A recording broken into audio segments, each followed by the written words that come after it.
gene editing. It's so amazing to see that just in the second iteration, it has become international. This is a new initiative from Life Course, and I'm very happy and very, I would say, grateful to Dr. Abed Chaudhary that he agreed to offer this course through Life Course. It's an amazing opportunity for the students here in Bangladesh who studies molecular biology, genetic engineering in different universities, but we always have seen that the basic genetics, as most of the cases, missing here, especially the way it could have been taught is sometimes missing. So this gap is being filled through this course. And from the first cohort, we have found amazing response, especially the way Dr. Chaudhary is conducting it, the connection that he's making with conventional knowledge, our cultural heritage, and also the historical perspective that he is putting here. So thank you again, everyone, for joining, and thank you, Dr. Chaudhary, for offering this course. I'm now going to Dr. Abed Chaudhary for his deliberation. Thank you. Thank you, everyone. I think I want to just jump right in. So can you give the first slide, please, Tahmid? So I want to historically, well, history is not very long. I have just done it once, said before. But I always like to present genetics in the context of a combination of gene and meme, where gene is the molecular code in chemistry to create life, and meme is the cultural code to create language and culture. And I put the photo of this double helix and also Richard Dawkins here because he pointed out, he wrote two very influential books. One is The Selfish Gene, and even more powerful book called The Extended Phenotype.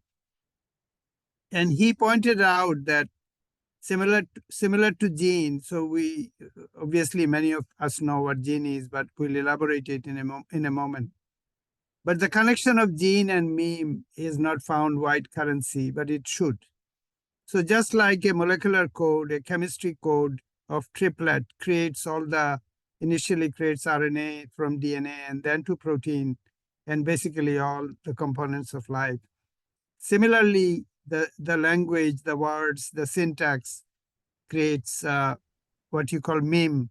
So a catchy phrase is a meme. Something we repeat is a meme. Tomorrow and tomorrow and tomorrow keeps on its pretty pace to the last syllable of recorded time, Shakespeare wrote, and people repeat it. Similarly, the triplet code or the ATGC gives rise to a gene which is functional in creating reality, like color of your hair or the type of the muscle you have. It creates something material. It creates something that you can hold on to in the real world, in flesh and blood, so to speak. And what meme does is that it basically creates a cultural artifact. So it's a song that you repeat, a song that you pass on to your next generation, and then the whole nation have shared identity around some song like Sare Jahan Se Acha Hindustan Hamara. Everyone repeats it. Why do people repeat it? They don't even have to write it down. Through generation, it gets passed on. So the genetics and mimetics is exceedingly similar conceptually. And it helps to know genetics better if we understand these similarities. Similarly, it helps us to understand culture and language and syntax better if we also know genetics at the same time. So this is kind of my take or my bias, if you will. And the reason I pay tribute to Richard Dawkins that more than anyone else, he pointed out this similarity and particularly elaborated in the book called Extended Phenotype, which I invite everyone to read. So the next slide, please. So there are two dissimilar coding systems, and I think in order to show two, Tahmid has taken this picture of the tree trunk is kind of a bit of a mystery for me that why Tahmid pointed this out. But basically, there are two dissimilar coding systems, which is the genetics and mimetics. And they are built from elementary units. So in the case of genetics, it is ATGC, the gene. that code is necessary and sufficient to write all the codes, these four alphabets, if you will. And then with respect to mimetics, it depends on which language, whether it's a song, whether it's a visual meme, and so on and so forth. But again, I point out, and keep it in your mind, get your brain to kind of focus on this idea of similarity between genetics and mimetics, because as I go forward, I will bring in this point repeatedly. Next slide, please. So I just give an example. A gene is written in the DNA, shown in the left, and those of you who have not seen a genetic DNA sequence, you can just go and write a DNA sequence in Google, and you'll be greeted with an array of ATGC. And then, as we know, the triplet, each ATG, GAC, CAG, etc. Each of these triplet means something with respect to amino acid. And the amino acids get joined together and it becomes a protein. And so DNA is basically just making protein. And that protein, at least in a high school level biology, that protein is what is life. So let's put it this way for the moment. Meme, on the other hand, uses the alphabet, in this case, English alphabet. And there is a bit of Shakespeare from Lady Macbeth where he's saying tomorrow and tomorrow and tomorrow creeps in its petty pace from the last syllable of recorded time, etc., etc. And then it says, life is but a walking shadow, a poor player that struts and frets his hour upon the stage and then is heard no more. It's a tale told by an idiot, full of sound and fury, signifying nothing. So this is a long litany that is in Macbeth, and people who know English literature and Shakespeare often repeat it. They teach it to their children. So this has become indestructible cultural meme. People just can't forget. And we Bengali, we know the Tagore song, Amar Sonar Bangla, Ami Tomay Bhalobashi, has become the national anthem of Bangladesh. And nobody ever forgets it. And you don't even have to be a formal poet, a kind of a person who doesn't have any education but creates some song. In Bengali, we have Khonar Bochon, Jodi Borshe Magher Shesh Dhanno Rajar Purno Desh. Like if the rain comes, then the land is blessed. And for like 700-800 years, we know that people pass it on through oral memory. Just like people pass their genes to their next generation, they also pass their meme to the next generation. So the gene and meme, they go hand in hand. Next slide, please. I know there are some people from Japan here, so I got this beautiful poem that comes from Yasunari Kawabata's writing on Japanese poem. And here is something very interesting, this Japanese style of writing about something and then writing something about related. This is a kind of a pair style that Yasunari Kawabata, the very famous Japanese poet who got the Nobel Prize, kind of became a champion of this relatedness. And we can call it in genetics like a tandem gene. You have a gene and next to it is a related gene, and then related gene. And out of this relatedness, some biology is constructed. Similarly, in art, in poetry, you can write poem in a particular way, introduce a related concept. So this is a pair end rule that Yasunari Kawabata made very famous. And I couldn't but be impressed that the same kind of logic has been used either to create a biological phenomenon with a tremendous evolutionary implication. And similarly, cultural phenomena also have used this kind of same thing in a poetic device in diverse languages, bringing to me to the kind of an invariant nature of these two systems, the genetic system and the mimetic system. Both are information system, and both are using common devices, which are invariant universal devices, to become more and more effective. Next slide, please. So one is the life-defining biochemical in nature, basically comes from organic chemistry. You have one code and the code is replicated in a particular way. It gives rise to second code. And in kind of meme, you hear a song, you memorize it and you utter it to another person. So it becomes contagious. It shows the character of being contagious and takes the property of being viral. Viral is the very common word now after pandemic, there's something becoming viral. So the DNA gets viral by replication, and the meme gets viral by retentive memory and repetition. Next slide, please. And then meme, of course, gene, we know that we pass it through our progeny. Father gives it to the son through sexual union with the female gender. And we all know that life continues like that. Or it could be vegetative budding, one cell, daughter cell, mother cell giving rise to daughter cell, and so on and so forth. And how does the meme propagate? It goes from one brain to another. And anybody who is listening to it will repeat it because it has the catchiness in it. The brain somehow gets rewarded by repeating it. So it's a very hormonal brain function gets activated by continuously repeating and chanting. And that is how meme becomes viral. Next slide, please. So another thing is that when DNA is replicated, it invariably makes mistake. Anything that happens in the world is mistake prone. Some mistake will happen. It may be 1 in 1,000, 1 in a million, so on and so forth. So when mistake happens, when DNA is copied, then we call it mutation.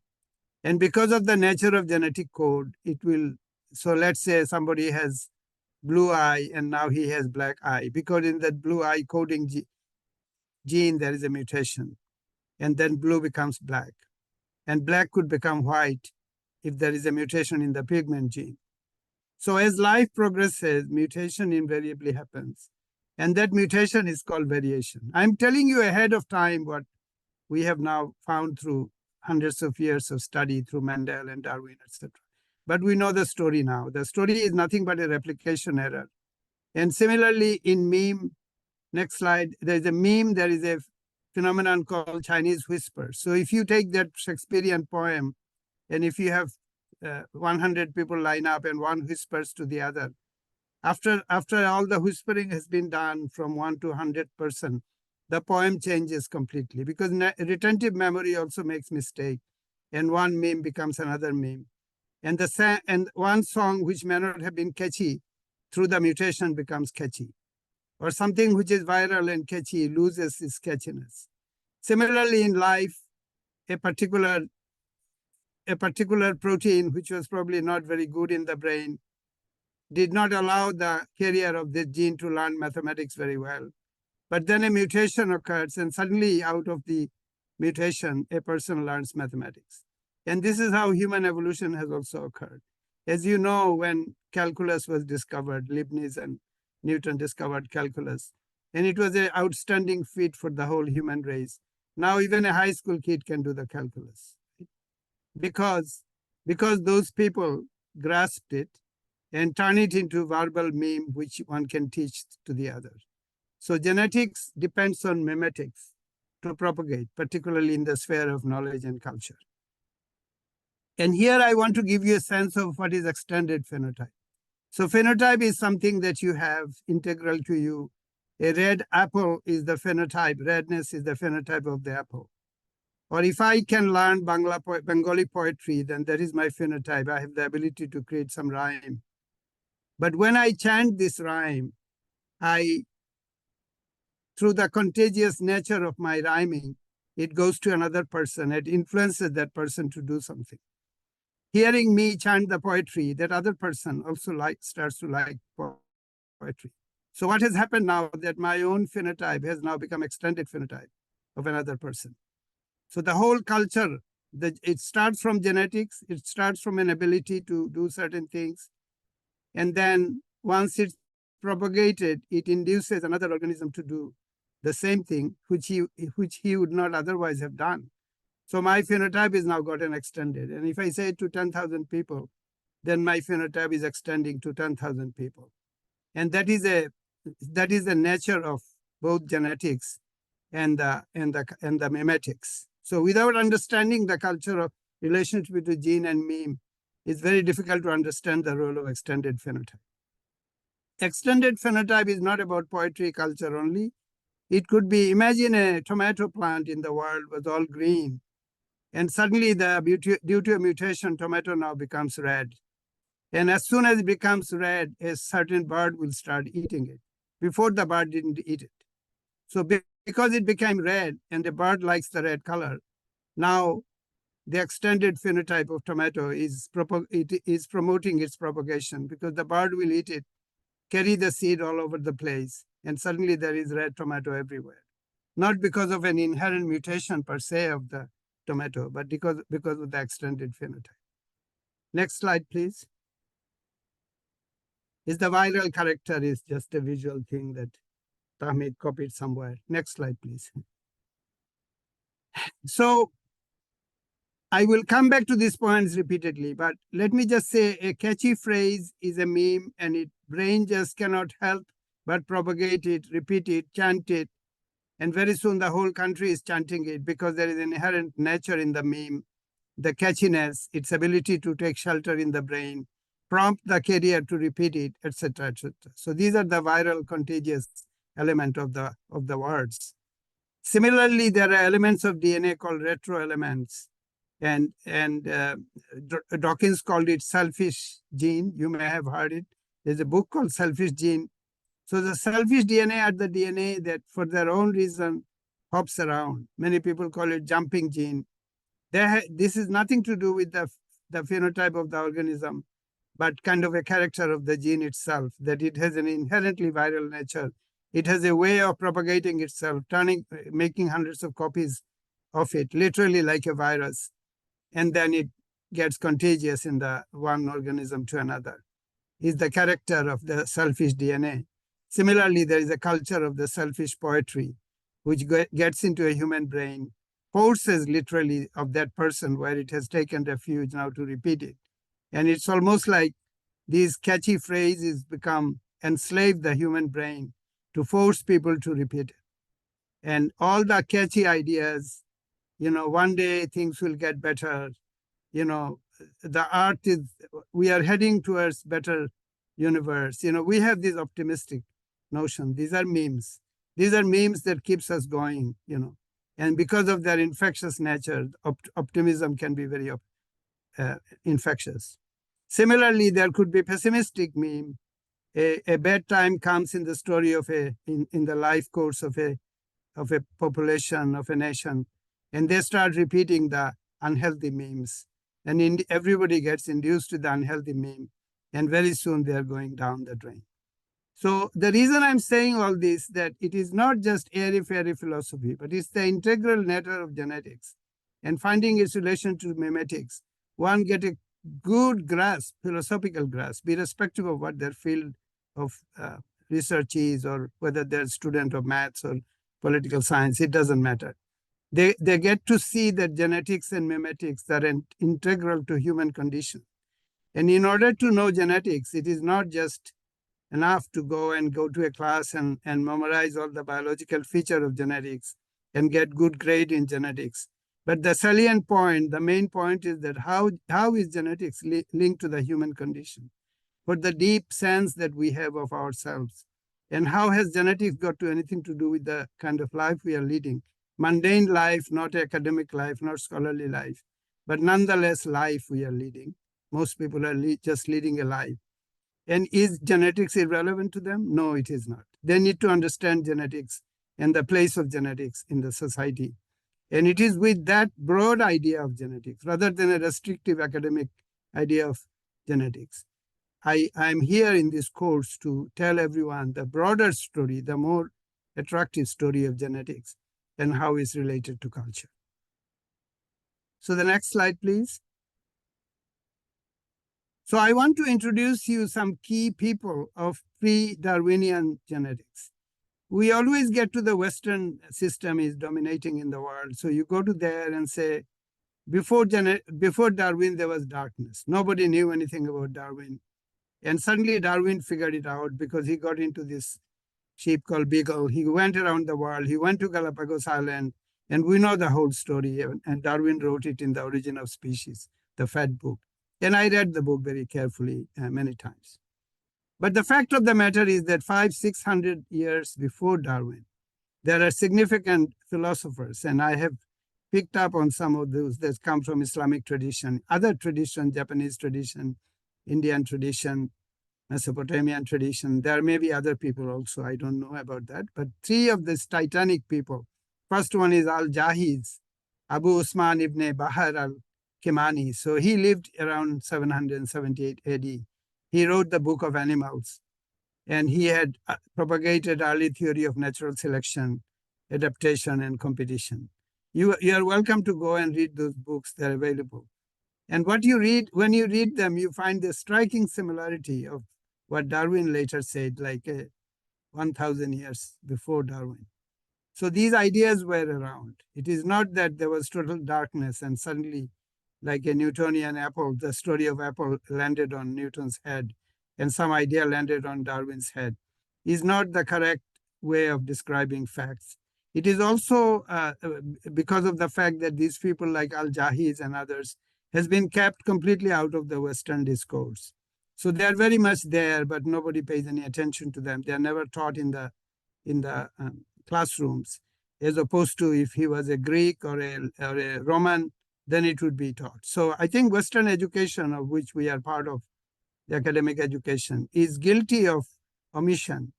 And that omission is not very good, because that kind of omission leads to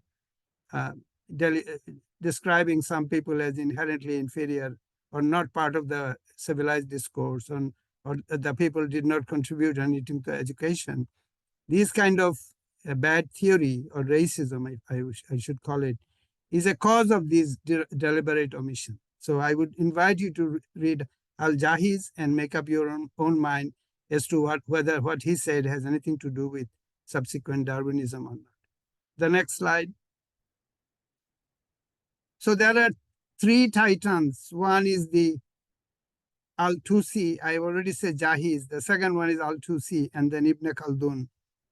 And they basically talk in an abstract way. When I read them, I wrote them rather recently in my career. I didn't know about them before because it was not part of any formal education. But when I actually read literally what they said, I was amazed by the similarity of what happened subsequently.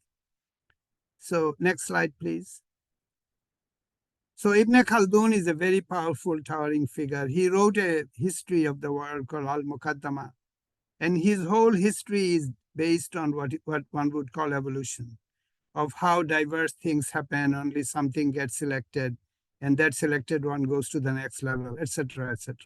This conflict.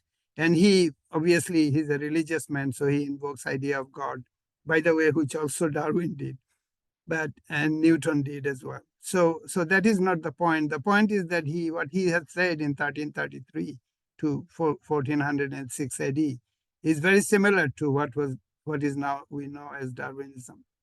Although, however, I must give credit to Darwin to do a lot of experimental specimen collection and give a lot of flash and a lot of details. So Darwin's importance is not to be minimized. What is to be also added that similar thoughts were being taught by other people before. The next one, please. So after Jahiz and Ibn Khaldun, we should celebrate the role of Nasiruddin al-Tusi. And if you just write his name in Google, you see he's a very impressive person. And he proposed the organismic change and adaptation over time. He talks about whether the offspring inherits from the parents, which is manifestly obvious to ancient people. As you know, that they have domesticated the animals. How would they do it without knowing any genetics? The 120,000 varieties of rice was actually there in Bengal Delta alone.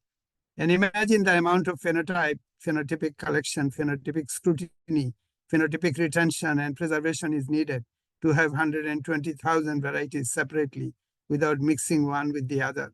Can it be done by people without a modicum of knowledge of inheritance or genetics? This is like an elephant in the room, and in the classrooms, we don't notice it. We don't say it. We say it is all natural variation, as though it was just some random acts in the nature. So I want to point out to you these three, at least one, and there could be more from other traditions, and impress upon you the need to be aware of the whole human history. Because science has been put into a box in a very, I call it the kabuki dance, that instead of showing the whole life, you show a kind of miniaturized minuet. It's called a minuet. It's a very stylized movement. And you say that is life. And most of our science that we do in the laboratories have become this imitative minuet of life rather than life itself. That is, we ignore everything that we say that this was all natural variation, all the genetics that was going on. So I want to exemplify this, not as a saying it as a philosophical doctrine, but actually show you real example. Next slide, please. Of course, and I pay tribute to Darwin, who I think knew about a lot of these ideas. It is not that the whole thing radically popped up in his head. He imbibed them, he gave them experimental detail, and he wrote a very well-crafted book called Origin of the Species, which I invite everyone to read, which should be part of our education. Darwin has become synonymous to biology. You guys all know about Darwin, and I don't want to say too much about Darwin here. He is personified evolutionary biology in the contemporary framework of education. Next slide, please. I want to now go back to P, because every time you take a genetics course in grade 6, people say Mendel discovered genetics, and Mendel's P, the pea plant, in Bengali we call it motorshuti. This has become synonymous to Mendel, as though Mendel discovered these plants. There was nothing in pea before Mendel. This is the kind of education we get. And a lot of my friends, I asked them and they said, oh, roughly, pea was nothing and Mendel worked with pea. And then it is through pea that Mendel discovered genetics. And that's it. I want to tell you about the pea, pre-Mendelian pea, and what is pea. So the pea, Pisum sativum, is a plant of the legume family. And it was domesticated in what is now Middle East, near Syria and Turkey, about 10,500 years ago. And the second domestication happened about 4,000 years ago. And then people are quite unanimous that peas were the first crops to be domesticated in agricultural society. And they domesticated a lot of important traits of pea in the process.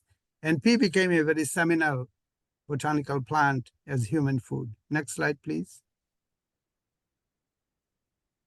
And then there are all these characters around morphological variation, peas by being used in ritual.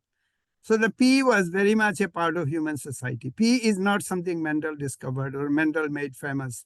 It is the selective description of pea and Mendel in a particular context, which creates this kind of a feeling about pea.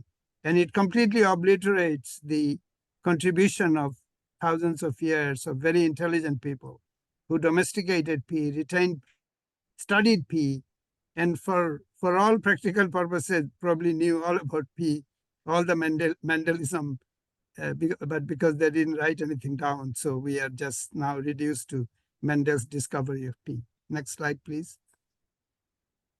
And this is what conventional genetics did. This is long, long before Mendel came on Earth, that people had looked at all the variation, natural variation of pea.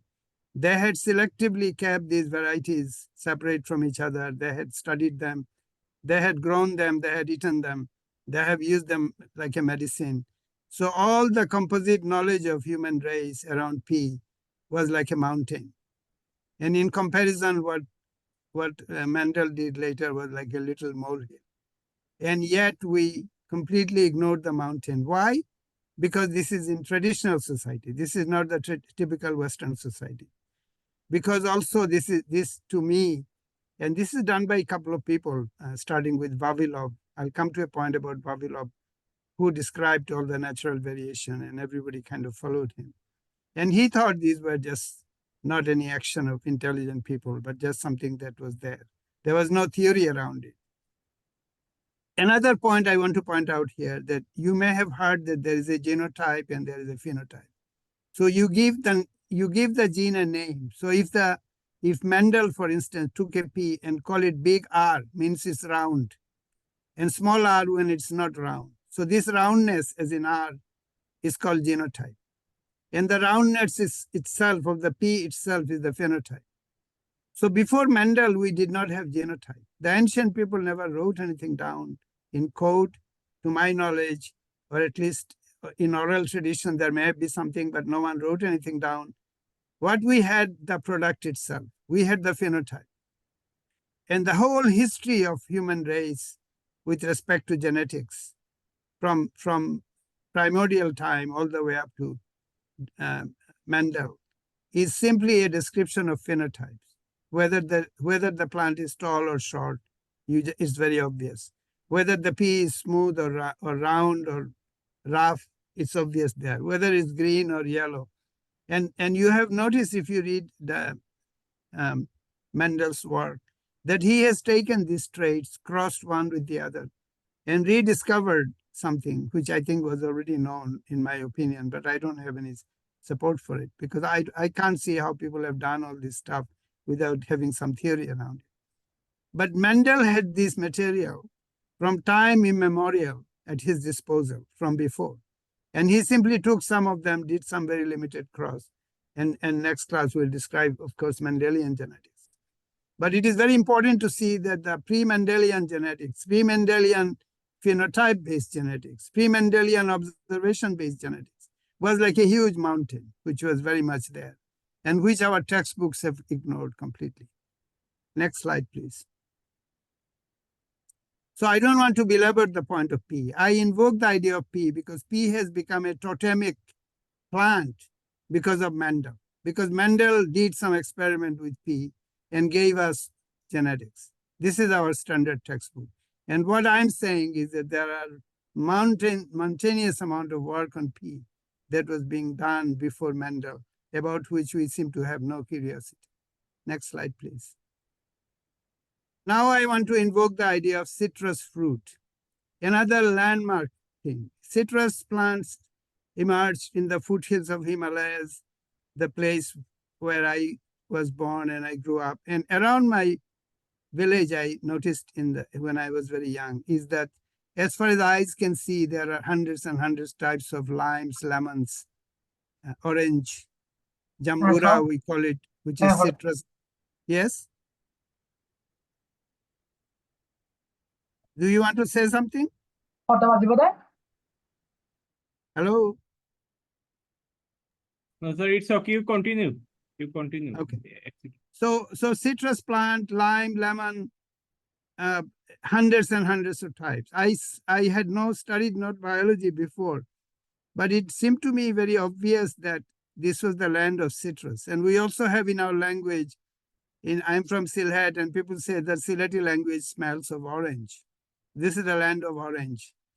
And I knew that jambura, which gives English language the word jumbo, jambura is the name of one of our citrus, which is the Citrus grandis. So now there is a landmark paper, a series of papers, because of DNA sequencing, a lot of these ideas are now coming, that the domestication took place 4,000 years ago. There was a unique domestication in the foothills of Malaysia, in Himalayas, my area, and then another one in what is now China, where there is a single mutation which gave rise to sweet orange.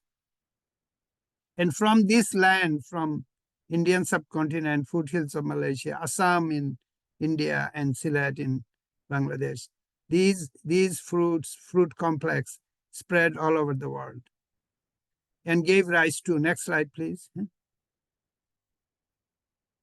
And gave rise to all these tremendous orange treasure that we are very familiar with. It increases the inside number of grain inside. We have one with seven grain that we call shatkara. And all these things, people who know details about this family of plants would know that they are ubiquitous in Indian subcontinent and particularly northern Bangladesh. Next slide, please. So it originated from this area in Asia, and now it went all over. It was taken to Middle East by the Persians. And when the Persians came to my part of the world, they called it anar rangi. This is a true Farsi word. Anar means pomegranate in Farsi, and rangi means color. They look into this fruit and they call it anar rangi. And if you write anar rangi, you can see that it's the primordial structure of the word and orange. So the word orange was literally created through this mime-dependent mutation from this anarangi. And I just invite you to write A-N-A-R and write to next to it, write R-O-N-G-E, anarangi. In Farsi means pomegranate color. So this pomegranate color Persian depiction became an orange or narangi. The Arabs call it narangi and the Spanish call it narangi. And they took it to Spain, they took it to Middle East. They took it to America in the Florida. And now orange is known to belong to Florida. Orange is known to belong to Spain and Jaffa, which is now in Israel, but not to Bangladesh. So poor Bangladesh got the reputation, bad reputation of being a land of disaster and flood and famine. But the world never paid any attention that orange originated from there, lemon originated from there. So to me, this is a direct way by which genetics or the formal genetics or the formal scholarship has been used, perhaps not deliberately, but through omission to reward certain areas of the world and punish other areas of the world. And one of the reasons I got energy for running this course is to point out these deliberately these omissions, which has given rise to profiling of certain areas in a particular way as land of disaster, while rewarded other areas completely erroneously. And science has kind of participated in this mistaken identity development and create this kind of an environment where there is a common understanding of which area is what, and that is completely faulty. It is based on faulty genetics, and we need to correct it. Next slide, please. So I could go on and on about citrus domestication, but it's very exciting, very interesting. And people have started to understand it a lot better. Interestingly, because DNA sequencing has become very cheap. So people can go and sequence everything. And the DNA never lies. So they can see the relatedness of the role of the Spanish and Portuguese conquistadors, where they collected this material from our parts of the world, took it to Europe, and completely wiped out the memory. Another very important example is the tulip is an Afghan flower, which other name is lal actually. And in Indian languages, lal now means red and heart. And it comes from tulip, which is an Afghan word. And now everybody thinks tulip belongs to Netherlands because it was taken from the area of Mazar-e-Sharif and Europe popularized it. And now Europe brands itself around tulip. And Afghanistan is branded as a land of total uncontainable war and hopelessness. So these are two very, not just two, there are many, many examples. But this is a case where genetics, the crop diversity and kind of a biology, modern biology has been deployed to delineate certain areas as good areas and other areas as bad areas. Next slide, please. I cannot but show you this plethora of shape, and this is just a majestic thing, actually, when you look into the type of orange. And how did this happen? I mean, God sent his apostles from the heaven to come and do crosses of citrus for people's benefit. It is the people themselves, long before Mendel, long before Darwin. This is the people who crossed one with the other and knew enough about genetics to preserve these varieties. Long before any modernity came into citrus breeding, all the major citruses were in place. And people, of course, have made a lot of improvement, grafting, clonal propagation, etc. I think one can understand the total gamut of whole of biology through millennia, through the human societies, just by studying citrus, just like they can do just by studying pea, for that matter. Next slide, please. Again, you know, I could go on and on. There are a lot of slides here. I think we'll make the slides available to the students. And then obviously specific genes get involved and which mutation is upregulated. So it enters the field of molecular biology, very sophisticated. However, it is very sad that the place of origin of citrus, like my area, Sylhet, has done nothing for the subsequent science of this area.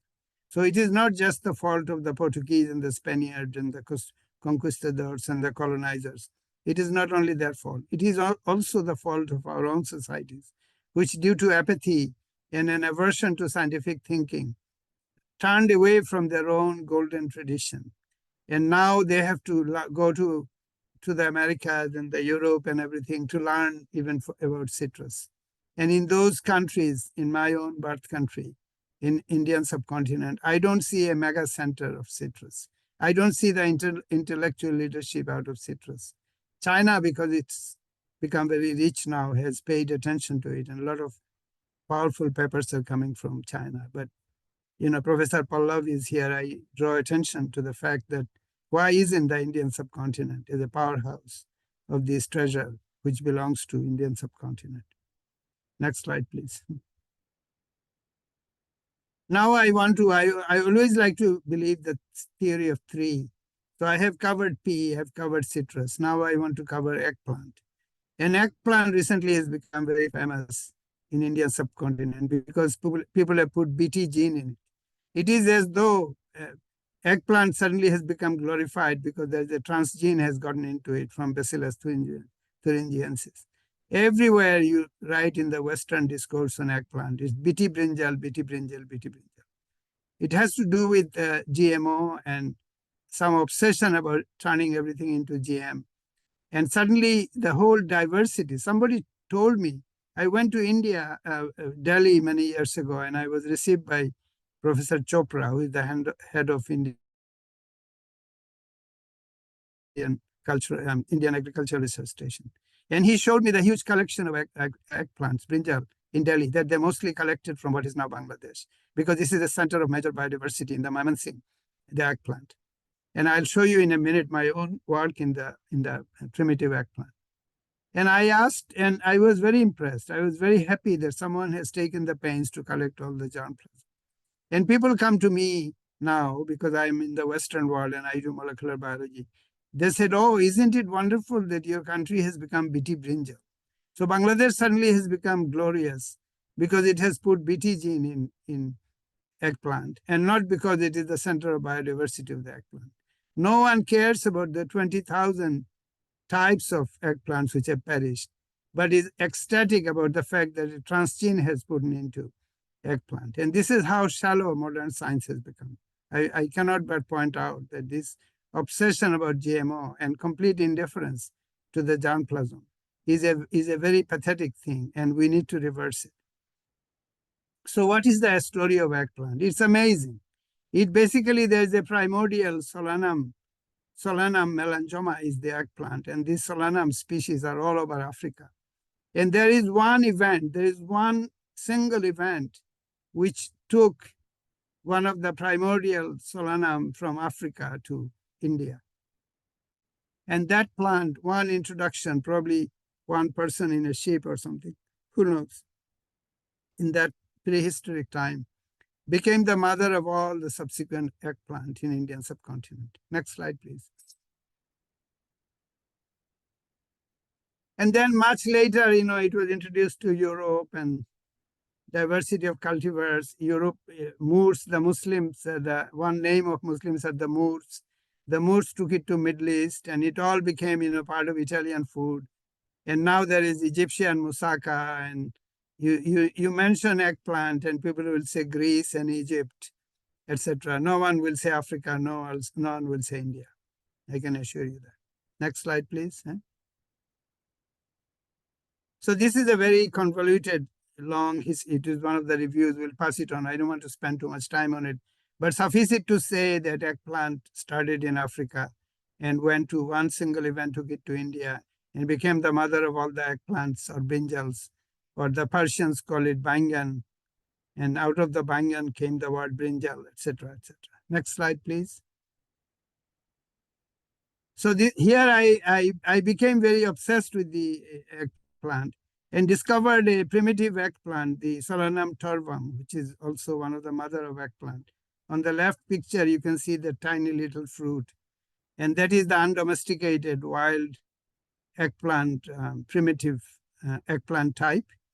that is growing in my village, but it is completely not domesticated. It's a wild weed.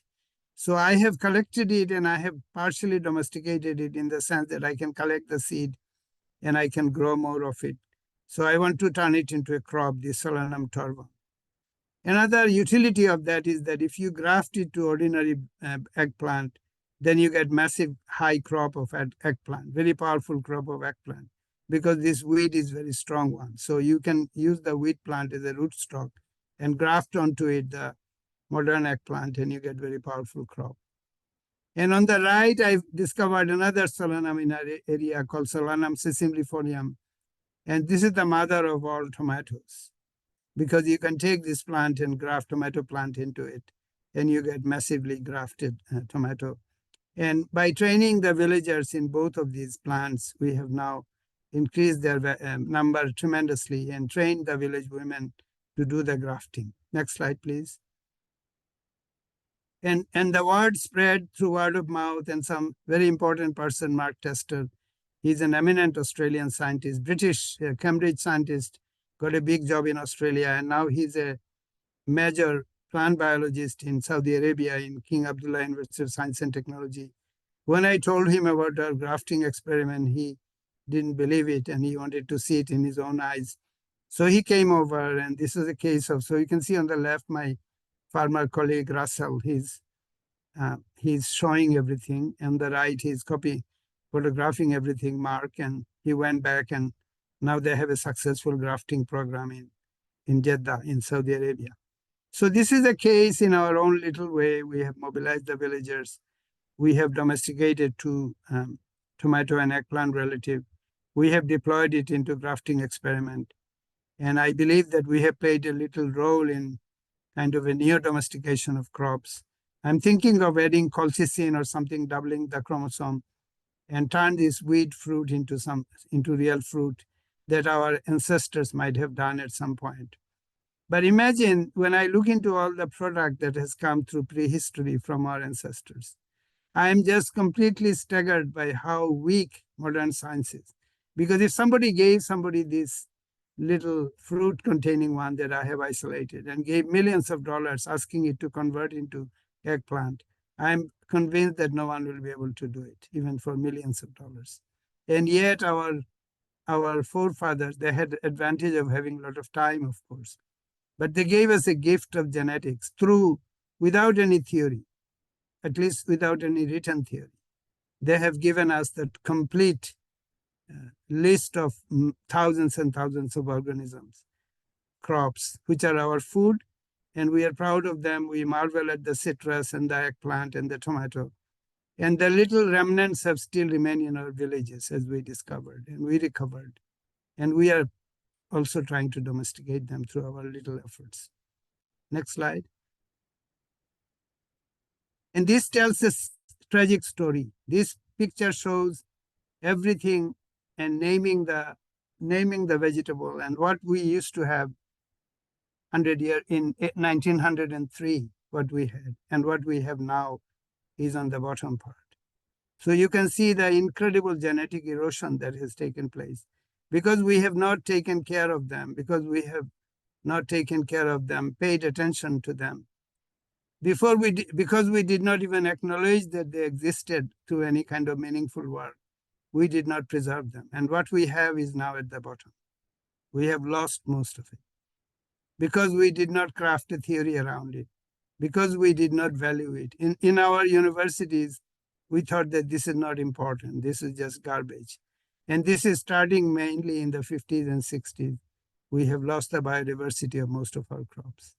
And as a result, we are much more impoverished nutritionally. As a result, we are much more impoverished in our soil, in our understanding of genetics. And our education has become a little shell, a little set piece drama, when we should have grasped the whole totality of human existence. We only have a caricature of a few theories that we call our science. Next slide, please. So I want to end with this beautiful Japanese poem, which says, in the spring, cherry blossoms, in the summer, in autumn, the moon, and in winter, the snow clear. These are haiku style poems that Yasunari Kawabata used, these two poems, when he gave the lecture to receive his Nobel Prize. This is a perfect example of a human meme coming out of the human brain and kind of soothes us when we repeat it, as the poem of Rabindranath Tagore and other great poet also does, which I memorize all the time. Next slide. Thank you. I think I wanted to go in one go so that there is a lot of chance of questions and comments. Thank you very much. I would really like to encourage our guests, particularly, but also students, everyone to speak up based on what I have said or also on anything else, so we can have a vibrant discussion. Thank you, sir, for this amazing, I would say like the prelude of the course that we'll have, and the next 2 days discussion will be based on this. I will continue from here. So we have, I think 23 participants here, obviously the international guests and also the Bangladeshi participants. I welcome, I invite everyone to join the discussion and also ask questions. It can be bilingual. If anyone wants to discuss anything in Bengali, please feel free to do that. Or if you want to ask questions in English, feel free to do that. But this discussion will be vibrant, like the concepts and the history that you have described can be further discussed through this the question answer session. So anyone wants to ask a question? Yeah. Thank you very much. I think we would ask anyone to ask questions, but particularly I know because I have had this kind of discussion with Diana and also Professor Pallab, I would encourage them to talk, but whoever raises the hand should So I can start. see AKM Riazuddin has raised his hand. Okay, please, Riazuddin. Yes. Please, go. Yeah, thank you all, and especially Professor Abed Choudhury for this wonderful opportunity for us to talk about and learn about genetics. So can everybody hear me? Just to be sure. Yeah, we can hear you. Oh, thank you. So I'm interested in this course because currently at Bangladesh Institute of Planners, we are working on spatial planning. So because in the Kunming-Montreal global biodiversity framework, there are some 23 targets, and one of those, actually the first target is spatial planning. So the whole country of all the participating parties in the CBD, Convention on Biodiversity, can actually make sure that all the land and also the marine ecosystems can be covered through spatial planning. So in that exercise, I have been trying to make sense of being an urban planner, trying to make sense of also the biodiversity that are actually affected by human settlement and their economic activity. And I have been I think I'm just changing my thoughts after having attending this lecture. And I've been thinking, okay, there has been an opinion that human species like the Homo sapiens has been the most invasive species on the earth, maybe. So we are actually doing a lot of harm in one hand, but I'm just thinking whether I can also sort of see it in a different way based on what has been discussed so far. Because like birds carry the seeds from one place to another, in the way you have explained the role of human being in sort of selective breeding and everything, and also the laws that has happened because of just narrowing down or not passing the knowledge that has been indigenously accrued in the society over time, because maybe modernity has created a disconnect between what has been there for thousands of years and what we have gone through modernism. There might have been a lack of or can disconnect that has created some void, and that might have caused the loss. So I mean, what I'm trying to say is, or trying to make sense of, is whether we can actually use the knowledge of genetics to and try to fill the gap that has been created from pre-modern indigenous society that has contributed without sort of documentation in preserving the genetics or the biodiversity to the new modern world, where actually, especially for countries like Bangladesh, there are limited efforts to bridge this the previous knowledge. So that's just I don't want to take too much time. I think Yeah. I No, have that's communicated okay. my point. Yeah. I think it's a very good point. And obviously, first we have to recognize that pre-Mendelian genetics existed, something very valuable existed. At the moment, we don't have any recognition of it. So if you go to a textbook and there is nothing on biodiversity comes in a very special CBD convention, very specialist discourse. When you go to a class 8, class 9, class 12, first year of university, you don't get to see this. So one way to meanwhile, they have disappeared. So that's tragic. Sometimes it's kept in germplasm banks. Other times they've disappeared. I have spent last 30 years of my life to collect. So I have a very large collection of extinct rice varieties, what had become extinct. It's a laborious way we connected it. Citrus is a tragic case because Bangladesh is an epicenter of citrus biodiversity. Yet you do not see any attempt to protect it, DNA sequence it, catalog it. It's not there. So I think we can come back to you, and it's a very substantial point you have raised, and we are recording everything anyway. This is being recorded, right, Mushtaq? Yes, sir. Everything has been recorded. So we'll come back to you, and this is a very significant comment, and I think we probably should move on at the moment, but we'll come back to it, and you will be there for the other. Well, Diana, do you want to make any comment? Because I know you and I have discussed a lot of these topics in the past. Can you hear me? Yeah. Yes, I am very excited to hear your concept, which I actually didn't know about before, the gene and meme concept. And I really have to say that how many years how many years ago we worked together now, Abed? I can't calculate even. Maybe 25 years ago or something. Yeah. Really? Okay. So I have to say at that time it was my my first postdoc in Canberra, right? And in CSIRO there were many brilliant scientists around us, me and Abed, right? And for me it was always the discussion that I had with them and the discussions that I had with Abed was always totally two different things. And you know, so Abed was always the scientist that had many different alternative views, and even though we were kind of you know, transcending the same type of information, I mean, we could meet at the molecular level, no problem with that. But all the other people could not speak about anything else than molecular level, right?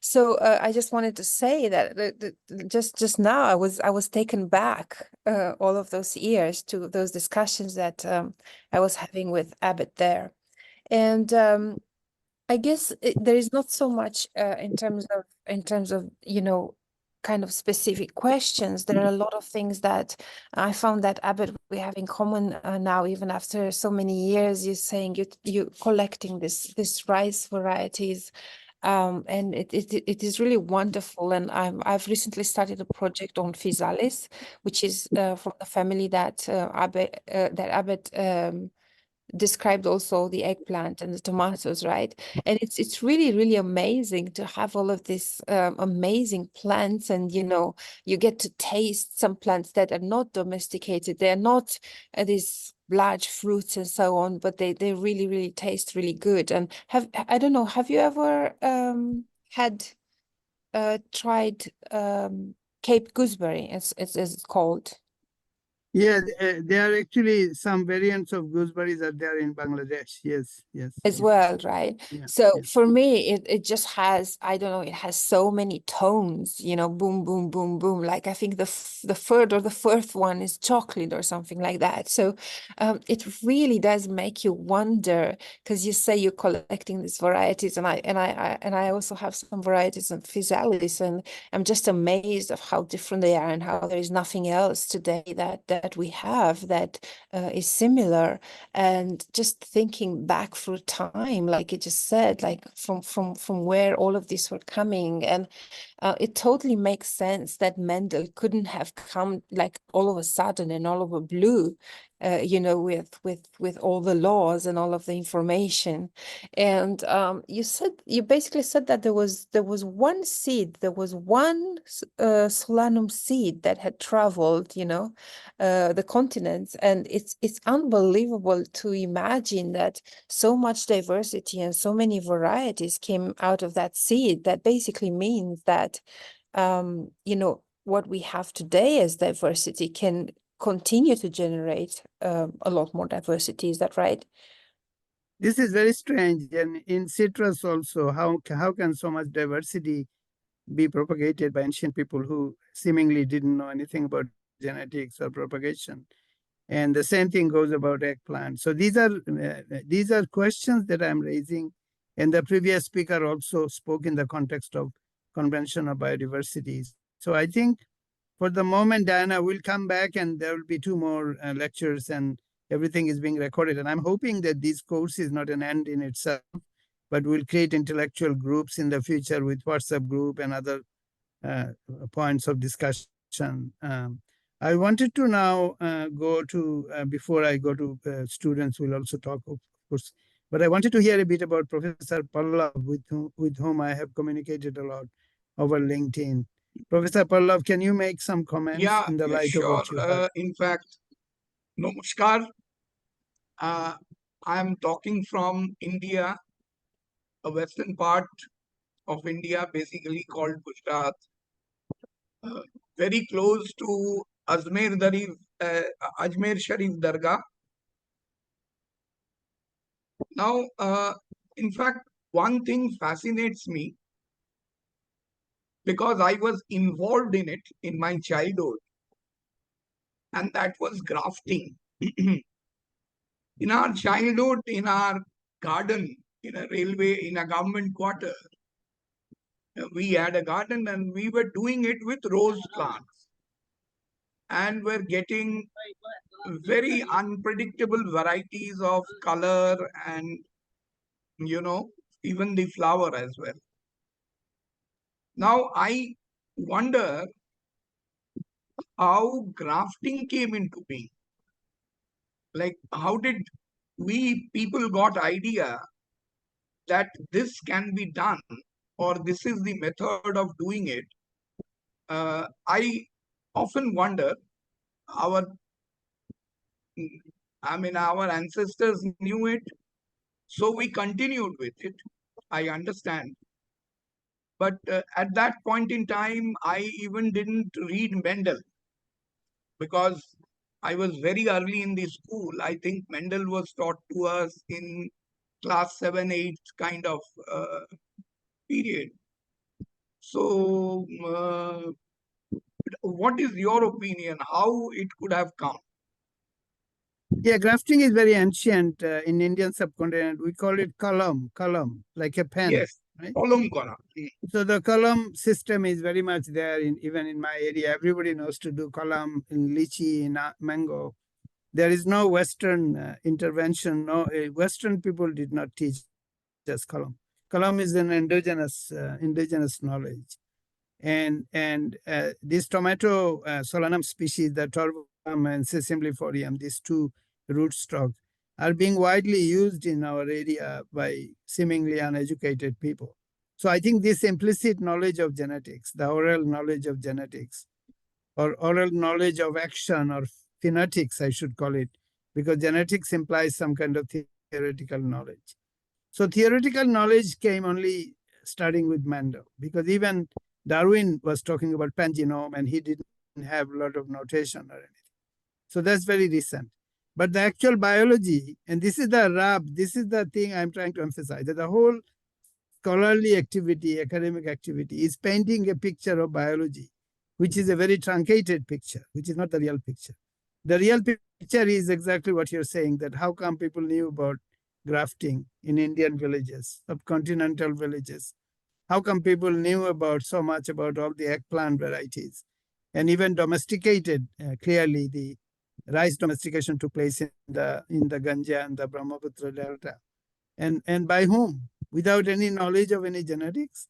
I mean, I'm raising question here. I don't have an alternative theory because there is nothing there left behind in terms of writing on a stone or something, or like the Greeks did. So this is very obvious, and now DNA sequencing is making very clear that the product of these crosses are very sophisticated introgressions involving multiple lines, and this requires to be a continuous series of crosses which gave rise to the target variety. And the people who did it, it's a mystery to me as to how it took place. It couldn't be just some random crosses where the pollen was flying in the wind and gave rise to all this finished product, and suddenly people said, oh, we have it. It couldn't have been like that. It seems like a projected and deliberate series of breeding which gave rise to it. And grafting is the same thing. True. That is what I always feel. The people might have thought about it and then acted, because Yes. it cannot come all of a sudden. Yes. I yes. have one more question. We often talk about biodiversity loss, and it is true. Through genetics, can we go back in time and create some of the lost biodiversity, recreate some of the lost biodiversity? Yeah, this is what people who do CRISPR-Cas9, they call it, where you can make a predetermined mutation in a particular gene. So a lot of people who are very gung-ho about CRISPR, they are saying, yes, we can just create this so-called allelic variation, or SNPs. But as I will cover in the course tomorrow and day after, that the technology is not strong enough to do that. So and also biodiversity is not just DNA sequence, it's the whole contextual existence of the organism itself that we are losing. And we cannot just take an arbitrary different organism and start putting mutation into it. That is a bit like setting up a drama as opposed to actually entering life. So it's a very set piece. I call it set piece, or a kind of a orchestrated thing, which is most of our science are orchestrated events. They are not really a replacement of what we have lost, in my opinion. From now on, what are the steps that we need to take to conserve the biodiversity? Whatever is left. I think from now on, it's a social movement. We need to at least collect what is still out there. When I start collecting over the last 25 years in Bangladesh, I have recovered about 300-400 varieties myself. Very painstaking way, going to the poor peoples. I found that the poorest of the people were the best custodians, hanging on to the traditional varieties. So we recovered a lot of it like that. And I would encourage everyone listening here to make themselves into a volunteer of this kind of activity.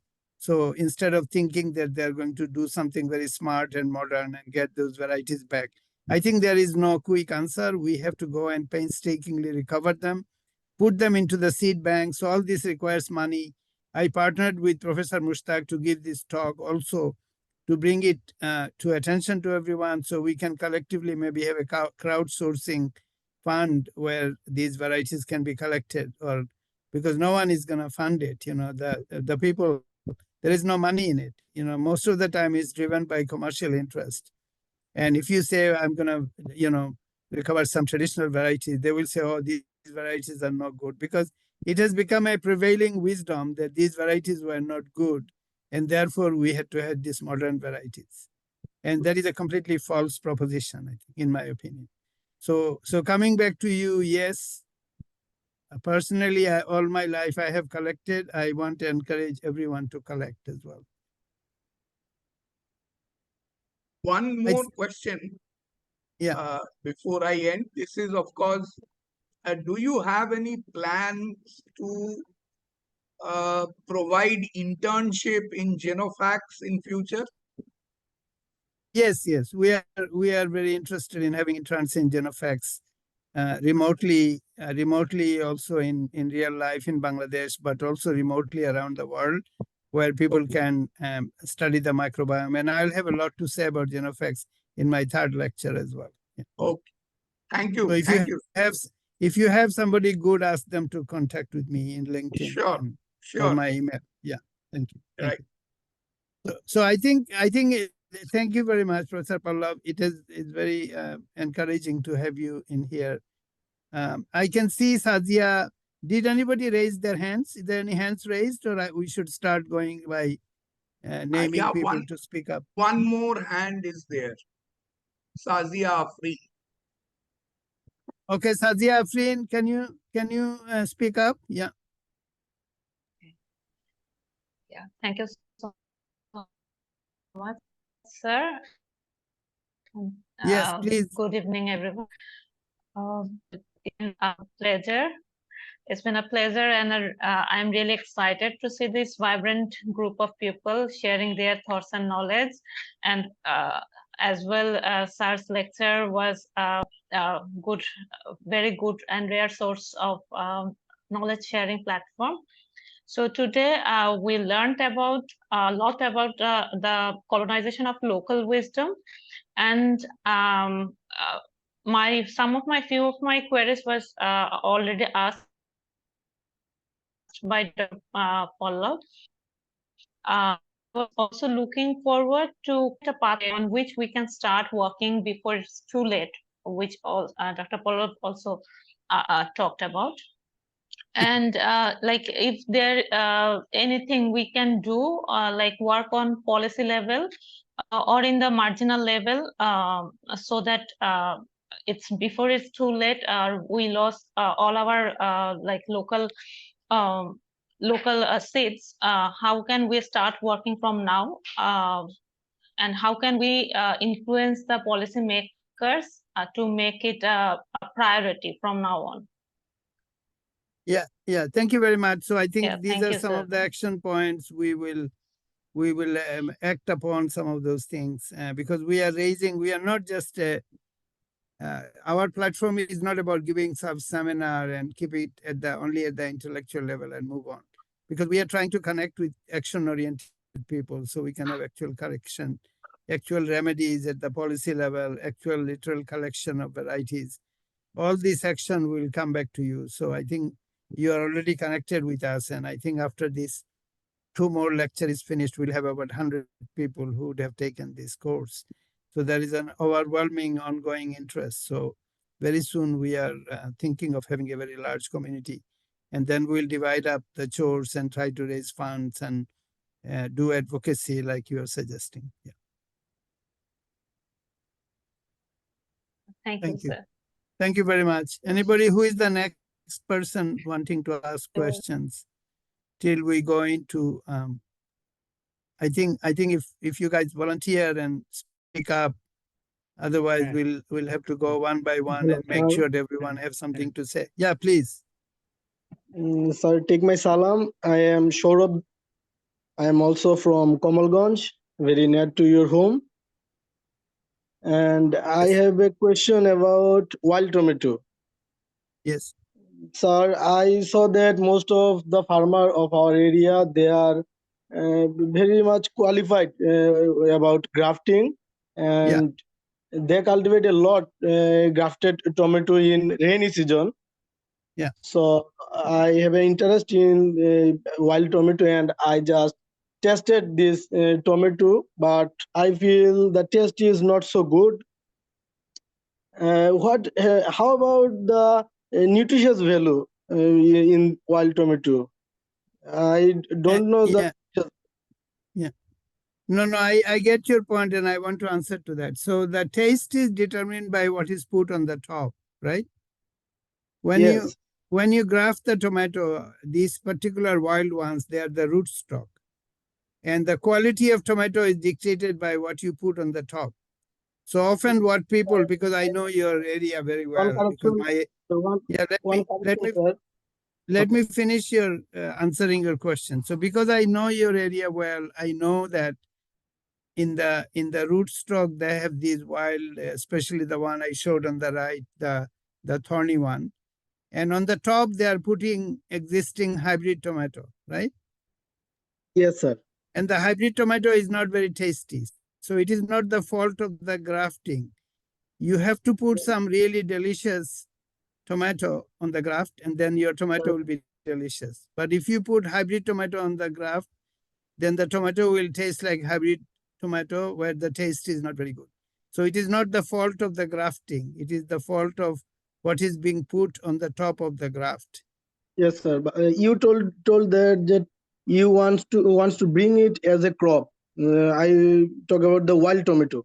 You wants to bring it as a crop. Oh, yeah. This is just a wild idea that Yes. when And the domestic. I tested those wild tomato, not hybrid tomato, sir. I tested those wild, small wild tomato. No, wild tomato. This is something I just said in a joking kind of way.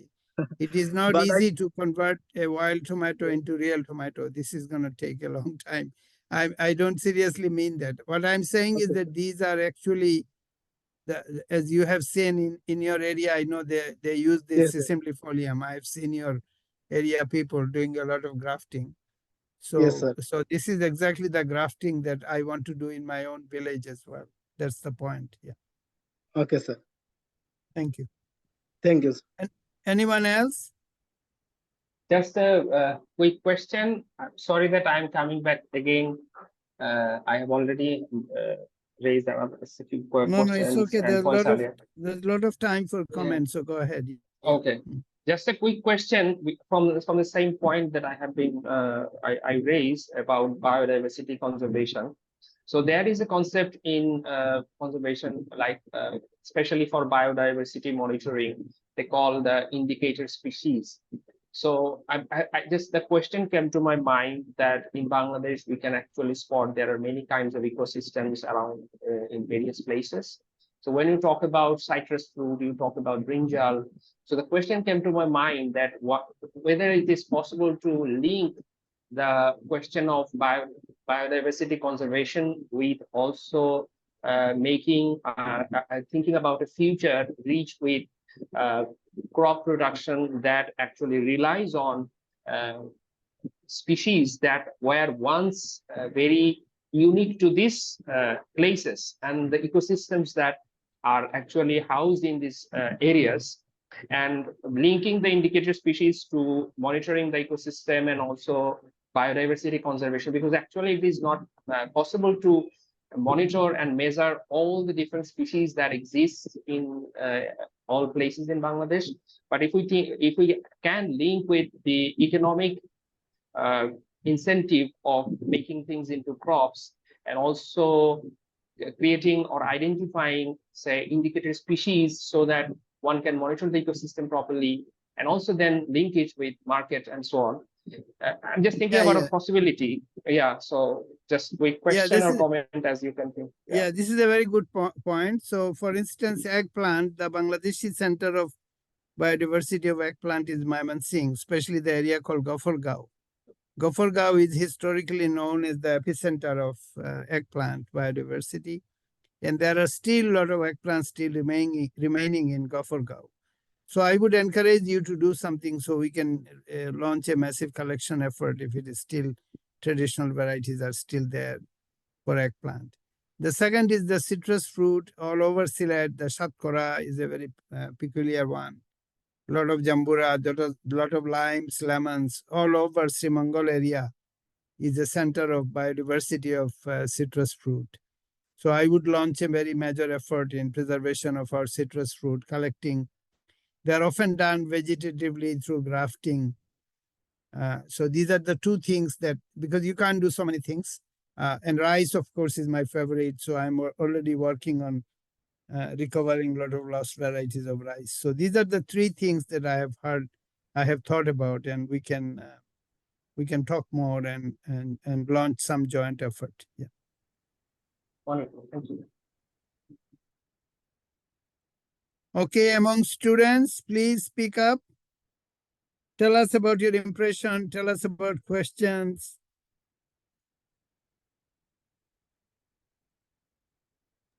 Hello, sir. Amar, I think I will start. Yes, Tamina, please. Yes. First of all, very nice talk, and thank you for sharing all the comments. That it was very nice to hear what's the different aspects connected to biodiversity and genetics. I just wanted to make a quick comment that as you were talking about grafting, like for instance, in villages or even our ancestors and my grandfather or my father even, they knew how to do grafting because it was something that was just taught and they just had to do it. Eventually, after urbanization, people moving to places where they don't have a garden and they don't do all this plantations, you kind of lose the skills. For instance, my father still does some grafting and like some kind of work back in Noakhali, but we have never been there and we don't know how to do that. And there is also no documentation that is being kept over the years, which is why I think the knowledge is not there anymore and we're losing the knowledge. And I just wanted to focus on the importance of documentation and the importance of sharing these knowledge for the next generation to be able to think about preserving or think about the old techniques and know all the differences that has taken place over time to be able to at least preserve what there is, if that makes sense. Yeah, very important point. So we taught ourselves wedge grafting. There's a particular grafting technique called wedge.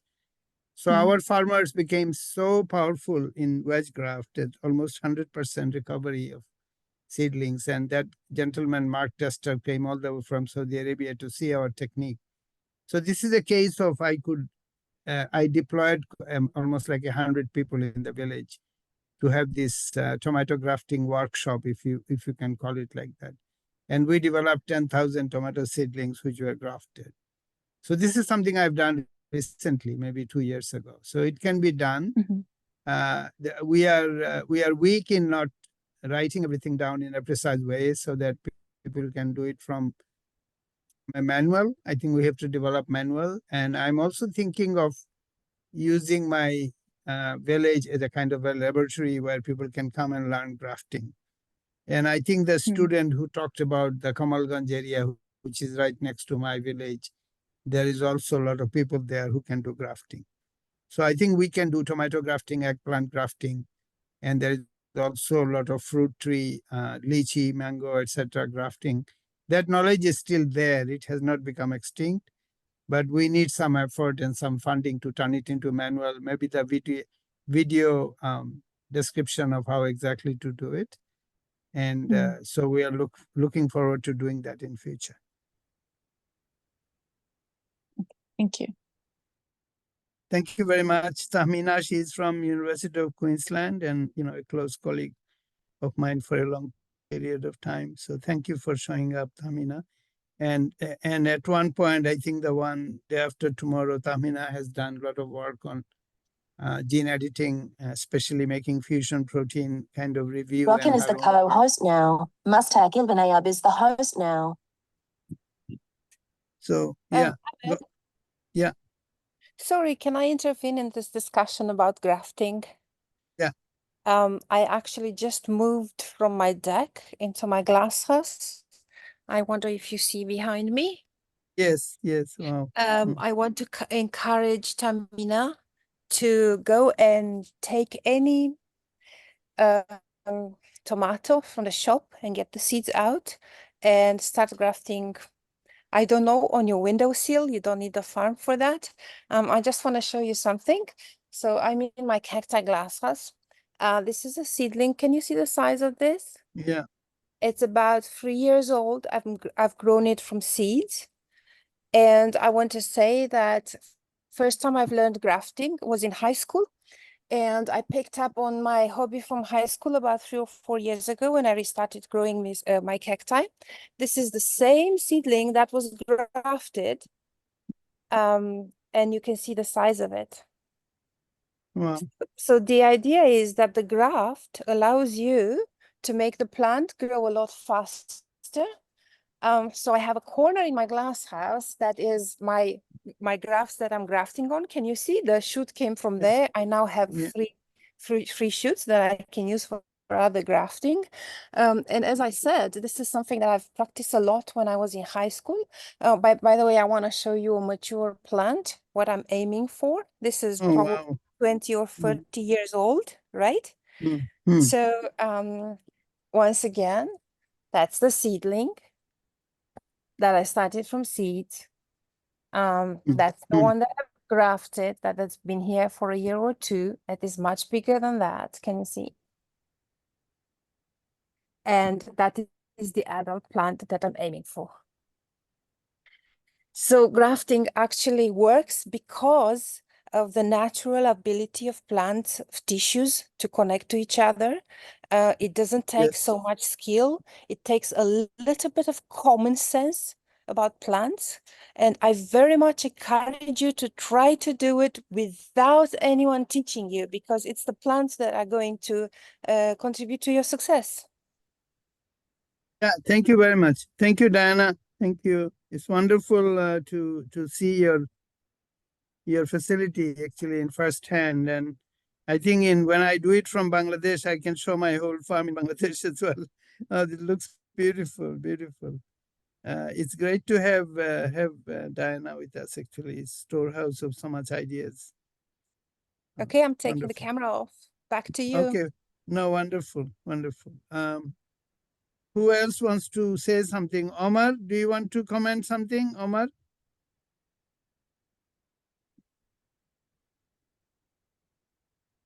Omar is probably not listening. Who else is here who wants to speak? So I can see Alka Tuj Akhi. She has raised hand. Okay, yeah, please, Aki. Yeah. No. Hello, everyone. Yes, Aki. Yeah, go ahead. Yeah, thank you for the opportunity. As I am from a different background, I think it's far away from molecular biology or genetics. But after having this class, a question I'm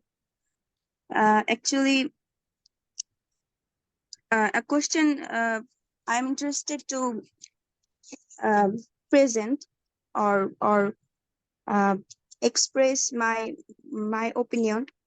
I don't know whether it will be useful or not, but what I'm saying is about domestication of wild plants. As per I know, we have lots of varieties of wild plants that are edible, rather than we are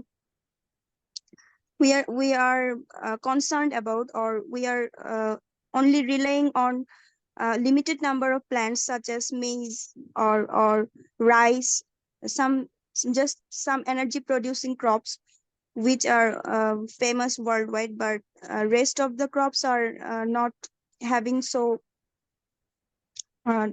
concern.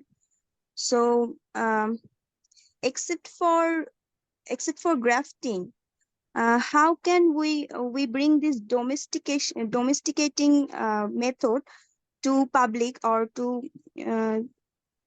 how can we bring these methods accessible to people who are actually concerned in conserving the wild varieties or diversities, and who are actually farmers, we can say.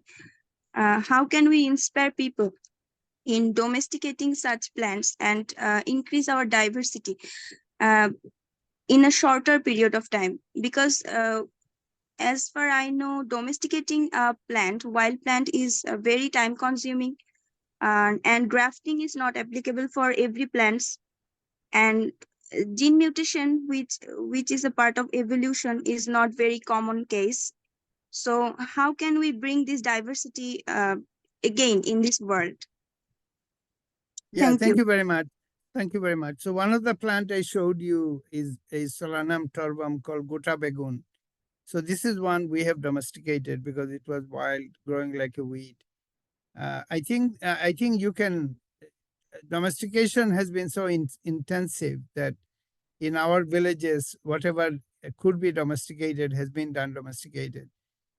In the area like in forest or in Brazil, where in Amazon forest, they're bringing more and more fruits into new domestication. You have to have some history of people consuming it, because a lot of them could be poisonous. So there is a risk of just going and start eating any leaf or anything. But a lot of our wheats, there's one called Bathua, which is a Chenopodium, which is a close relative of quinoa. We call it Bathua. We kind of domesticated it because it was a weed. We started growing it and eating it. It's a very nice green vegetable. So we can make a list of current weeds which we can start to eat. We can make a list of something which might be in our forest, like Chittagong Hill Tracts, and have a domestication program, a new kind of domestication program where we can start bringing new crops into the picture. We can certainly do that in Bangladesh. There are a lot of interest also in vegetable or weeds growing in the saline areas, where things are growing in the marshy saline area, and we can start converting them into crops. So that option certainly is available in future. And we look forward to talking to you more around about that.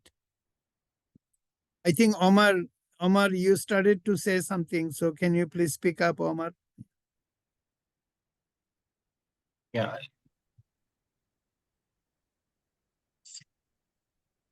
Yeah, go ahead, Omar. Yeah.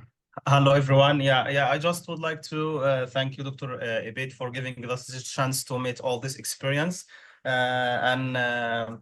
I just following your ideas and examples for basics of genetics and other experience from other participants.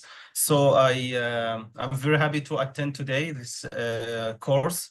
So I just follow this experience and catch some information that help me to understand more about the genetics pieces that help me to how I can function this experience in the at the molecular level in my work.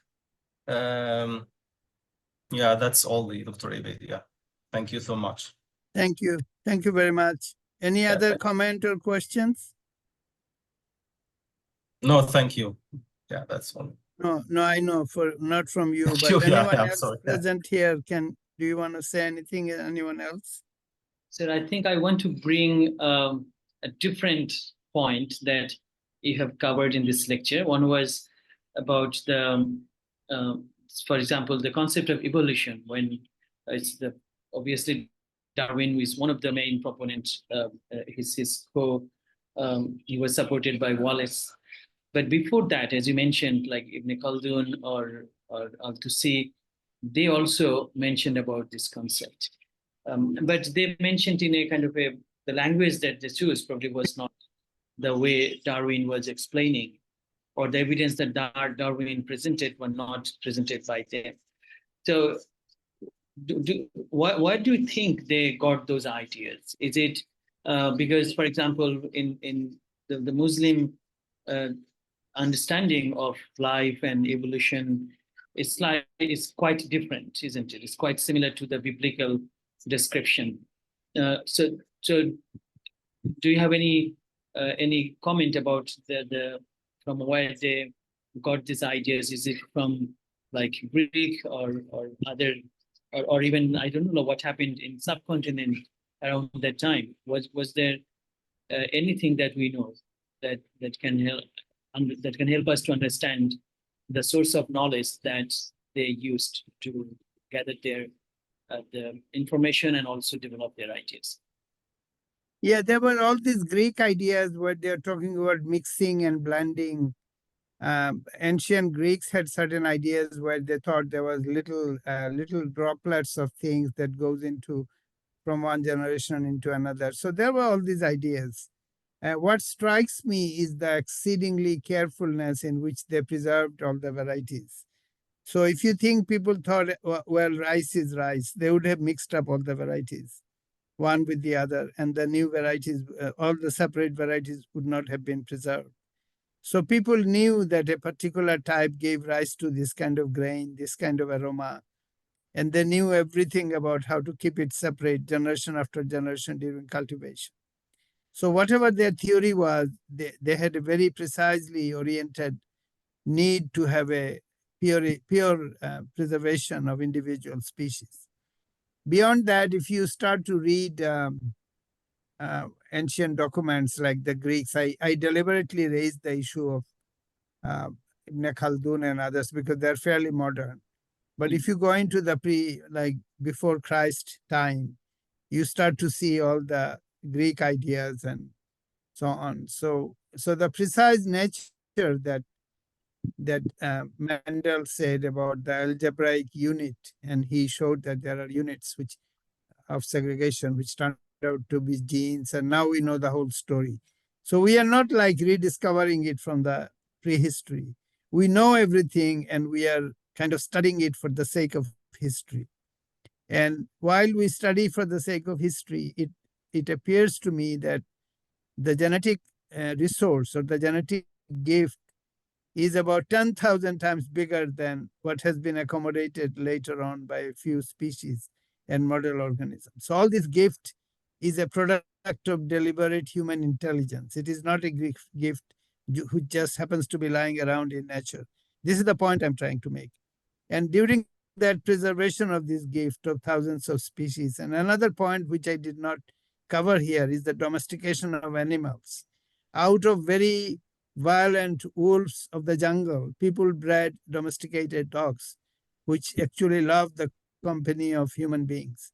So this selective breeding, which gave rise to the domesticated dog, it was the first animal to be domesticated by humans about some people think about 25,000 years ago. How did that happen? How did people knew about doing selective mating and continuously, iteratively find the more human-friendly dog and cross it with another human-friendly dog with the serial domestication? And when the dog genome was sequenced and compared with the wolf genome, out of which dog genome came, you can see the evidence of this selective breeding. So people had a theory. I cannot speculate what the theory was because they didn't write it down. But it seems to me it is fair to assume, and it's only because we now sequence the genome and we know that how the integration has been repeated. It is not just one fine morning some domesticated dog arrived and people kind of kept it. It was not like that. It was a result of continuous generational activity, which these days we would call breeding or genetics. Only that whatever theory they had, they did not leave it behind for us to see. Thank you. Diane, Diana, do you? Yes, actually, I wanted to I was wondering if your question can be addressed by Abed's concept of meme. Of course, people were thinking religiously about life, but Abed said that we have the memes are prone to mistakes. So you have to repeat the Bible and then you make a mistake, right? And then it becomes viral. So I think the idea could have evolved accidentally. I mean, based on the gene and meme theory, right? Abed, what do you think of this? Yeah, I'm very amazed. When Arabidopsis genome was sequenced, I was literally reading the genome from one chromosome end to another, like a book. And I found that what is intervening sequence, what is an intron, is the real body of another gene. So the gene has been shuffled around, introns has been created de novo from successful gene, and some successful gene later became a graveyard and unexpressed pseudogene or an intron. And that is so, this is so similar to if you had a bunch of text being reshuffled and the juxtaposition of text with another creates a poetry. And if you had a real experiment where you could turn it into music, you can see there's a continuous kaleidoscope of new creativity emerging. And life is, the DNA is very similar to that. The random assortment of gene and the reshuffling with the retro elements all over, and selfish gene being an example where a DNA likes to be propagated for its own reason, is creating novel functionalities, which is just popping up as some trait. So imagine this kind of popping up probably gave rise to salt-resistant crop in a saline condition. And suddenly you have a salt-resistant because of DNA was being shuffled around, and suddenly salt resistance emerged, 1 in 10 million plant. But that rare one plant survived and gave rise to all the subsequent salt-resistant plant.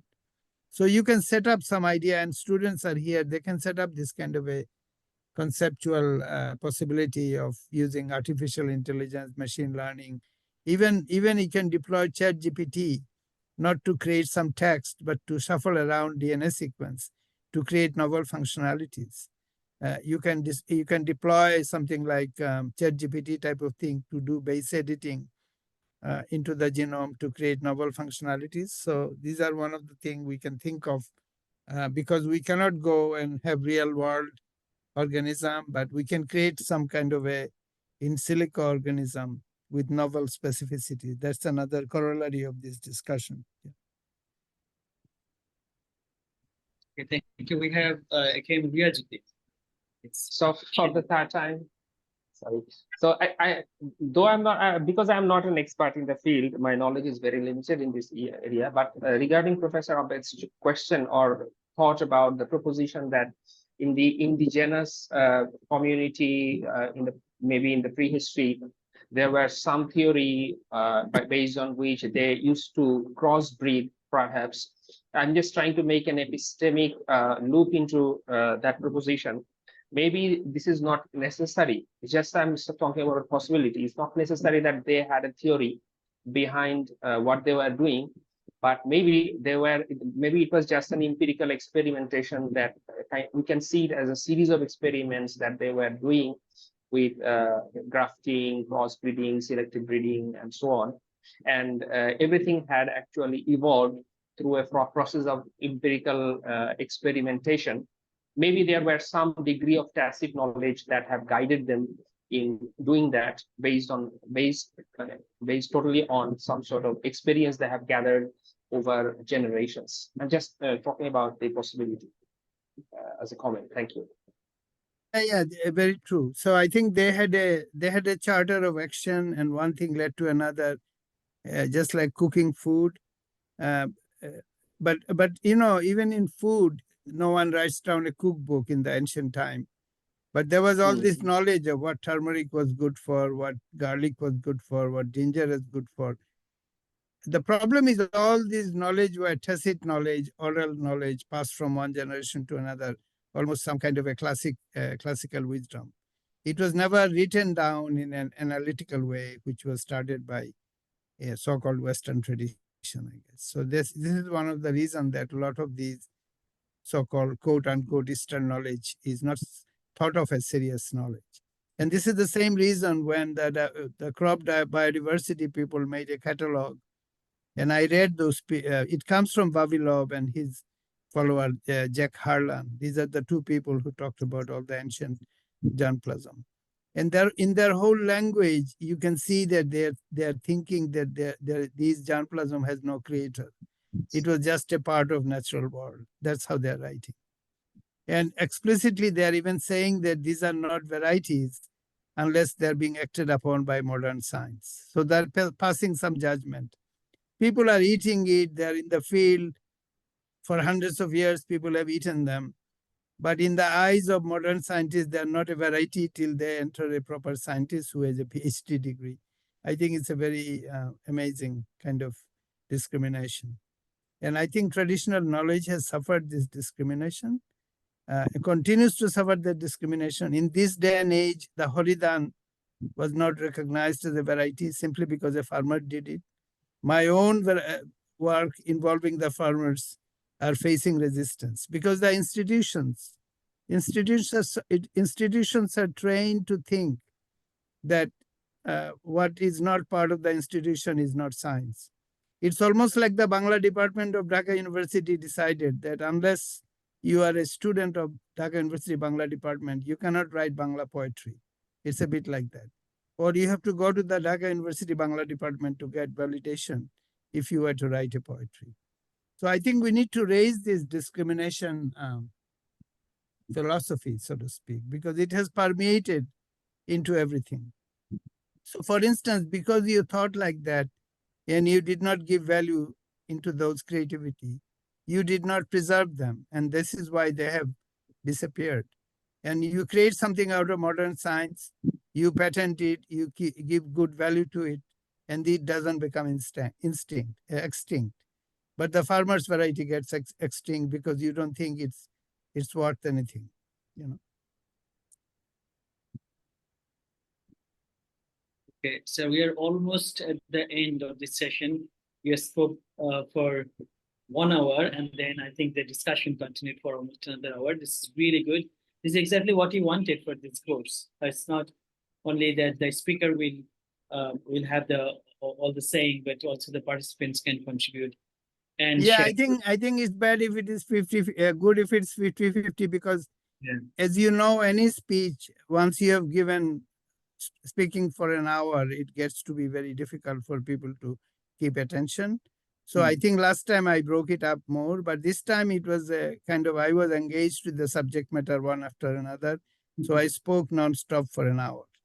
But I think the subsequent discussion were very substantive, very informative. Yes, so from tomorrow, Professor Pallav and others, we have number of very substantial, Diana, huh? Yeah. Yeah. No, I'm just saying all of you have made very substantial and important input. Yeah. And we are obviously recording everything and turn it into some kind of a text at some point.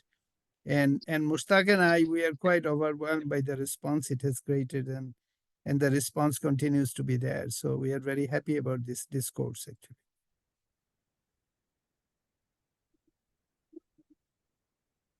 Yeah, Professor Pallav. Yeah, you are going to continue this course?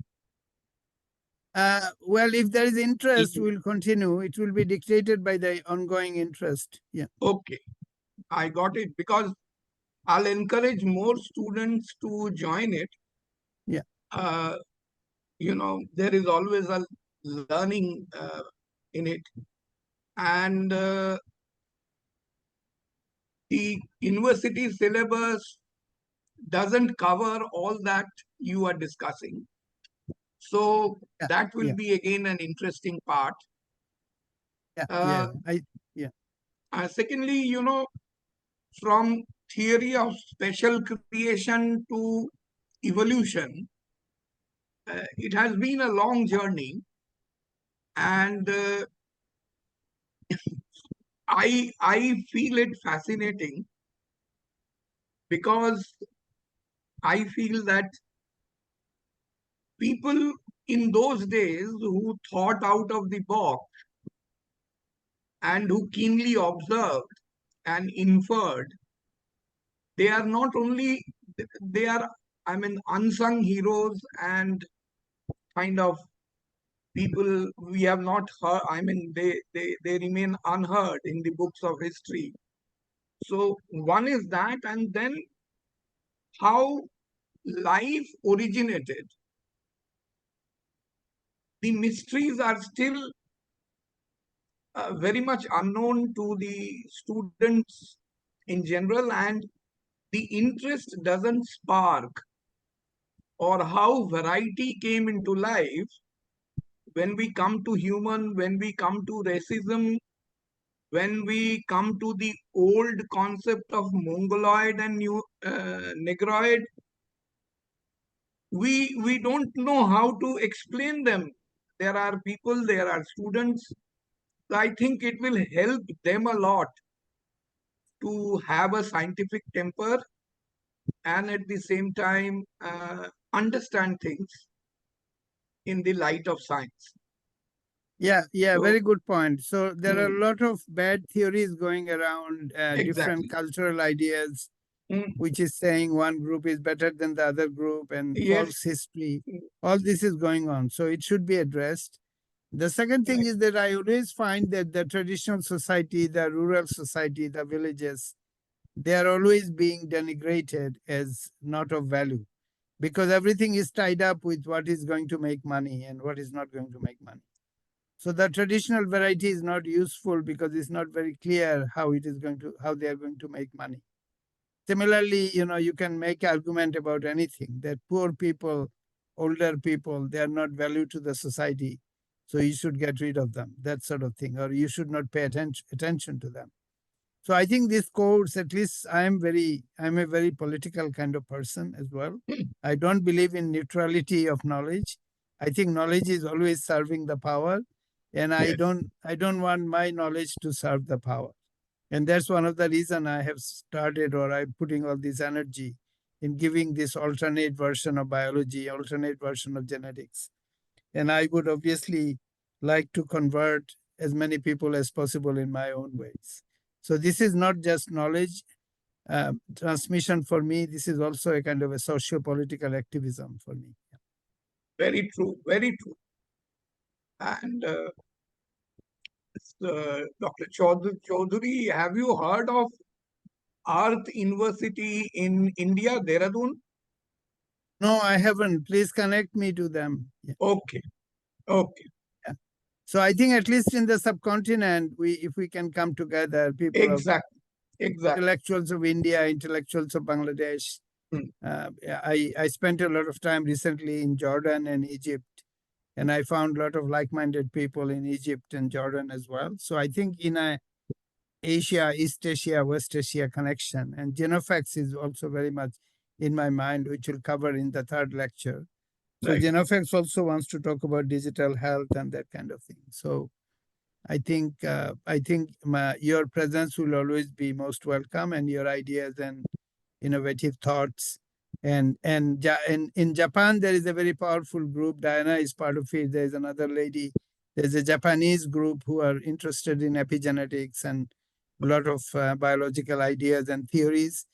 And as you might have noticed that I have tried this course not in a technical biological way, but more like a socio-political narrative, which I think is gives this course a particular energy, so that people start to see how genetics fits into the bigger scheme of things, which is not missing, which is absolutely missing in universities. Yeah. Sir, I will have a question for you tomorrow, not today. The time is getting over.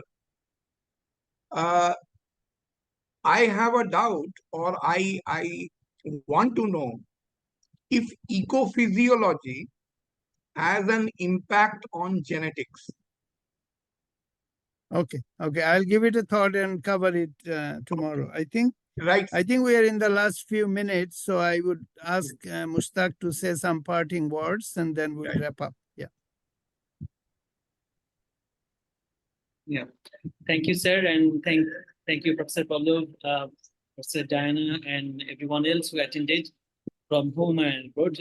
As I said in the beginning, it's really very encouraging to see the internationalization of this course, which obviously was, I mean, we didn't have this in the mind when we started, but we can see the nature of this course, the way it is delivered, the content which are covered, and also I think the broader aspects which the course has already touched. It's really very wonderful, and it's not, as Professor Pavlov has mentioned, it's not seen in the traditional classroom. So we hope to see you tomorrow, and tomorrow obviously the Mendelian genetics and also the other classical things will be discussed. But for everyone who is, I think there is no harm to raise new issues and also to bring new topics to discuss to this discussion table. But the activity that we have seen today, we hope that it will continue tomorrow. But also the other, especially the students who didn't speak today, we really encourage you to speak tomorrow, because this course will be more effective, and the outcome will be, I think, more attractive if everyone participates in this discussion. So we're looking forward to see all of you tomorrow. And Dr. Abed Chaudhary, thank you so much for this amazing lecture today. Thank you. So we end today. Thank you. Same Thank time you, tomorrow. everyone. Thank you. Thank you. Same Thank time. you, Dr. Chaudhary.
the same participation, but as I said yesterday, that we'd like the students to speak up and also share their views and understanding of the topics that's been discussed here.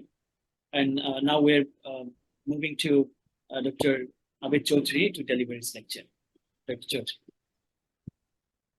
Okay, thank you, everyone. I think yesterday went very well, and the main feedback I got from a number of people yesterday that they were very surprised that these are people coming from other field, and they thought genetics was something very technical. But the way I presented, they felt that it was not technical and they could participate in it. So I think genetics is never technical. Genetics was made technical by scholars more recently. The ancient, timeless events that gave rise to what we call genetics is not symbol ridden, it is not mathematical, it's not technical. It's it's like poetry. And the point I tried to make last time is that till Mendel, and I'll introduce Mendel today, but till the time of Mendel, genetics was driven by what we call phenotype in technical language. That means what you see. So black husk rice is black husk rice, red tomato, eggplant, which happens to be white rather than the typical eggplant purple color, etc., etc. So these are like your experience. So you see the red tomato, green tomato, and there's nothing technical about it. It's the experience of your life. This is also genetics. We did not call it genetics. We should call it genetics.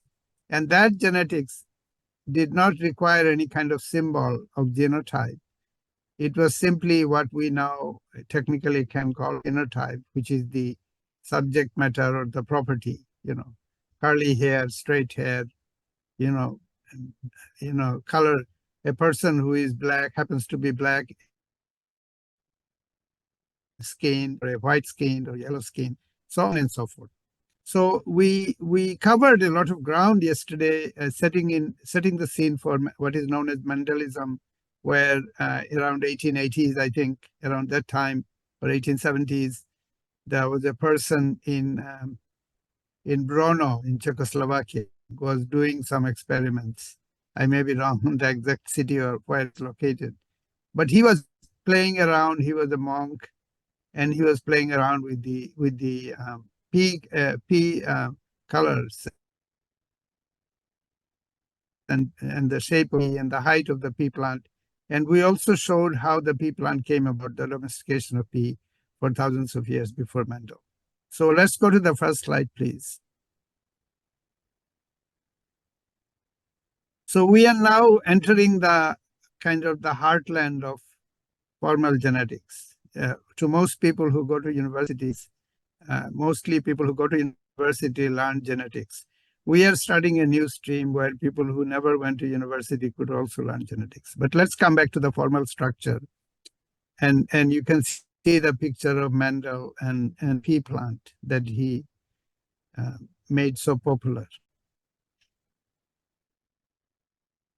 So the way we call it the foundational principles of genetics was established by Mendel. And he came up with names such as genes and alleles and established what is known as independent assortment. So we don't have to make it mysterious because now we know everything.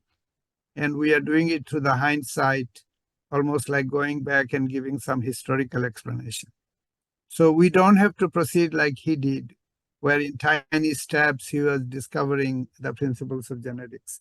We know the principles of genetics, and the most mother of all genotype is the sequence itself. So we know we can just sequence the gene today.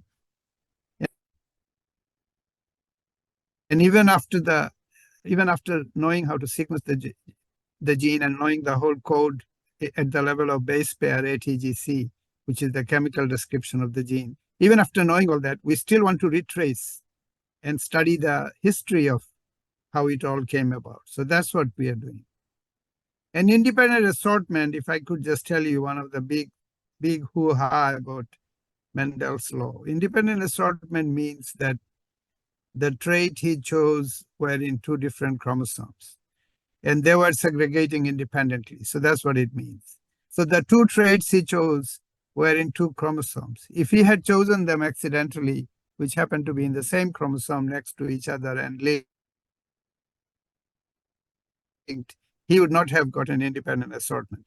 And I also told you that Mendel studied P and got all this segregation and independent assortment. And he studied another plant, which is the dandelion, and that did not show Mendelian behavior at all. And that turned out to be apomictic, and Mendel kind of stayed quiet about it. It's only after his death, his notes, and found that he found another plant where genes were not segregating. And it was totally confusing. And now we know because that plant was apomictic. So next is. So I will not belabor this point. This is a retroactive justification of what independent assortment means. And he chose 2 different traits. And here you see the character of the chromosome as they would line up. So this is where things get very technical and people get scared and want to run away from genetics. And this is not important at all for the spirit of genetics. These are some kind of technical detail of how chromosome would pair and assort. And my talk is at all not about that, but I still want to cover that ground, show you that what he was observing, and he had no idea about chromosome or anything, but from the algebraic relationship, he was surmising that these traits were assorted independently. So at that abstract level, they were independent traits. But now we know that is because of the height and the color of the P, etc. They were residing in different chromosomes. And as a result, they were segregating independently. And that whole algebraic relationship or number relationship is shown in the next slide. Next slide, please.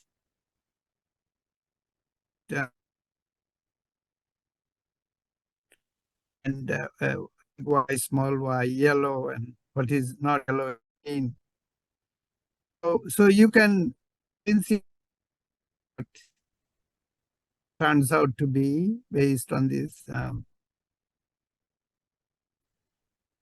slides, I think the things, and you can do those kind of algebra. So what it means is that it is the 9:3:1 ratio.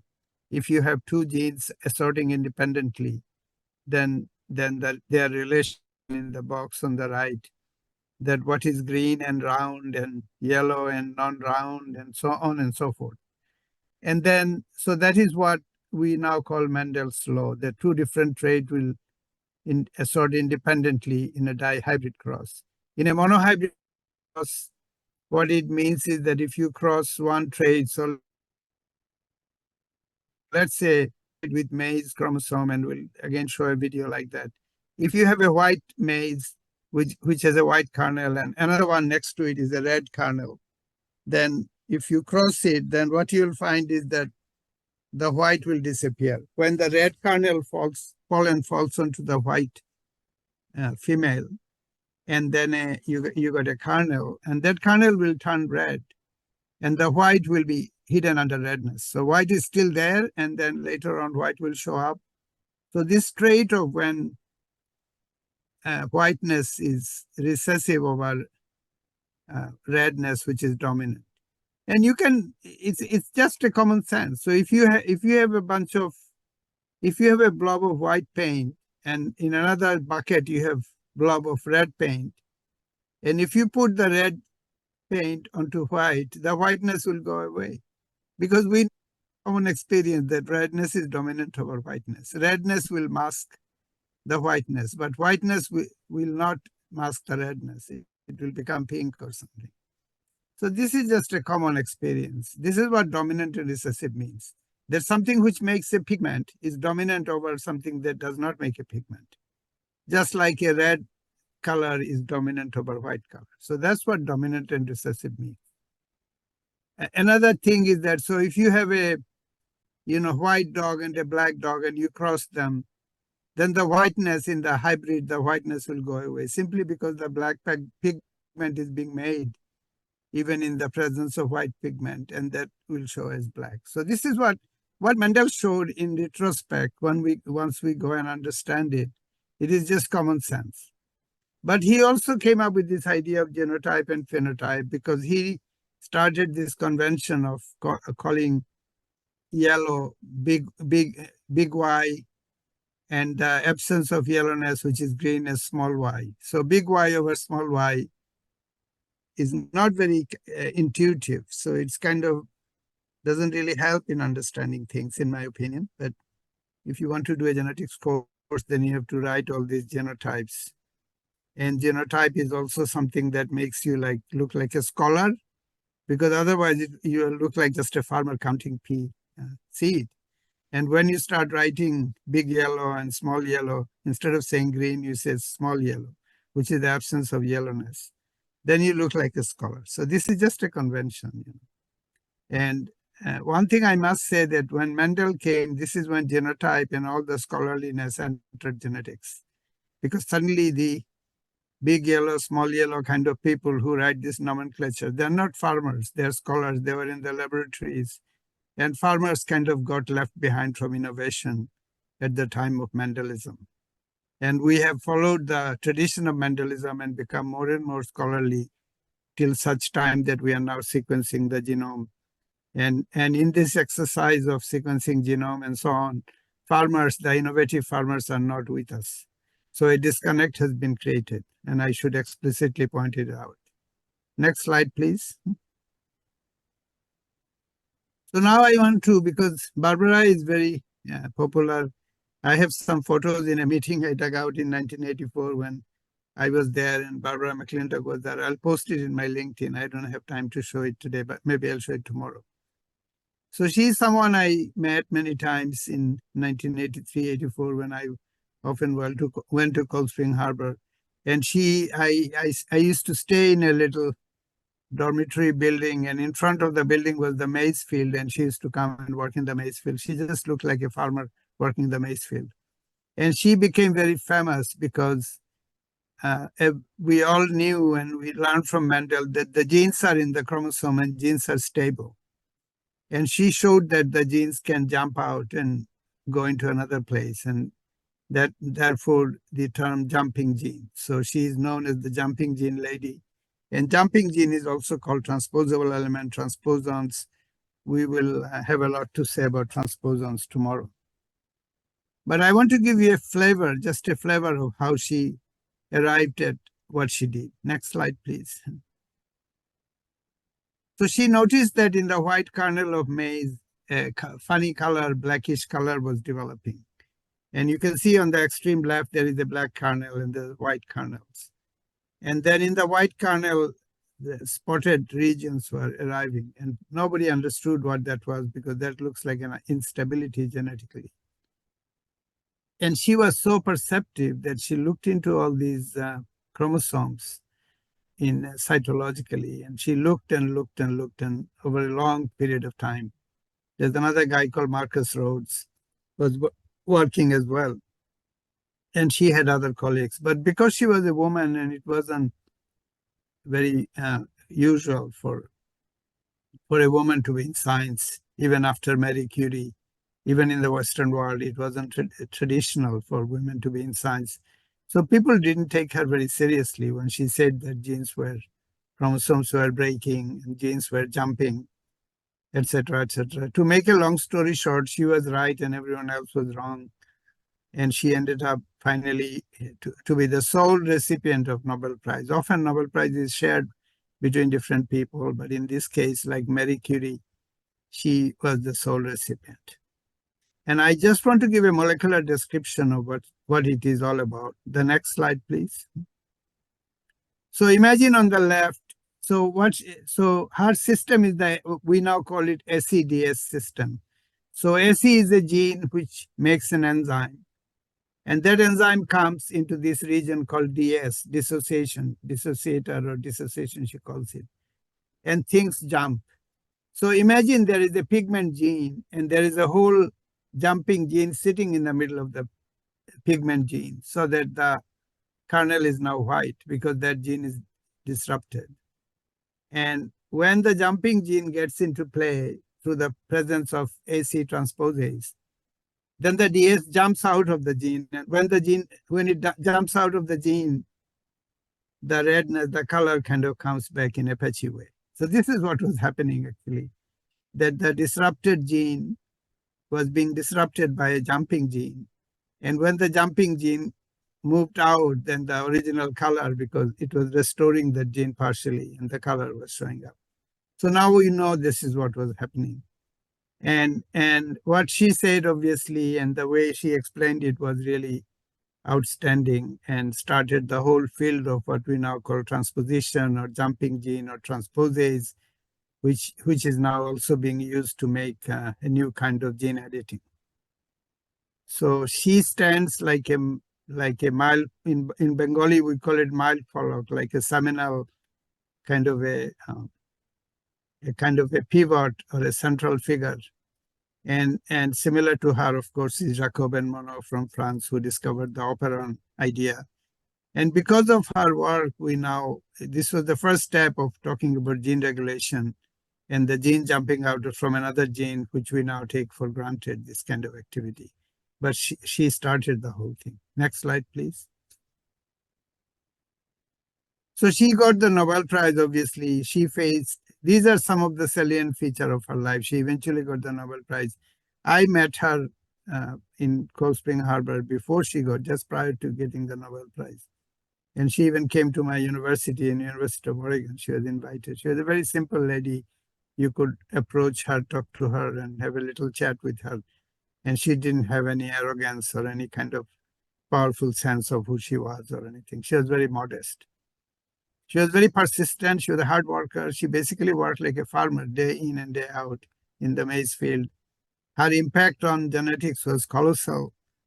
She was also not an establishment person. She never got any official job or official director or any kind of big job she never got. She continued to work like basically a student, and her work eventually obviously led to what we now call molecular genetics. Next slide, please. So her recognition was delayed. It was the end of her life. She got the recognition. Cold Spring Harbor Laboratory, where we went, I went many times in 83, 84, is really a big center of learning for molecular biology. And tomorrow I'll show you some of the photos which I happened to obtain. She conducted all her pioneering work. It was a residential laboratory. There was living quarters. She could live there, work there in the whole campus. And her work was in maize, as we will introduce maize in this class as well. And the long legacy she has left behind is this relentless work. I learned it from her myself as well, to continuously work, and not try to be a big shot or anything, but just continuously work. And that is a big legacy that she has left behind. Next slide, please. So now I want to give you a sense of the fact that Mendel was not the final story in genetics. There's a guy called Morgan. So in America, at least, they call it Mendel-Morgan genetics, as they should, I think. Because he showed that these genes, Mendel's idea of genes, were located in chromosome. He used fruit fly as a model system and made the first genetic map of the fruit fly. He also showed that genes could be linked, so they're not assorting independently. They could be right next to each other. He introduced the concept of linkage. And he also showed that using mutagen, ethyl methane sulfonate, and various chemicals, small molecules, you could mutate the genes, mutate the nucleotides from one nucleotide to another, and therefore you could create genetic diversity deliberately by mutation, as I will show here through my own work. And that whole procedure of whether you study the existing variants of P or whether you directly create mutation is called forward genetics. So this is very important, because later I'll talk about reverse genetics. So anything that exists in the world, yellow pea, green pea, this kind of variation, or, tall pea plant, short pea plant, these variation. These are all manifestation of what we call the forward mutation, because something has happened in a gene and now you see the result. And that forward mutation can be created by mutagenesis as well. Next slide, please. So Morgan is a landmark person like Barbara McClintock. He got the Nobel Prize in 1933, long time before Barbara. And he popularized Drosophila, or the fly, as the model organism. A lot of work was done by Morgan and his student Studevant, and they generated, as I said, linkage map. They put a lot of experimental emphasis on working in the detailed genetics, in the forward mutation kind of thing, by making mutation with ethyl methane sulfonate. And what we now call genetics is due to Mendel, but much more so due to Morgan. Next slide, please.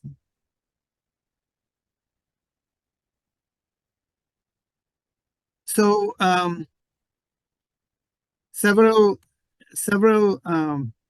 things we need to talk about now, and now we have come to my own work, because I want to give you a very primary example of what I have done and why am I doing this course, is because I have played a very significant role in my own way in doing mutational analysis in a number of important traits in plant biology. And I will give you some example on it. So the first thing I took on was to identify and clone genes which are involved in seed size. As you know, that rice plant and other crops used to be tiny little originally. And then the seed size, through human participation and selection, seed size got bigger. And it's because seed size got bigger that we have modern agriculture. Because if we have tiny seed, the food production would be very low indeed in terms of weight. So I was very aware of it, and I decided to take it on in Arabidopsis, which is tiny little seed, but I looked for even more tiny mutation in the seed, so that seed would get even smaller. And I even screened under the microscope. Arabidopsis seed is very small, and I looked for even smaller mutant. Next slide, please. So this is a piece that was written on my work when it was sent out. My paper was sent out to Proceedings of National Academy of Science in USA.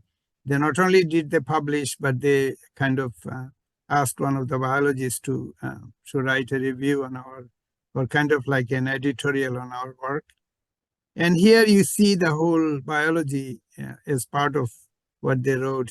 Is taken from that paper in Proceedings of National Academy of Science. So the seed formation is a result of double fertilization. A lot of people don't know that. So from the pollen comes two nuclei. One is the sperm, which fertilizes the egg and becomes the embryo, shown in the middle. And the other one fertilizes the endosperm and becomes the triploid, fertilizes the central cell, which is a homodiploid, which fuses, and then another sperm comes from the pollen and it becomes a triploid endosperm. So one way to understand endosperm is when you have coconut juice, and coconut juice is nothing but liquid endosperm, which later becomes very hard, and you can scoop it out and have this delicious coconut. And if you open a coconut, you'll see that there is a baby coconut plant is there, which is the embryo. So coconut is a good way to understand the relationship between endosperm and embryo. And in our case, of course, the endosperm is transient, and you can see in the right that endosperm disappears. And then you have a seed when upon planting, you get a seedling to come out. Next slide, please. So there is a crosstalk between maternal tissue, zygotic tissue, which is the embryo, and a lot of growth regulators play an important role in it, such as cytokinin, gibberellin, etc. And then environmental factor, of course, the soil quality. Agronomic importance is that, of course, seed is what we eat.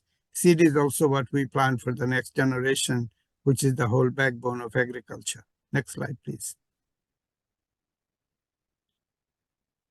Next slide, please. So we cloned we identified several genes. The mini seed, we call it mini. Haiku, haiku is a very small Japanese poem. So one of our collaborators called it haiku indicate smallness. And then we studied it, obviously, and we found some gene regulation, some important genes like kinase, and these are issues, and WARKey transcription factors. These are issues that I can't really get into, but these are the identity of the gene that was defined by the mutation that I generated, along with my colleague Ming Luo. And this was the first mutational analysis of seed size. So that is one of our contribution, I should say, me and my postdoc and my technicians and so on. We did a mutational analysis and we isolated the seed size genes. And these seed size genes became very important later on through work of subsequent people. So this is what happens in science, that I did this work, I left it, and then other people came into the field and then developed it to the very high level. So that is the one thing we did. The second thing I did is isolate a mutant called AMP1, which is a codes for a glutamyl carboxypeptidase. Again, it's a very important gene in plant biology. Next slide, please. And you can see this from my paper, that it shifts the Arabidopsis plant shown here on the left and in the bottom picture. And on the right, due to a single mutation, you see what happens. It becomes extremely bushy, and it has a higher rate of leaf initiation. As you can see, on the left is a normal plant, and on the right is the AMP1 plant. So it's making a lot of leaf very quickly. Next slide, please. And then it shows an extraordinary phenotype, as you can see the lower right, where instead of 2 cotyledon, there are 3 cotyledon. And normally in Arabidopsis, as you can show in the top, there are 2 cotyledons and leaves comes in 2 pair. And what I have created now is that leaves, cotyledon is 3 and leaves are also 3. So that the whole symmetry has now changed and leaves are coming in 3s rather than 2s. Sometimes there is only 1 cotyledon on the left. So this mutation broke the nexus between monocot, dicot, etc., which is very old in botany. But the presence of my mutation showed that this dicot, tricot is not really a useful definition, because here is a plant which was actually not dicot but tricot. So how do you do with it? And it's even some of the seed are even monocot, as shown in the left. So the monocot dicot divide was not useful, as the AMP1 mutant showed. And with the help of one of my colleagues in CSIRO, Chris Halliwell, that Diana knows, that we later cloned AMP1. Next slide, please. So other thing I found that if you have AMP1 mutation, then you have a lot of callus and a lot of regeneration. And this AMP1 mutant, instead of dying after 6 weeks, Arabidopsis, as is a normal Arabidopsis, 6 to 8 weeks life cycle. And this one seemed to go on forever, even 6 months or a year or something. And so essentially it had become perennial. And that was, this I did so many years ago. This paper was published in 1993, as soon as I came to CSIRO, because I got this mutant with me from America. But it gave me the idea that plant could be made perennial. And this mutant was due to upregulation of cytokinin, which taught me that by increasing cytokinin, you can make annual plant into perennial, which was like my stepping stone to what happened later in getting perennial rice. Next slide, please. So cytokinin level was high. Embryonic pattern, as I showed you, instead of dicot, it was a tricot and tetracot even. It was a vegetative growth was completely altered, and photomorphogenesis is something that behavior in the darkness is another issue. Next slide, please. I think these are some of the litany of phenotype of AMP1, which is not particularly relevant here, but the seeds, everything was affected, basically. Next slide. So now what I have shown here is that I have shown example after introducing Mendel. I have shown example of my own work where I have mutagenized and got forward mutation in 3 different characters, namely AMP1, which changes the annuality of Arabidopsis into perenniality, or 6 weeks life cycle into the annual life cycle, and was due to the plant hormone cytokinin. And I have shown example of how mutational analysis can be done by forward mutation to alter the seed size and thereby clone genes important for seed size, which is a powerful agronomic trait. I have now come to the transition point where I introduce my own area where I do research, which is Kanihati. And you can see drone images of this lush countryside where I work. And very soon I will introduce you to that area in the work. But I think I'll take a brief break here and show you a video. Mushtaq, do you have the video? Sir, I will show the video. Okay, okay, yeah.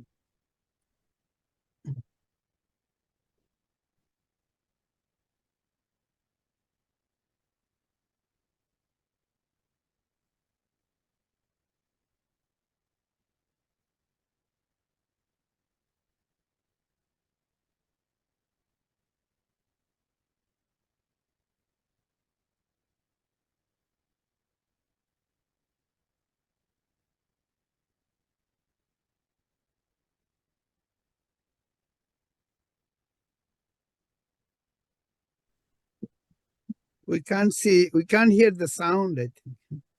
Samit sound অসুবিধা হচ্ছে? আচ্ছা, আমি microphone কি on করে রাখবো? হ্যাঁ হ্যাঁ হ্যাঁ, মাইক্রোফোন অন করো। আচ্ছা, ঠিক আছে।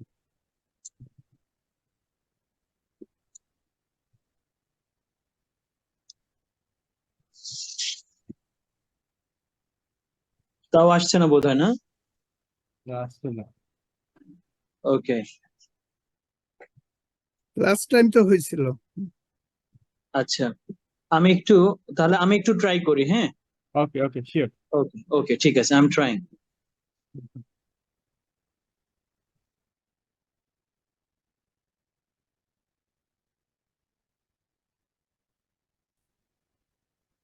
Give me a few minutes, probably like 1 minute.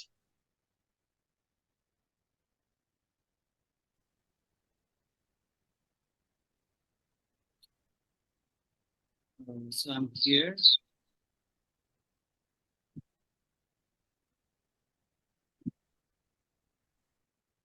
Sharing this.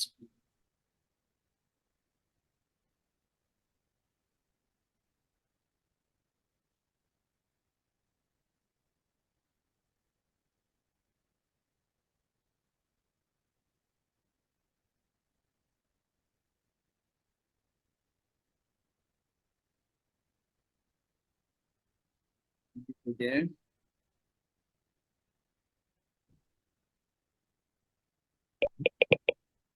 Education in biology, which is more related to experiments.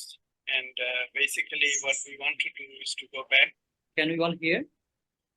Yeah, we can hear now. You can increase the sound a bit, maybe here. Introduce from the very beginning to students in the natural world, and in particular experimental organism, or what sometimes we call model organism. So there are so many things in nature. If you look around it, it is a bewildering array. There is a mango tree, there's a palm tree, there's a coconut tree, there are elephants, there are tigers, so on. But how do we actually find from it the essential messages, the message of biology, the mechanism? And this is kind of going back to very old-fashioned biology, going back to the time of Darwin or Mendel, and introducing the concepts of variation, which I think our students have really moved away from it, and they don't have a good grasp of it. So when we look at a model organism and what has been tried before, the most common thing, of course, around us in Bangladesh is rice. And here is a pinnacle of rice after ripening. And this is sort of what you see that farmers cut, and then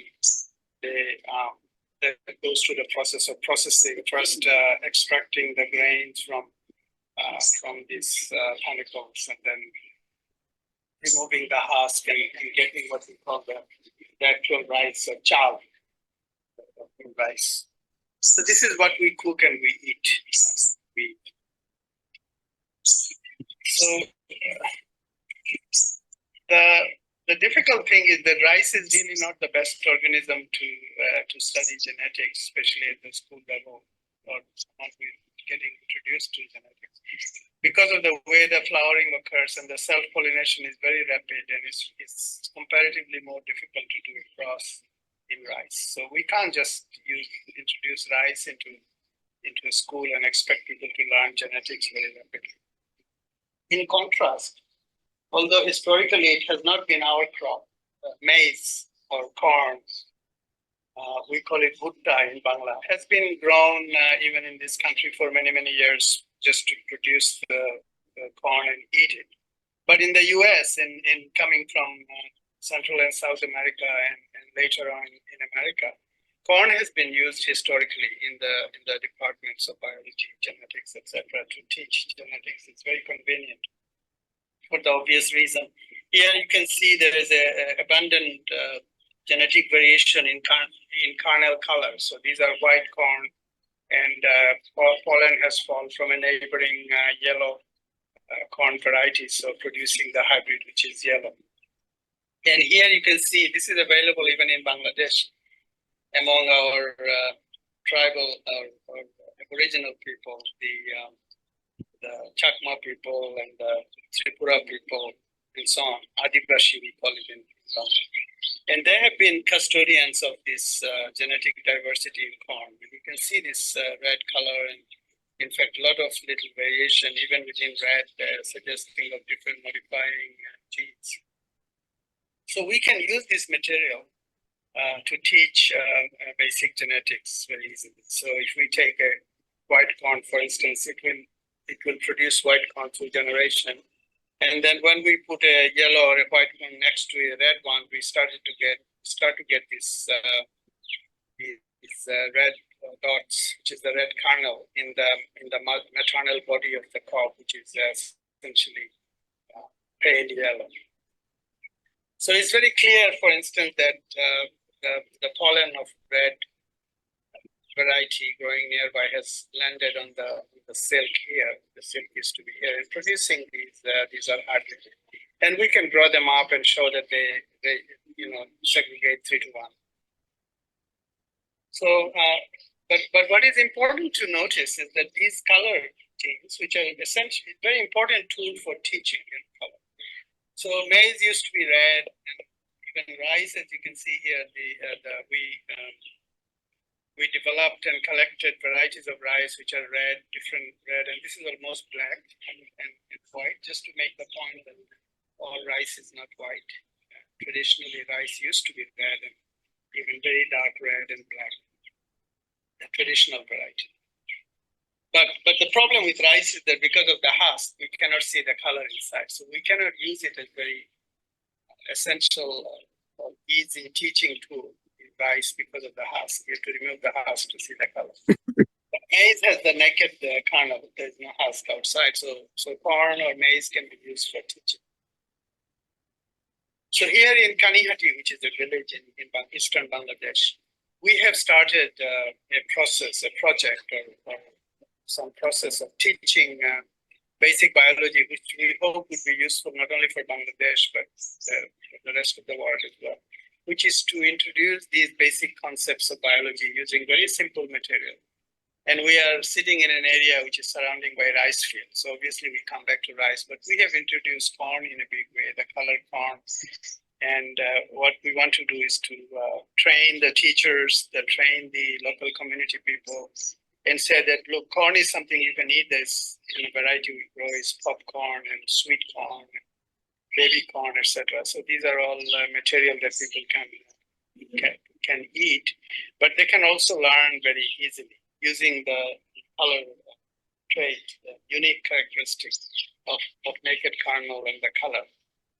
And starting from very basic genetics that Mendel worked out for us many, many years ago, and going back to modifier genes, going back to the concepts such as dominant, codominant, as well as transposable elements, the kind of work that Barbara McClintock did using the kernel color. So all this is possible. And what has been happening not only in Bangladesh, but a lot of what we call developing world, is that the excessive bookishness, the learning, students are learning or forced to learn everything. memorizing a book, and they're giving exam in that bookish learning. And they're not getting even the total intellectual grasp of the fundamental issues of biology, such as variation, what is dominant, what is recessive, basic Mendelian genetics, basic transposable element kind of genetics. And all this is possible to introduce through this informal process, whereby we show more experimental material rather than books. So this is kind of a beginning in that direction. And we hope in coming days and coming months, we can introduce more and more concepts of biology and introduce it in a way that the students and lay person who want to learn genetics and biology slowly can grasp the essentials of biology in this. Thank you very much. So as you can see, I was basically giving this lecture maybe 10 or 15 years ago.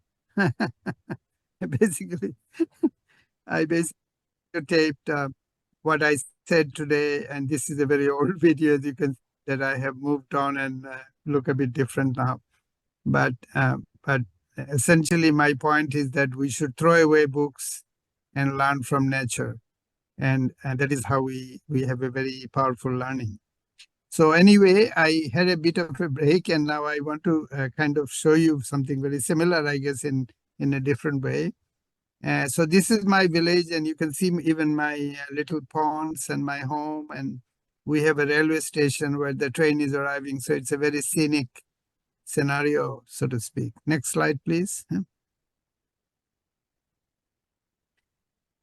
This is a drone photo, and on the left you can see the little Palki River, and on a distance you see the Manu River, looking like a horseshoe, and the paddock that you see, the rice field that you see in the middle, and indicating PV, which is Panchabrihi, is my experimental field. So this is just to give you an example that I don't have a little building with a backyard where a research institute has some land. This is a very large land, farmer's land, where I actually directly do the research on the field itself. I don't do any research in a building, in a laboratory, or in a backyard, but in a very large field. Next slide, please. And what we do, obviously, corn is something I showed you before, but these are the real corn from our field. You can see the corn plant, and on the right is a red corn. And we play around with color a lot because every color is so you take a primary color like red, and then every different color that you get is a modified gene segregating.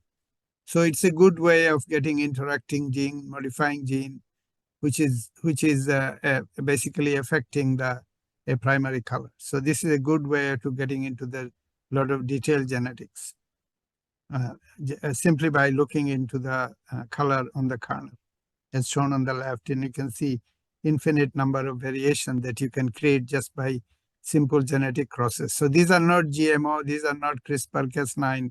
There is nothing modern about it. It's all classical, old-fashioned Mendelian genetics, or even pre-Mendelian genetics. Next slide, please. Oh, I want to introduce you something very recent that I have done. And in order to understand it, you pay close attention to these two plants. Look at the one on the left, and from which a first harvest has taken place, and you can see the cut region on the top. And after that, only small, mingy little plants have emerged. So this is called a ratoon. This is very poor. Rice normally does not give a second harvest after planting and then withers away. To make a long story short, I looked for forward mutation and also looked by breeding and trying to get something on the right, which is upon cutting, almost like a bouquet of flower, you get the second harvest. So just like my other forward mutation that I've shown you, EMP1, seed size, etc., you can think of my another project where I've looked for forward mutation, whereby rice is being forced to give a second harvest, as you are seeing here on the right, on the picture. It's very black and white. It's a new trait that rice has attained, that upon cutting, it gives a second harvest. Next slide, please. And when we when we look into the second harvest and that whole biology, third harvest and so on, we find that they make immense root underneath. So here you're looking on the right, 3 on the left from the farmer's field, which is a typical rice root. And look at the root that I have generated. We dried it and took the weight of it. So it goes from 8 gram to 101 gram, so to speak. Yeah. So more than 10 times. And just to excite you a bit, I'm showing you this picture from the from internet where somebody is showing how big root can be. So we haven't made it that big, but we are getting there. Next slide, please. This is another example where seen very clearly. On the left, you see what is the normal weak ratoon is on the leftmost farmer's variety.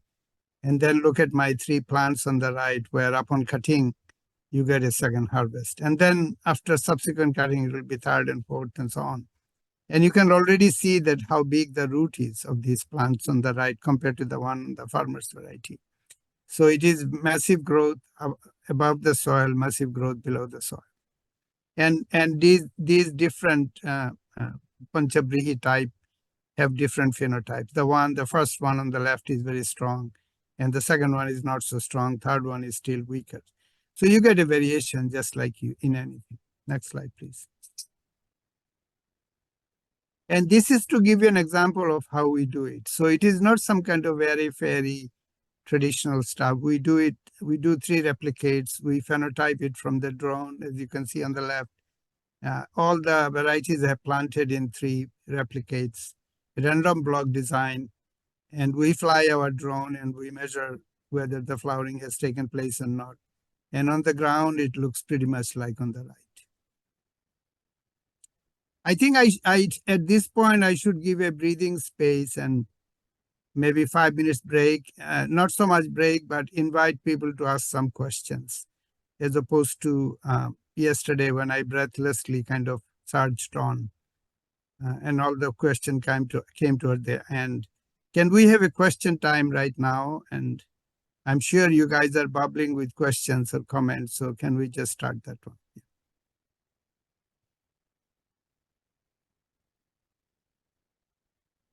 Yeah, Professor Pallav, yeah. Please unmute. Yes. Yes. Yeah. Can you hear me? Yeah, I can hear you, please. Yeah. I have a question regarding the Mendelian genetics. Yeah.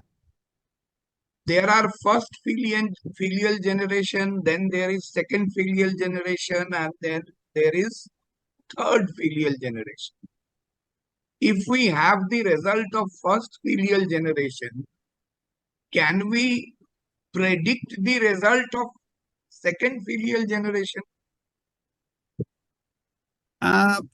You mean if you start with maybe make a bit clear. Let's say we have a trait and we make a cross. This is typically how it starts, right? Right. So let's say we discuss it in the context of color. You have a red kernel, and you cross it with the white, and the resulting F1 is a red, right? So the typical Mendelian experiment is that red one you now you don't cross anymore, right? So you have a self-fertilizing situation where you have a red, but the red is hiding the white in there. So if you were to write the genotype, it will be big red over small red, right? So that the process of making the hybrid, you can call it the first filial generation, right? So you have crossed with P1 and P2, 2 parents, and you got the F. And we will arbitrarily decide that the F is a case of red color, just to exemplify for one monohybrid cross. And you have a red kernel which you plant, and that it grows up, and then it pollinates itself. And now you would get 3-to-1 ratio in the second filial generation. You would get 3 red and 1 white. So and then the only other bit about Mendelian is that if you then also say that you have additional character, which is a short plant and a tall plant, then that shortness and tallness will segregate also 3:1, but independent of the color. And so you can see just by describing like a story like that, you have a complete description of Mendelian genetics. And you can write it formally in the form of algebra, and you can say length, one code for length, one code for kernel color, and you can do all this arithmetic. But the way I understand and the way I want to convey to people is this story, so to speak. Right. There is one more question. Yeah. We normally get black rice. It is not exactly black. It is maroon. Yeah, it's intensely purple. Intensely purple. Intensely purple. And we find that nutritionally, black rice is better. It has more protein than the usual rice. Now, is it through forward mutation or through some other method? No, it's not forward mutation. So because the black rice is the progenitor of white rice. We used to have black and red rice before white rice came along. So it is by forward mutating the black rice that we have gotten the white rice, right? It is not by mutating the white rice that we got black rice, because black rice was what is called wild type. It was the pre-existing primitive form, red rice, purple rice, etc. And you can imagine that the pigment gene has been mutated, and then now pigment is not being made, and the rice has become white. So that is why what you just said makes sense. By making white, you have lost the nutrient. You have mutated the nutrient away in the process of making white rice. Right. Okay.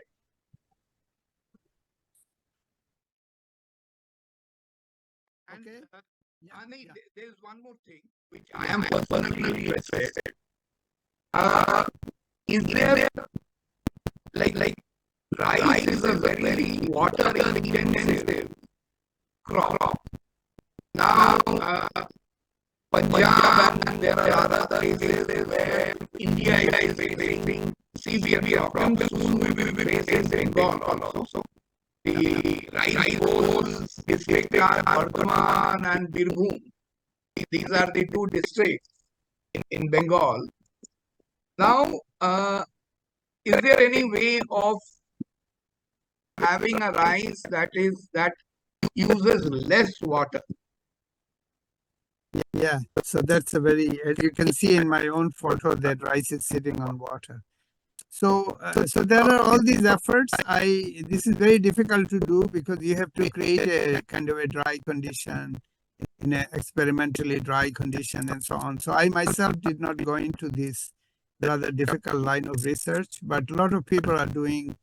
Often it's GMO, often expressing this, that, or the other gene, and try to make it less drought tolerant, if you call it, needing less water.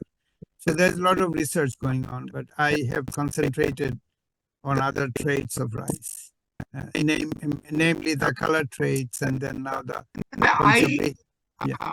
I liked the idea of having a second harvest and a third harvest, because probably that way the farmer saves a lot.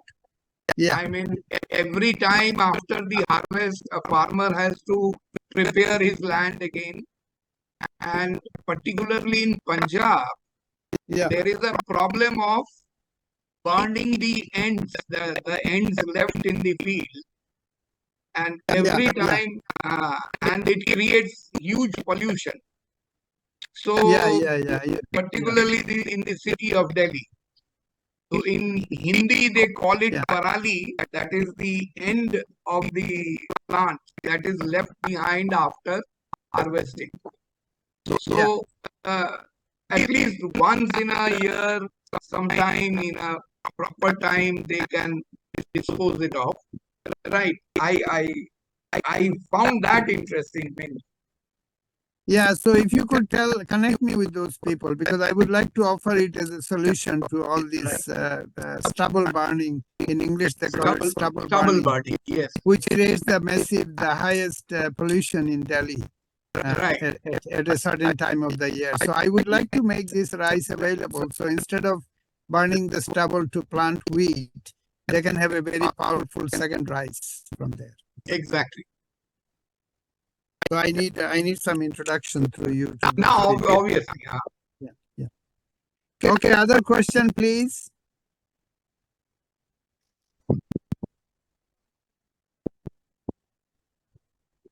Yes, Sadia.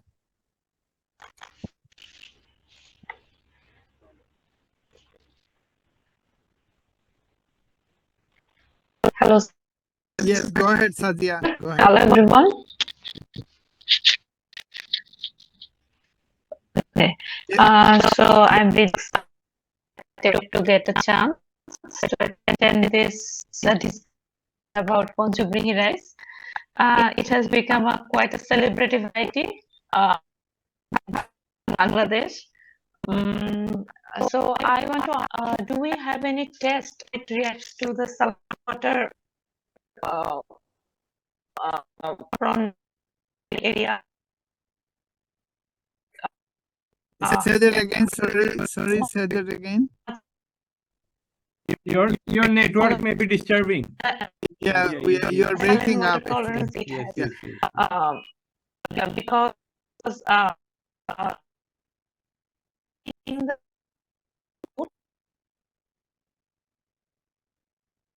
heavy root design, it just came to my mind that it will also be very beneficial where. So sorry, I not audible, right? Yeah, now it's better. Yeah, now you Okay, can speak. okay. Yeah. So my question was,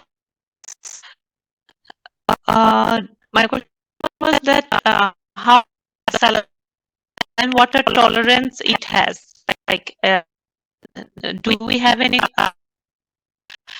research on that yet, or like it just came to mind after seeing the root, the heavy root design it has? It might be beneficial for the fields where the soil erosion is. So the soil erosion is. Yeah, I think I can answer your question. We can't hear you properly because of network issues. But soil erosion rate is high. So no, soil erosion. No, instead because of more root, soil erosion is not high. Soil erosion is very good.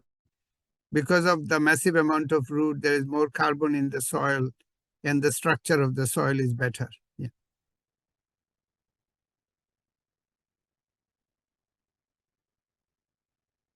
Hello. Sunil from India. Okay, Sunil, can you speak? Sadia, I think your network is not good. So, Sunil, can you Hello. speak? Yes, Sunil. Yes. Am I audible? Yes. Sir, actually, I want to know, using genetics, how can we deal with climate change? What exactly do you mean? How do you want to deal with climate change? Like more trees can absorb more carbon. So with a less period of time, how can we do it? Yeah, so one of the thing is that what you looked at, that it has more root, which means it has taken more carbon into the soil. So this rice, the Panchabrihi multi-harvest rice, can deal with climate change that way, but by having more root in the soil, and therefore more carbon in the soil. Right, sir.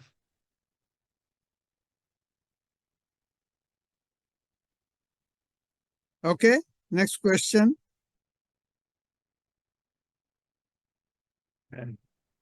Mr. Mushfiqur Hassan, please. Assalamu alaikum, sir. Yes. As a as a student of class 9, I have a question that we have seen that every time the combination of daughter cell is 3:1 in monohybrid cross. Is there any prediction that the probability will change anytime, that 3:1 will not be? No, because of the way chromosome segregation occurs, because of the way genetic segregation works, and the only way it will change is that if the trait is really not dominant, or other genetic factor will interfere. So let's say if you have a red to white ratio is 3:1. If the redness is being modified by another gene, then the 3:1 ratio will change. So there are situations, I can tell you, when this ratio will change. But ordinarily, for the purpose of learning genetics, we assume that this ratio will not change. Okay. Can I predict this earlier? No, you can't predict it earlier because you don't know whether the modified gene is there or not. You just have to patiently count. And if there is any deviation, then you have to ask why there is deviation. Okay? Yes, sir. Thank you, sir. Okay. I think, Sazia, do you want to speak again? Yes, sir. Sajia asked questions by message. Check message, please. Okay. So can you read it? Yes, sir. Is there any research on how much saline water tolerance is that? If we plan to use it as a tool for climate change and implant this variety in coastal belt? Yes, of course. I have not measured saline tolerance of the variety yet. We should take it to the coastal belt and try the saline tolerance. Yes. About root system, the root looks very heavy and condensed. Can we use it as a tool to fight against soil erosion? Yes, the answer is yes. So we should do the soil erosion specific tests. Yes. Sir, how much irrigation does PV rice require comparing to the other common varieties? We don't know yet. We should measure the actual water utility. Yeah, usage. Yeah. So, Mr. Nazmul Haq Roni, please ask your question. Thank you, sir. Sir, you said you did a second harvest of rice by forward mutation. I think it's a very good idea, sir. But I want to know, is it possible to keep the yield constant in the second harvest? Well, the yield comes down a bit on the second harvest, but goes up again in the third harvest. So the Panchabrihi shows very powerful trait of. Actually, I can probably send some photos that I just got to Tamid, and Tamid, you will be able to show it, right? Okay. Yes, sir. Yes, sir. I will just forward something, and it will become very clear to people. I just got some photo from Russell. Just hang on a minute. It's a very important question, so I want to address it. Okay.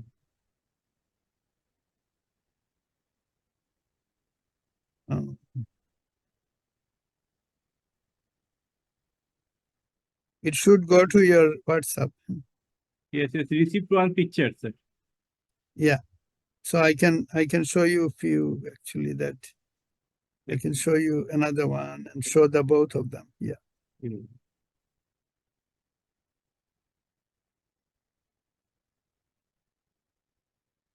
Yeah. Okay. So show these two. Okay. I'm showing.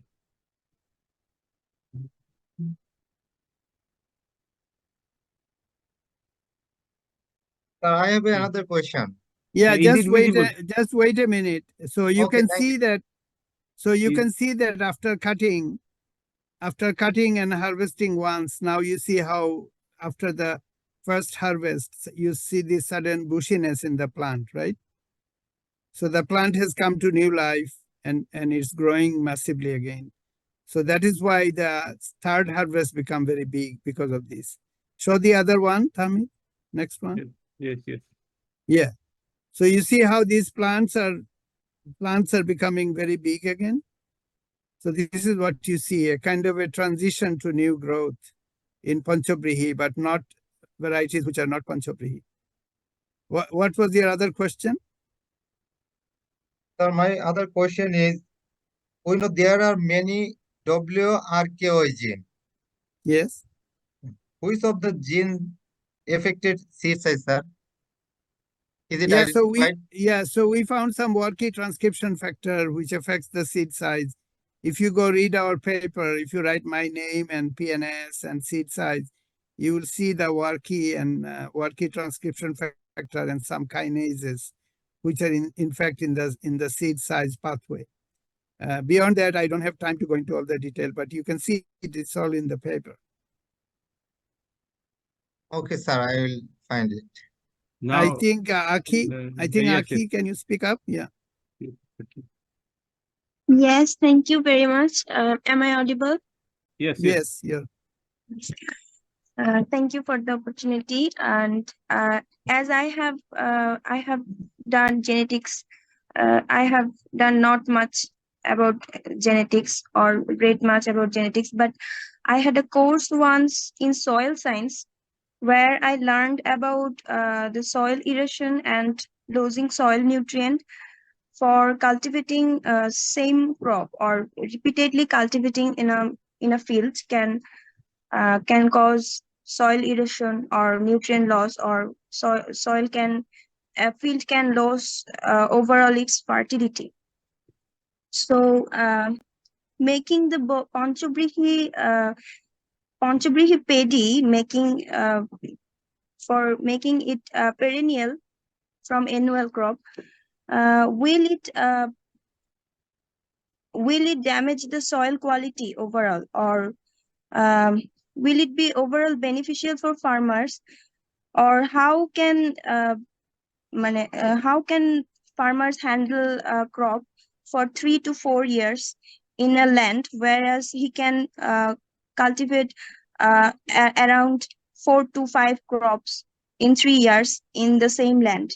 And what about the fertilizer and other maintenance that farmers should follow? I am just curious to know about this.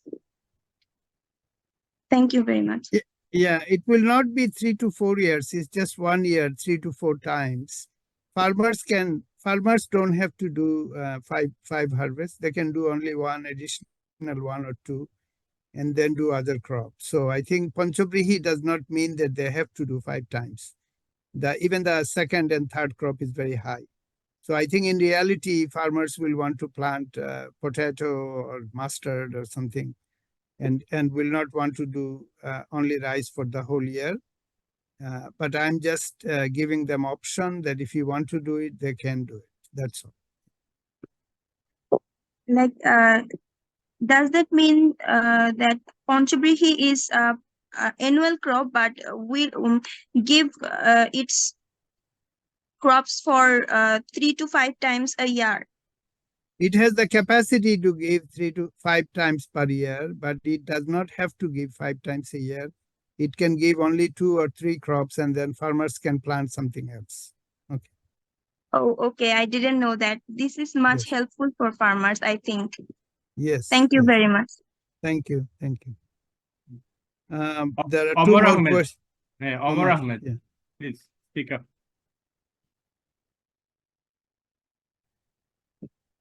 Thank you, Dr. Abed, for lecturing today. But I have 2 questions. First question about Mendelian genetics. So I inquire about how the deviation in Mendelian genetics explain or illustrate the incomplete dominance, like flowering that have mixed color or something like that. Yeah, and could this first question. Yeah. Okay. Yeah, very important question. So incomplete dominance or partial dominance. In real world, a gene is not 100% dominant. It will show epistasis, as called it. So we are not going into all the detail, but for instance, if it is red and white, you may find that some progeny are becoming pink because there is another gene affecting the redness of the red, right? So all these details in real world, all these details come into play.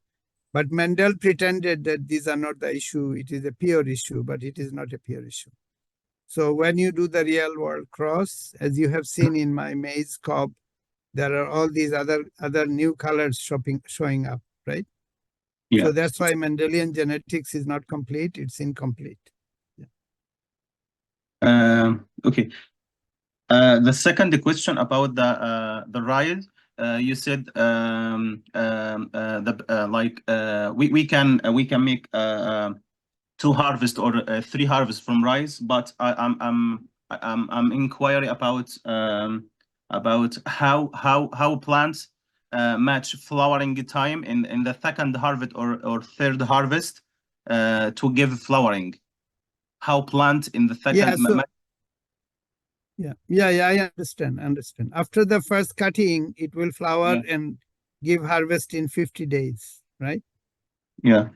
And then when you cut again, it will grow up and flower and give a grain in another 50 days. So it has been planned, it has been selected to be like that, to continuously flower and give harvest. Yeah. Is this meaning this a new plant, it's early flowering? Not like the normal plants? Yes, Oh, yeah. it is early flowering. Yes, of course. It has to be first made early flowering, because without early flowering, you cannot become multi-harvest. Okay. Yeah. Sorry, I have more questions. Sorry. Yeah, but sure. About if we thinking how we can convert annual plants to perennial plants, or against perennial plants to annual plants, if we thinking about make a specific mutation in the genes that's responsible about like in any pathway, we can make this like sorry, I will think about my question again and maybe write on chat, because I want to save time for you other can write people on to the ask me. chat. Sorry, yeah. Write on the Okay, chat. But we are not making any hypothesis about which gene it is. I think it's too premature to do that. It is just a forward selection for perenniality. Oh, okay. Yeah, I understand. Okay, thank you. Because if you want to say which gene you want to do CRISPR or something, I'm sure you'll be able to know which one to do. At least I don't. So I want to depend on forward mutation. Okay, but this mutation, it's natural mutation, not a specific mutation. We don't use No, it is by forward mutation. You mean that you don't know what it is, the mutation. You just look for the phenotype. Yeah. Oh yeah. Okay. Thank you. Hello. I understand. Saurabh Dev, please speak up. Saurabh. Hello. Sorry. Hello, unmute, please. Sorry. Hello. Hello, sir. Yes. I am go ahead. Yes. I am from Sylhet Agricultural University, and I have 2 questions about Panchabrihi. Yes. As we know, rice cultivation need more water, and for second harvest, I think it most probably need supply for water about 6 months. So is it possible to supply water for 6 months in rice field? And which area this rice variety is suitable for? I think it is suitable for a Howard area. What about your opinion, sir? Well, my area is not our area, but we have year-round water supply. I have either the river or the groundwater. So I have no problem of water in my field. In my field, there is no problem of water, but I cannot comment on. So you can see that I have river, and when I don't have river, I have groundwater. So I have set it up in a way that I have water, right? But every place is different, and I cannot predict about somebody else's situation. Right? Okay, sir. Yeah. Okay. Thank you, sir. Okay, thank you very much. So I think we want to go back to the talk. It was very nice to get this nice set of questions. So I think this was the last slide. So next slide, please, Tamit. Yeah, so you can see the condition of the field where on the right, you can see some have been cut and it's growing back again. On the left, you see have just been cut very recently and others are being cut. So these are small experimental trial plots that we can grow different varieties and assess their phenotype. Next slide. So as you can see, the PV, the Panchabrihi has started to grow very rapidly after cutting. On the left, the random variety is not growing at all, but Panchabrihi has started to grow very quickly. Next slide. And basically, the BR48, one of the varieties, after 3 cut, I think it completely stops growing. But look at the Panchabrihi on the right, how strongly it grows, even after 3 cutting. Next slide. And the Panchabrihi also, the panicle is very strong. A lot of grains per panicle. Yeah, next slide. Now I want to show you some sense of the perennialization program in other crops. Next slide. So we are attempting to do it in barley and oats. Next slide. And there's a quinoa and there's a local Bangladeshi quinoa called Batua. We are setting in motion programs to make perennial quinoa. Next slide. And the pearl millet here is not very common in Bangladesh, but we collected the seed and we are growing pearl millet. Yeah. Foxtail millet, many of you, I don't know, may be familiar. In India, it's very common. Proso millet, foxtail millet, finger millet, etc. Next slide. You can see the foxtail and you can see on the right our experiment when we start to get second crop from the foxtail millet. Yeah. Next slide. Finger millet is very interesting because the inflorescence looks like a fist. Ancient people selected it like that. We grow our finger. We are actually attempting in each one of them to set in motion this process of multi-harvest. Yeah, next slide. In wheat, we are trying. Yeah, next slide. Sorghum is very prone to giving multiple harvests. And in case of sorghum, we are trying to extend it to next, even giving more so that it becomes completely perennial. Yeah, next slide. You can see on the left okra, we have gotten the first harvest from the okra from the top, and the top is cut. And now you can see that in this particular variety, okra is growing from the side and giving a second harvest and continues to give harvest. So this is very good for small farmers when they have a continuous supply of okra. So their okra plant, instead of dying, keeps growing. On the right, you can see flax, or we call it tishi in Bangla, which is very nice flax flower. Next slide, please.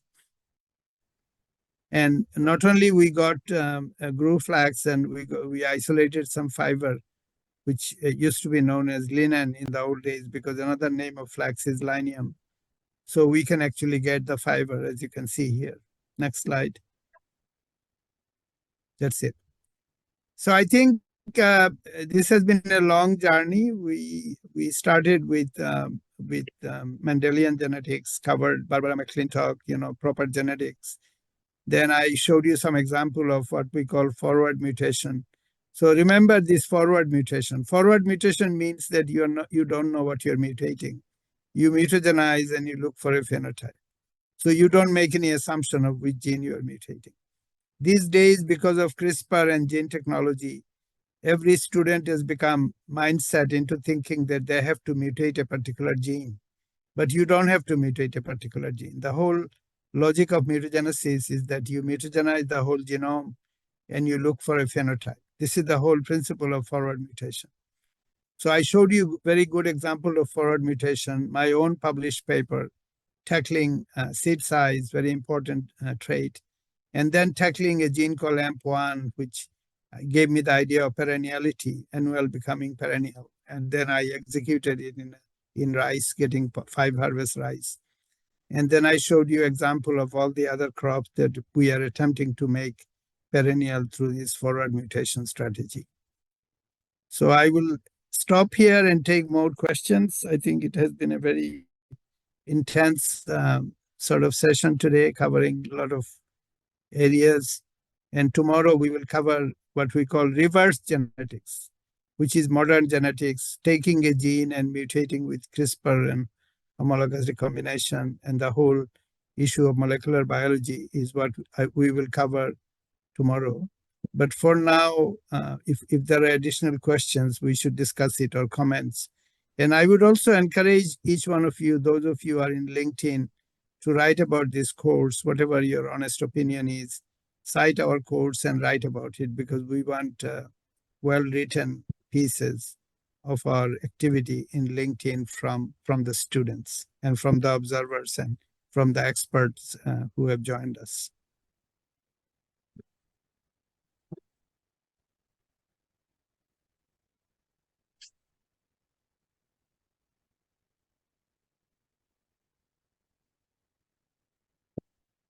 Okay, more questions?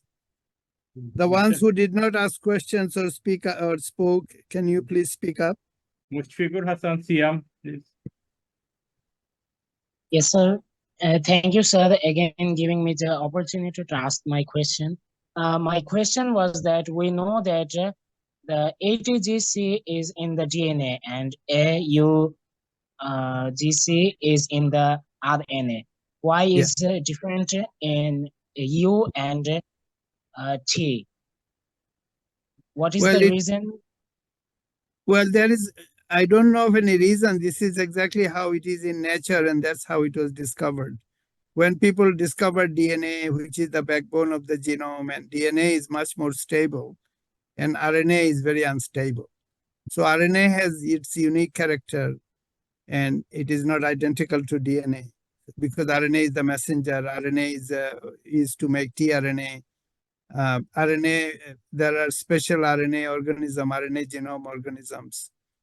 So it is very difficult in biology. If you ask why something is like that, often the why question is not even asked. So I particularly don't know the reason as to why RNA is the way it is.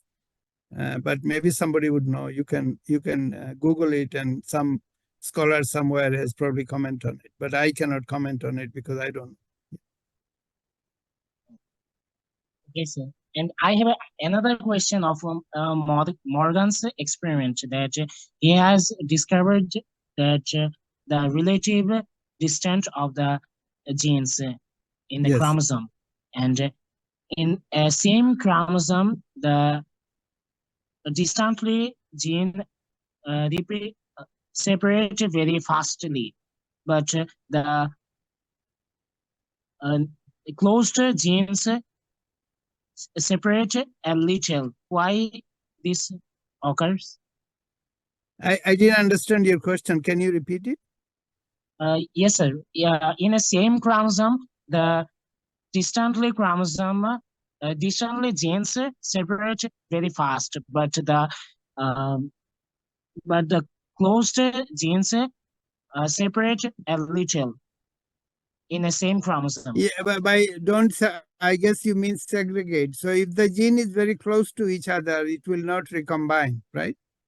Yes, sir. So imagine if a gene is right next to each other, you will not get a recombination between the gene very well, right? Yes, so sir. The gene that is close together will appear linked in a cross, right? And if the gene is far away in a chromosome, then there will be a lot of recombination between these two genes. So they will look like unlinked after a certain distance of this linkage is expressed in centimorgan to pay tribute to Morgan. So when the traits are very far away in the chromosome, it will look like they are in two different chromosomes. They will appear unlinked. But if they're very close to each other, then it will look linked. So to give an example, if it is let's say the color of kernel and the height, both genes are very close. So every time you have tall plant, you will also have red color. And every time you have short plant, you will have white color. That means these traits are linked. They will not assort independently. Is that clear? Yes, sir. Yeah, I have understand. Thank you, sir. Yeah, it's much better instead of doing it in such a formal way, if you just try to understand in real world what it is. So you can imagine if these two gene if the chromosome is like a string, and these two gene are like a bead, like girls wear the bead in a necklace. So if these two beads are very close to each other, you will not get them to separate because they're so close, right? And if the beads are far away in the string, then there will be a lot of breaking and joining between them. So it's a bit like that. If you visualize it, if you make a model out of it, then you understand it much better than kind of think of it in a symbolic way. Yes, sir. Thank you, sir. Sir, one question from Mr. Hassan Farooq. He asked, as Bangladeshi farmers currently cultivate local varieties in 3 growing seasons, will Panchabrihi provide more yields or benefits compared to the existing varieties? Yes, of course. It will give more. It will give benefit in two different ways. One is that it will give more yield. So instead of after burrow, instead of digging up the soil and planting outs, you can get outs from the body of the burrow. So two crop you can get very quickly, and you don't have to do any digging for outs. That will be the most obvious benefit, because you can in fact get 2 outs, and then you don't even have to do it anymore. You can plant your on other crops. The second benefit is that it tremendously increases the soil carbon, because it has massive root, and the soil carbon increases. So this is the second benefit.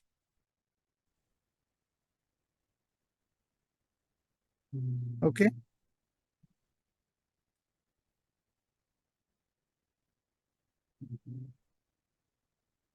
I have a question. Yes. When I started looking at your work, all that you have explained in last 2 days, what I find, probably at the back of your mind, you have food security, because you are targeting those crops which are subsistence crop, basically millet, sorghum, wheat, rice, of course, maize. And lastly, I saw that you have also got into flax, which is a natural fiber like cotton. Yeah. Jute, we have worked a lot on. So probably I don't know if there is any scope of working on jute or not. Here in India, few more natural fibers have started getting used, out of which one of them is fibers from banana plant stem, because they are otherwise also discarded after a year. So those stems are being used to manufacture fibers, and the fibers are robust. I am exposed to it and I am aware of it. It may even be used for, probably Uganda is doing it. There is a company which is doing it from banana fiber, and they are manufacturing good quality of textile. I have a question regarding PT cotton. Has it been done in Bangladesh or somewhere else? I think BT cotton has been done in India, Pakistan, but to my knowledge, BT cotton has not been done in Bangladesh. Okay. Because you talked about BT brinjal yesterday. Yeah, in Bangladesh, BT brinjal was released, so this was a big news. But BT cotton, to my knowledge, has not been released in Bangladesh. Not been done. Excuse me, can I interrupt? Yeah. Excuse. Yeah, my name is Mizanur Rahman. I am from University of Sheffield, UK. So I have a little bit of experience working with the Cotton Development Board. And regarding this issue that Dr. Pallab Moitri asking that BT Cotton, BT Cotton released in Bangladesh with the joint venture of Mahiko of India. There's a CRY-A1 protein inserted into it, and it's already released, and it is now in the farmers field. So a lot of trial is going on. So yeah, BT Cotton is under the farmers field now. Okay. Okay. Thank you very much. No, I didn't know it because I didn't hear or read anything in many years ago when I was in CSIRO in the 89, starting in 88. Australia developed BT cotton from our laboratories, and Australia, of course, has very strong BT cotton. And in those days, we had a lot of Indians and Pakistanis even come over to CSIRO to get trained from different constructs. But subsequently, at that period, I did not see anything happen in Bangladesh. But after that, I lost track, so I did not know. So it's good to know that BT cotton is there. It is being used in India. Because certainly it makes a big impact in use of insecticides. Yeah. So it's a good thing. It's a good GMO because nobody is objecting to it, and it's only fiber. Although some people, because there's a lot of cottonseed oil, so because almost all the cotton in the US and Australia are now BT, transgenic, a lot of people consumers are talking about cottonseed oil not being very good because there is always a consumer resistance against BT, against transgenic crops. So cotton is obviously not food, but cottonseed oil is food. Most of the French fries are made from cottonseed oil. So I think cottonseed oil is GMO. Yeah. In fact, in Gujarat, both the cottons, the normal cotton which they were growing and the BT cotton, both are grown. The oil mills of Gujarat are using non-BT variety for producing oil. Yeah, in Australia, you cannot even grow non-BT cotton. It's not legal. Oh. Yes. So every cotton that grows in Australia has to be transgenic BT cotton. And I think it's the same way in the US as well. Okay. But here that liberty is there. Yeah, India has the liberty. This is one of the because it's a genetics course and GMO is such an important one of the issues, and it doesn't get discussed very widely. One of the issues that a lot of people concerned about is that this kind of control will come into play, like you see in the US or Australia, where the non-transgenics are not being allowed to grow at all. So this is one of the objection that people who are against GM crop are saying that this is a pathway to total control. Total control. And I was quite shocked because I have a lot of cotton farmer friends in Australia. So when I heard this news, I first did not believe it because it seemed to me like extraordinary. And the reason is very logical, actually, because people are growing transgenic cotton. And if somebody is allowed to grow non-transgenic cotton, then through pollen transfer, the non-transgenic will become transgenic. And the non-transgenic people will get the transgene and its benefit without having to pay anything, right? So in order to protect the business, they banned. Exactly. Very, very strange. Yeah. Anyway, no, thank you for the. Are you in Sheffield right now?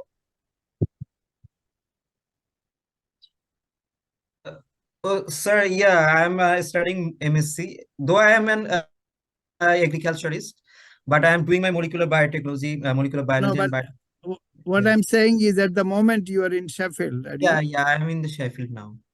Okay, okay, very good. Now, thanks for your comment. It's very interesting. And we very are intelligent. famous for, I want to mention it, that we are famous for water use efficiency, what some participants asked about that.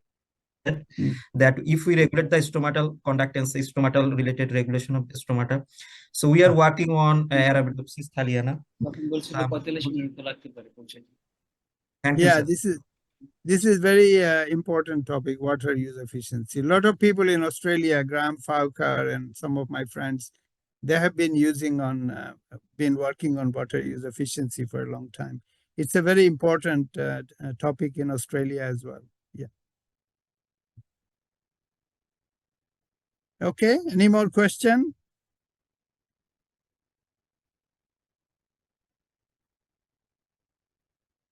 Mushtaq, maybe you can say a few words. We can wrap up a bit early today because, you know, it has been a exhausting series of, you know, many complex topic to be covered. And I think it will be so difficult for people to digest so many things. You know. Yeah. Thank you, sir. If anyone, if no one has any other question, then I think we can probably wrap up today. Tomorrow we have one question. Okay, so Diana. Hello, can you hear me? Yes, Diana, we can hear you. So, Abed, thank you for lecturing such late in the evening. I'm an hour earlier than you are, and I'm really getting very tired. I was thinking to make this comment just to kind of let things sediment in terms of what you were saying about using mutations and using forward genetics, because it looked like we got a lot of questions about kind of practical application of crops and so on. So again, today you took me back to my PhD when I was looking at mutations and working with mutants myself. And one thing that appears as a contrast from your mutations that you were finding, you mentioned mini-free and haiku and AMP1 and so on. In my case, I was looking at nodulation genes, right? What are the genes from the legume side, from the plant side, that allow atmospheric nitrogen to be fixed by the plant, right? And my approach was forward genetics, but that doesn't matter. Reverse genetics, but that doesn't matter. And one thing that I could say is that I also found a lot of mutants and genes. And I think in 90% of the cases, though, they turned out to be genes that you could predict that are there, right? But in your case, you found things that people could not say that existed, and you didn't go into FIS phenotype today, which is a lot more complex, and maybe you will go into it tomorrow. But even just the simple one that you had there, the triple cotyledon. So the entire grouping of the plants is monocots and dicots. So that means there are only plants with one cotyledon and only plants with two cotyledons. It's a very strong rule across the board, right? Yet you find something with three cotyledons. So this is something that nobody even could say, could anticipate that it exists, right? So Abed, can I anticipate epigenetics and say the reason why that is, why our two mutagenesis programs are so different in regard to the expected or unexpected outcome? And I think that is, maybe you will agree or disagree with me, I think that is because you were looking into the reproductive phase, and reproductive phase is a hotspot for epigenetic events. And epigenetics is what really gives those I don't know, sorcery like magic, black magic like phenotypes, right? Will you have the chance to will you have the chance to take us through your you know, your phenotypes and things like that? They are otherworldly, right? They're otherworldly. You see what I'm saying?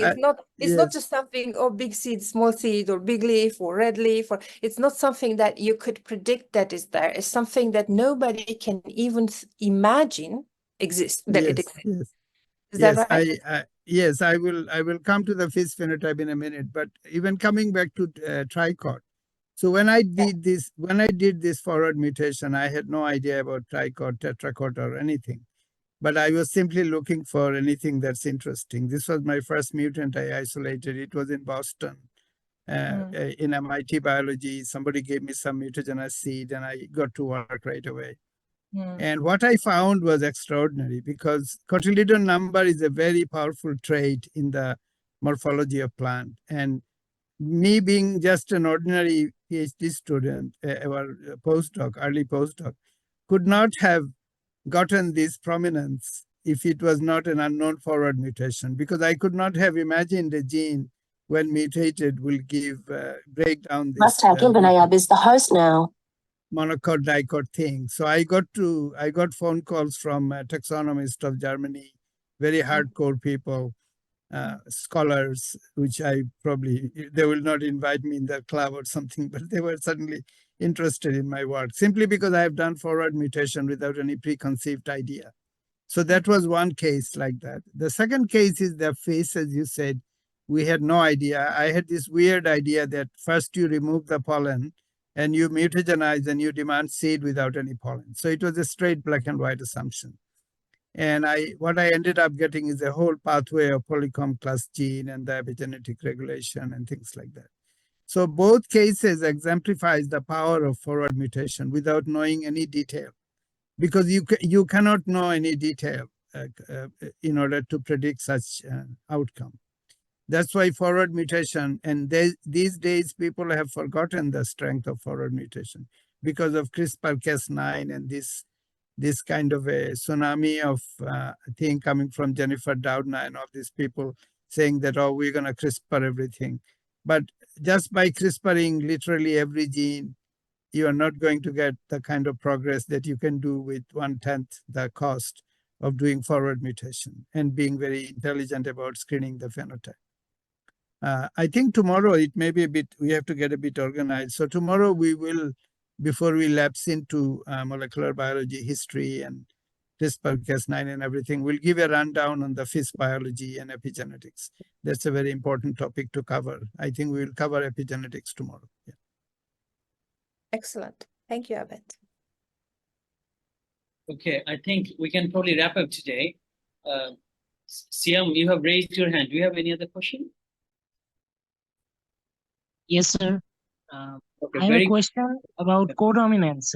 We know that in codominance, the true alleles each affect the phenotype in separate.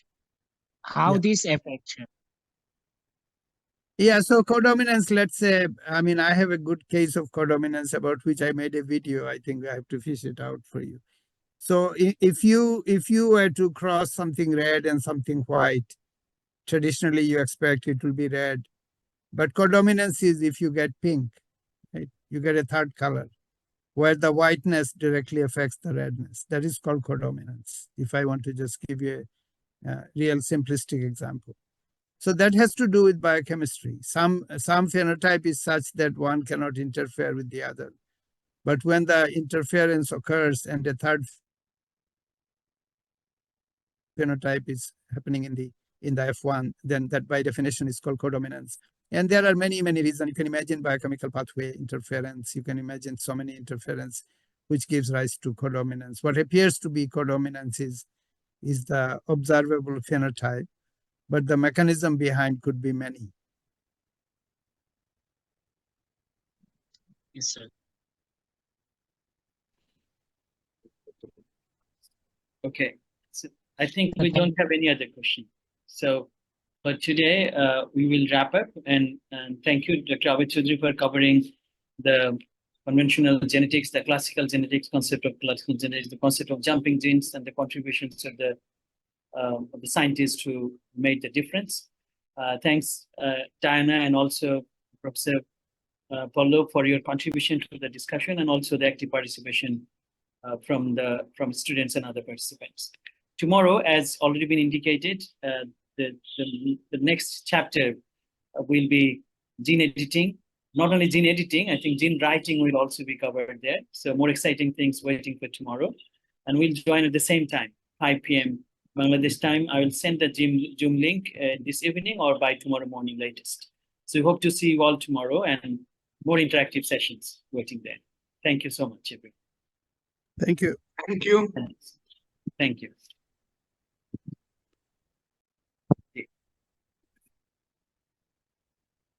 Bye. Bye.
Welcome Recording in progress.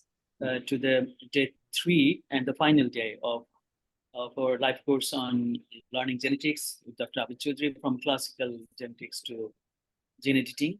Today, we going to learn about the modern aspects, the application, applied side of genetics, and also the gene editing technology and other stuffs.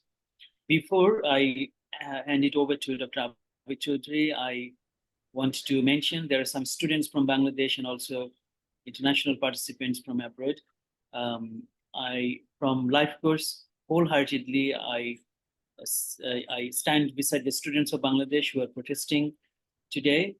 I hope that, I know that some of the students probably couldn't join today because probably their friends are injured today, or they may be themselves participating in the protest. On behalf of life course, we express our solidarity with their demands, and we hope that there will be a peaceful solution of the ongoing crisis. So with this, I invite Dr. Abed Choudhury to deliver his lecture today. Thank you. Okay, so I think before I go on, I want to remind everyone that this is a genetics course, which is a bit different from the usual business as usual genetics course, in the sense that we started by spending a lot of time in pre-Mendelian genetics. And I made the argument that the pre-Mendelian genetics, starting from time immemorial to the time of Mendel, was mainly involved with phenotype. There was no theory, there was no genotype, there was no idea about assortment of genes, at least that we are aware of. But there was an implicit understanding of heredity and like begetting like. Otherwise, all the genetic resource with the excruciating detail of phenotypes, different types of crops, could not have been retained without a understanding that like begets like. However, from Mendel onwards, genotype entered the scene. Initially, it was just a symbolic genotype. So saying, instead of just looking at the pea seed and calling it round, it was big R and small r and that sort of thing. And big yellow and small yellow was green. So there was all this quite complicated, I think, convention, which confused people, in my opinion. And that led to further elaboration through Morgan linkage, chromosome mapping, and finally leading to DNA. So today we will start with DNA. Next slide, please. So history of DNA is happening in parallel, roughly around the time when Mendel was doing his crosses. Frederick Mischer in Switzerland, and there is an FMI, Frederick Mischer Institute, to commemorate him, discovered this substance he called nuclein from the white blood cell. And at the same time, Sutton and Bevary did the experiments proposing that chromosome was the carrier of the gene. And the thing that you saw cytologically as chromosome was nothing but the place where genes were located. And then there was a landmark experiment by Frederick Griffith, who discovered the phenomenon of transformation of bacteria. And me as a graduate student did the same experiment, transformation, where DNA can be uptaken by bacteria. And so that was Griffith's experiment in 1928. Next slide. Then there was this Avery McLeod-McCarthy experiment. Again, there are multiple experiments showing that not protein, but DNA was the genetic material. And you can look it up. For the sake of history, we are kind of enumerating it here. Next slide.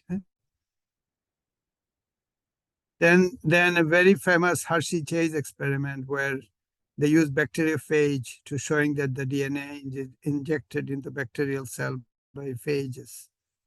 And I even met Martha, actually. She was very old when I met her in a Cold Spring Harbor meeting. So she was treated as like a very major celebrity. Next slide. And finally, the culmination was the structure of DNA in 1953. James Watson and Francis Crick, using a X-ray crystallography picture developed by Rosalind Franklin, whose colleague was Maurice Wilkins. And you all probably know the history of how they arrived at the conclusion by model building and basically understanding the mathematics of Fourier series and how Fourier series can be deployed to see this helical structure. It's something which has been written about, and I invite the mathematically oriented one who like Fourier series and so on, is to look it up. Similarly, around the same time, well, a bit later in 61, François Jacob and Monod, along with Sidney Brenner and Matthew Messelson, these are people I knew very well.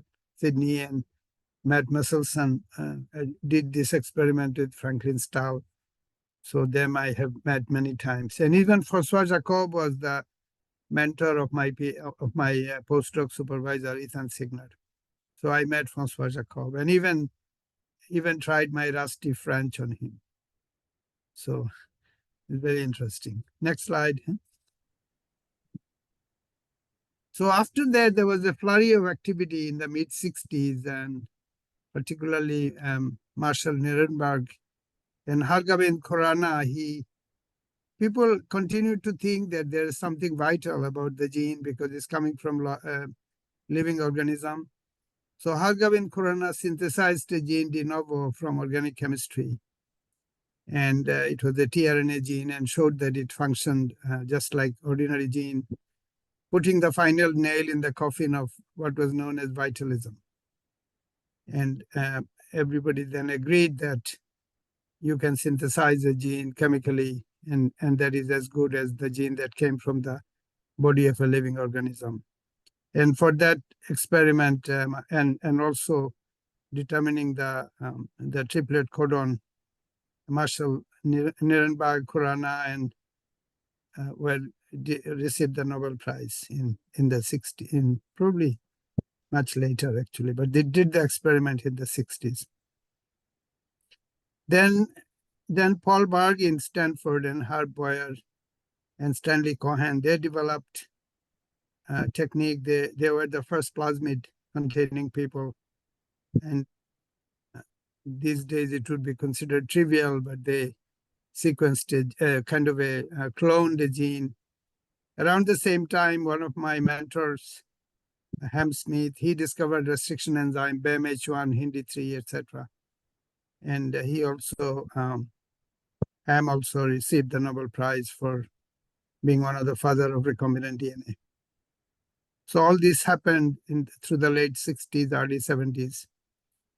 And DNA sequencing was started, the Maxam Gilbert sequencing was starting in mid 70s. By the time I came to America in 79, it was Maxam Gilbert sequencing. I did a lot of Maxam Gilbert sequencing an octamer called GCTGG, which has some unique property that I will come later. But I met Wally Gilbert, who was a physicist. In fact, Wally Gilbert was the student of Professor Abdus Salam, originally from Pakistan, but went over to UK, I think in Cambridge or Oxford. And Wally Gilbert was his student. And Gilbert later decided to move into molecular biology. Next slide, please. So this is roughly the helical structure. You see it everywhere. And the main breakthrough was is to show that the base was sort of inside. And there was a pairing rule of which paired with what, etc. And this is the sort of the detail that Watson and Crick sorted out by model building. Then in 1983, these are landmark events. In 1983, polymerase chain reaction, PCR, was discovered. I was one of the first person to do PCR, even before the PCR machine became available. I had multiple water baths, and I was taking the Eppendorf tube from one bath to another and stood there for like about 6 hours to amplify a piece of DNA, which was about 18 kb long. And everybody congratulated me for that. Human Genome Project went through the 90s, and year 2000 in France, in every Sidney Brenner had this clever idea of comparing and contrasting the ongoing human genome with a genome from a fish called pufferfish or fugu, which did not have any intron, but roughly highly homologous to human genome. And that is how he sorted out the mystery of human genome. It was a major breakthrough, actually. And finally, the genome was sequenced, I think, formally in 2003. But I was in France in the year 2000, and they claimed anyway that the sequencing was finished. And Sidney Brenner was located in Evry and later in Singapore in the Human Genome Center. Next slide, please. Okay, so now I have told you, that DNA code is nothing but AT and GC. It is in a long string, like a string. But this is not the final story. The string is wrapped around other structures, which are chromatin. And you can roughly see this chromatin DNA being wrapped around chromatin. This is in eukaryote, by the way, not in bacteria. So because of the nucleosome, DNA being wrapped around the histone, the DNA is not accessible. DNA is not accessible to digestion. DNA is not accessible to gene expression. DNA is in a compact way, kind of wrapped around beads, if you want to call it. And then beads are wrapped around again with each other. So DNA exists as a very powerful, tight-fisted kind of nucleosome. And then DNA code is kind of buried into nucleosome. So you can't imagine that DNA is just laid bare and it's a code like a strip and you can just read the code. No, you can't, because it's in the nucleosome. And the nature of nucleosome, the chromatin remodeling or modeling, they call it.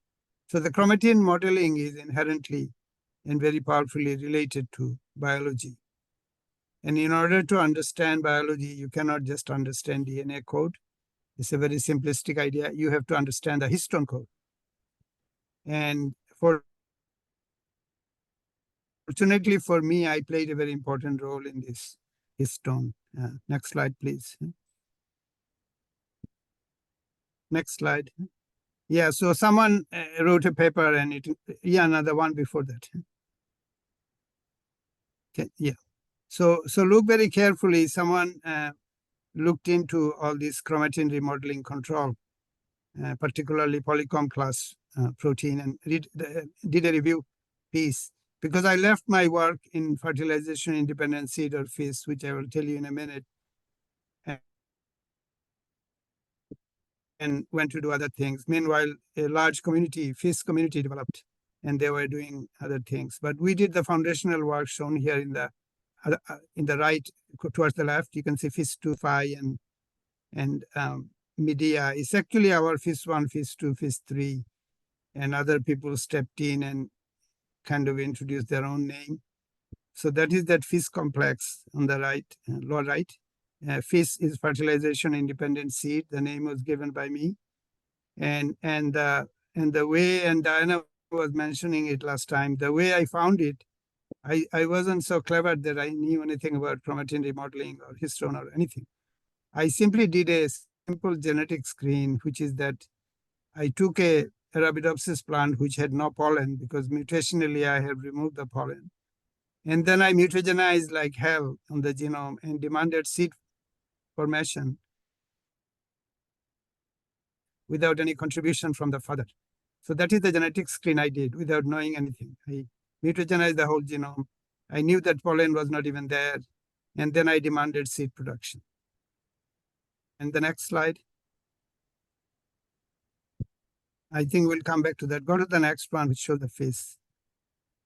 Even a bit later, I think, when you show the face, and we can come back. Yeah. So this is the exact experiment. So you see in the bee, I have mutationally removed the anthers, so there is no pollen. And you can see the silic is empty, it doesn't have any seed. And on C, I pollinated such a silic and made sure that everything was okay. So when you pollinated, it forms the seed. That is C. But then look at A. A does not have any pollen or paternal contribution, but was the result of my mutagenesis. I had produced a plant that could look like seed, even without any pollination. So that was a big story. It happened in around 1993, 94. And I went around the world talking about it, and I had already FIS1, FIS2, FIS3. And it was dragging on, and I was on this international tour. I got invited to every country in the world to say, because everybody was amazed by this. Meanwhile, other people entered the field, and finally it so happened that I had to, not that I'm upset about it, it's good that there was a community, but other people came in and claimed the territory, so to speak. And we finally, although we had FIS1, 2, and 3, we were forced to call FIS1 Medea because people in Cold Spring Harbor had stepped in and done work. And the guy from UC Berkeley took the FIS3, called it Phi, and we were left with FIS2. So that's the story of this, work. Can you now go back to some of the slides? Yeah, so next slide, please. Yeah, so that what happens is that when you mutate, the one before that, just stay on to that one. Yeah. So when you mutate the FIS complex tightly controls prevents certain genes from being expressed because it's a chromatin, it's a polycomb class gene, they call it. It prevents certain genes from being expressed. But when you mutate and destroy the FIS complex, then the genes start to get expressed inappropriately, leading to autonomous endosperm and, in fact, partial embryo even. And you can see here. So this is, later on, other people have gone into the detail and worked out how the whole biology works. But for me, and this is the power of the forward mutation, for me, I didn't have to know any of this. In fact, I did not know any of this. I simply wanted a simple black and white phenotype, which is that when you mutagenize and there is no pollen, can you get seed? So from that simplistic question and the subsequent forward mutation exercise, I was able to unravel the whole polycomb complex pathway, which are outstandingly important because of what happens subsequently. It kind of energized the whole field for decades. Came from a very simple assumption, very simple, like me and one or two technicians. And Diana might have witnessed this when it was going on in CSIRO plant industry. Completely came from my brain, not a very, outlandish, sophisticated thought or something, but a simplistic wish of getting seed without pollination. Next slide, please. So this unraveled without me knowing. It unraveled this PRC2 complex you can see on the left, had previously been seen in Drosophila. And here you can see suppressor of zest, extra sex comb, and enhancer of zest, etc. These are all the names that were given previously in Drosophila, because Drosophila had similar genes. And when we cloned our genes, we found that they're very homologous to these, what is known as the PRC2 complex. And these are the landmark genes that control epigenetics, or the control of genes through histone. I think it's enough to just say that much without going into the detail. And there are different kinds of PRC complexes.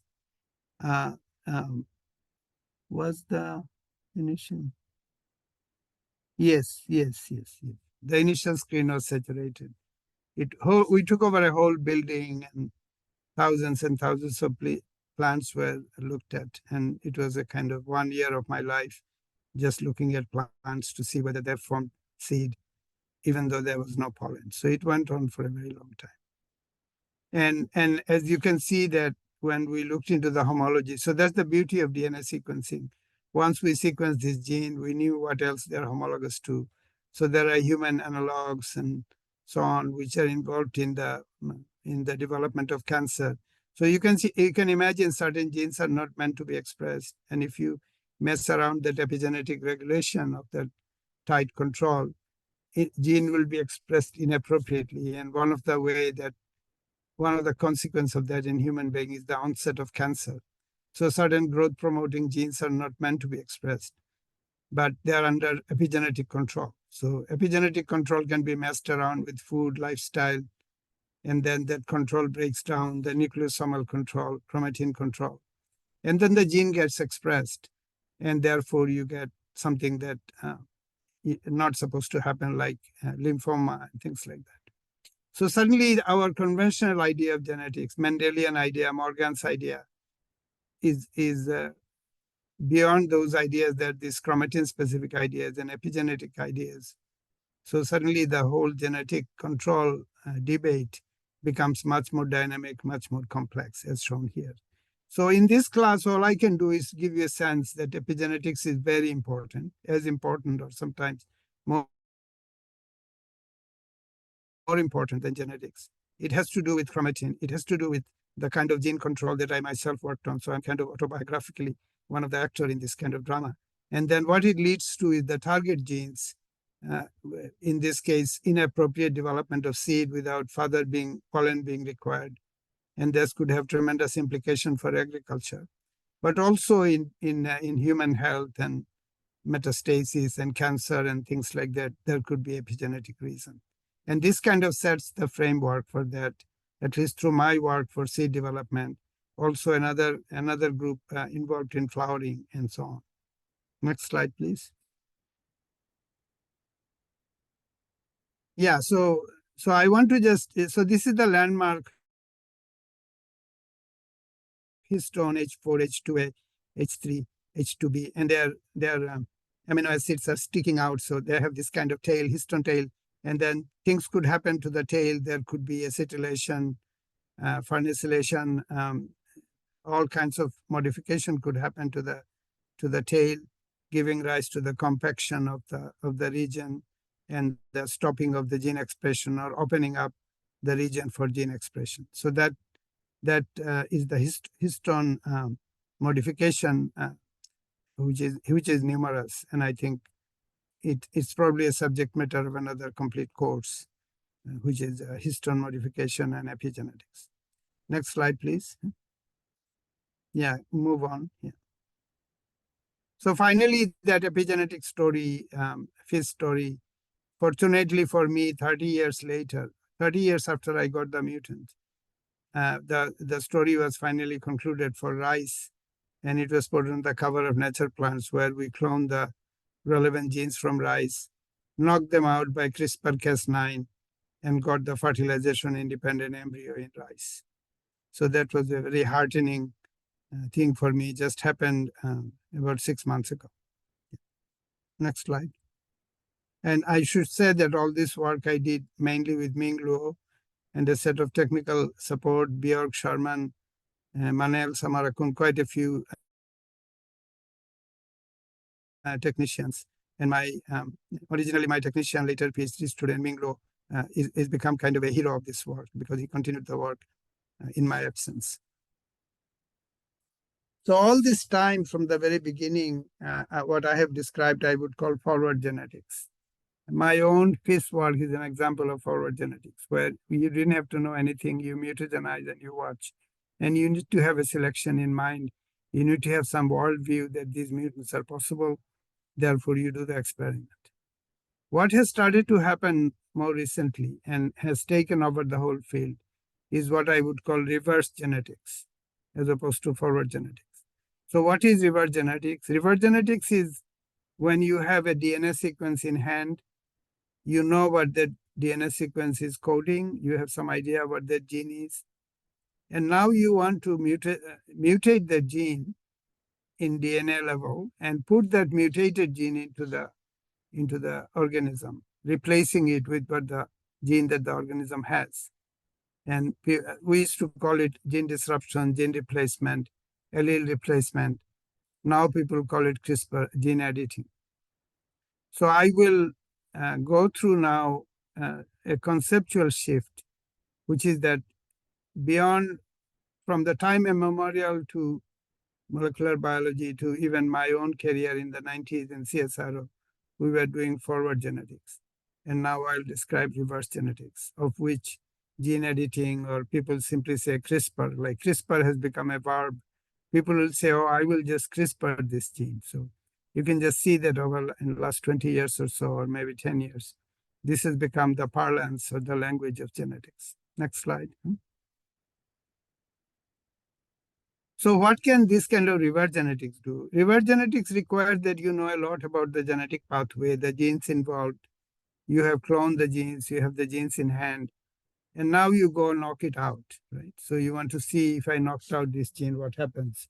If I knocked out the other gene, what happens? So these are completely different set of questions. It is also attracting completely different types of people.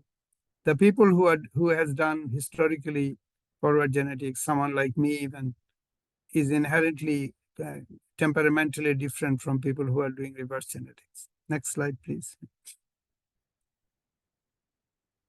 So gene targeting is an endless frontier. You can go, and one of the major goal obviously is that is there a defective gene, then you can go in a targeted way to fix the gene. If you want to do in a hypothesis-driven way to see if a gene is essential or not, you can knock it out and see what happens. It is considered non-GMO because GMO is just adding some genes. So many regulatory agencies allow it. And then there is a prospect of fixing hereditary mutations. So even retinoblastoma gene in the eye, people have attempted to fix it by gene editing in situ, so to speak. As in a doctor's chamber, they have sent this construct and replaced the retinoblastoma gene from fixing the blindness. Those kinds of things have happened. And certainly for thalassemia, sickle cell anemia, those kind of genetic defect can be fixed by homology-mediated gene targeting. Next slide. So I want to just spend a couple of minutes here to talk about homologous recombination, because it requires that what you're sending has to be homologous, obviously, because you can't, if it just gets seen randomly everywhere, which is the traditional GMO, then it's not very good. It is not going to replace the allele, the defective allele. Next slide.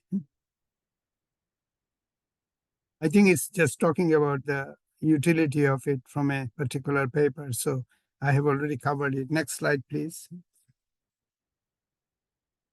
So now I want to sort of come back to my own work many years ago in 83, starting in 83 as a PhD student. I discovered a gene And in retrospect, it looks very amazing that long ago I was working on what would later transpire to be gene editing. But we were simply interested in the mechanism of homologous recombination.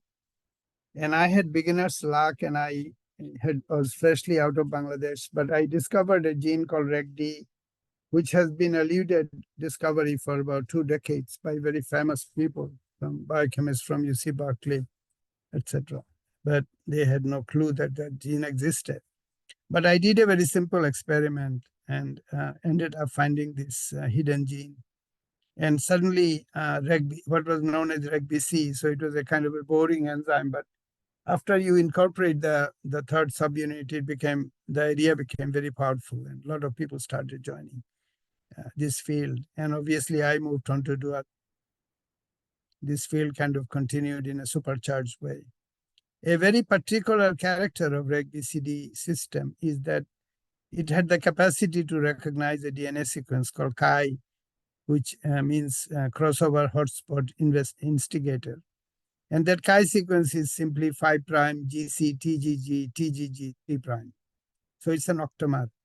And this octamer, GC, TGG, has a unique relationship of RecBCD enzyme.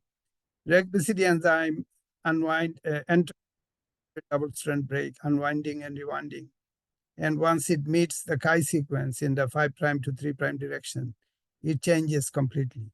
It stops being a nuclease and becomes a helicase. And so this is a very powerful sort of genetics my lab was studying when I was a PhD student there. And it is in the context of that long-standing work that I was given this project to do something interesting. Simply they told me that, oh, do something interesting. And I ended up doing something very interesting indeed, which is the discovery of the new gene. Next slide, please. One of the electron micrographs that we took, and you can see this loop gone through there, it's unwinding, rewinding. On the right, you see it makes these large twin loops that we used to call rabbit ears. And as it travels through the DNA, it rewinds and unwinds in differential speed, therefore causing these long single-stranded loops, which are very invasive in the sense that if you then nick them, they would invade the homologous strand, initiate recombination. And suddenly this quality now has become extremely important for gene editing, where most of the CRISPR-derived lesion is leading to destruction of the gene in a process called non-homologous end joining. However, if you could do something like RecBCD in there would be a lot of allele replacement or gene conversion or homologous recombination. Next slide, please. And so this is I think a very powerful group from UK joined. They determined the crystal structure of RecBCD. So you can see the prominent RecD, my baby. I always have a kind of a paternal feeling whenever I see this. And and then all the mechanism of how the strand invasion and everything occurs due to the interaction of RecBCD is shown here. So I had suddenly had this new idea that I would like to fuse it with Cas9 and enter the field of gene editing in a big way. It's something I wrote down in LinkedIn, which I often do. Yeah, next slide. So anyway, more structural stuff, and these 3 subunits stacked in a particular way. RecB seems to be the nuclease subunit, and RecC and RecD are unwinders. And there is a lot of excruciating detail, which I couldn't conceivably have done because I'm not that kind of person at all. Again, just like my FIS mutation, I simply did a genetic screen and ended up RecD, finding the RecD gene because I was very lucky and I made the right assumption in a forward mutation way. But other very powerful people, enzymologists, biochemists, structural people, they came into the field. And this is the power of science being an enterprise. So there's an army of people, and you may develop a mutation and mutant and create some kind of context, but then other people will finish it. And as it has happened over my career, actually, I have only done this kind of work. I have not done any detailed work. I've simply created some new possibility and moved on to do other things. And other people have moved in and completed this work. And I have just looked at it and marveled. And maybe in terms of narrative, claim this work in a philosophical way, but I did not actually do all the detailed work. I could not have. Just don't have that skill. Next slide, please. So instead of saying gene editing, I would like to say recombination because this is much more profound. CRISPR-Cas9, instead of homologous recombination, Jennifer Doudna and her colleague, they found a clever way of doing it, completely avoiding homologous recombination. They did it by the targeting of a guide RNA. They found that you can put the Cas9 enzyme on a guide RNA. And it is not homologous recombination, it's some kind of RNA-derived search of homology of 20 small homology. And they scan the whole genome, and that is a very powerful system. Because I myself spent a lot of time when I went to MIT biology, I worked with the 20 kb homologous region trying to target into Arabidopsis genome, the plant genome, and I just could not do it because it was integrating in all places, not going to the homologous location. So it's really my field because I've spent decades trying to do it without much success. And Jennifer Doudna, and she ought to be congratulated, and she did get the Nobel Prize for it, which is that she came up with a completely different idea, which is to search for homology via RNA. This is the difference between homologous recombination and what is now called CRISPR. Next slide, please. So one problem, of course, that when you make a cut, there are all these mountains of nucleosomes, and you cannot just work there because there are a lot of barriers. So now people are using the RNA to target a lot of DNA methylase, and there are endless possibilities of how to fix up this gunk, so to speak, in the region where you have made the cut. So homologous recombination would take place. And this is an evolving field. This is a vibrant field. This is a field where there is a lot of work that still needs to be done. And honestly, if I did not have so many other projects, I have a lot of energy to do some work in this field. Next slide. Next slide.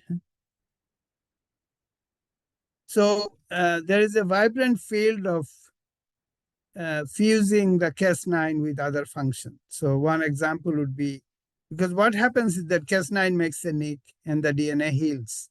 And during the healing process, which is called non-homologous end joining, a mutation occurs. So this is the success of CRISPR, that it creates a lot of mutation. But unwinding that region, and if you supply additional good DNA for that DNA to be replaced, that happens at a very low frequency. So actual allele replacement, actual editing is not taking place that much. Mostly what is happening is gene destruction rather than gene editing. Next slide, please. And the other thing is that there are a lot of off targets. So when it searches for the right place, there are imperfect homology with other places. So it makes nicks and cuts other places. So you have off target mutation, which is quite dangerous if you want to do it for a medical purpose or something. Or even when you're looking into a particular function, you knock out a gene. And if you also knock out something else in the process, then it's not so clean. So the whole field suffers from this problem. Next slide, please.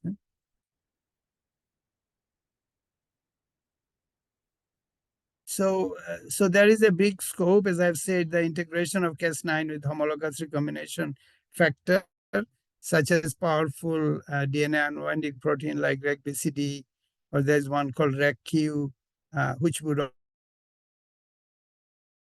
open up the DNA, then other information can be put in there, and it will look more and more like editing. And that work needs to be done. Next slide.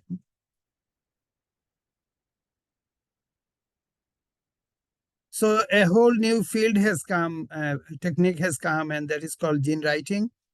And that depends on the IS 110, which is a completely different, it's still guide RNA driven, but now it is using the biochemistry of jumping gene.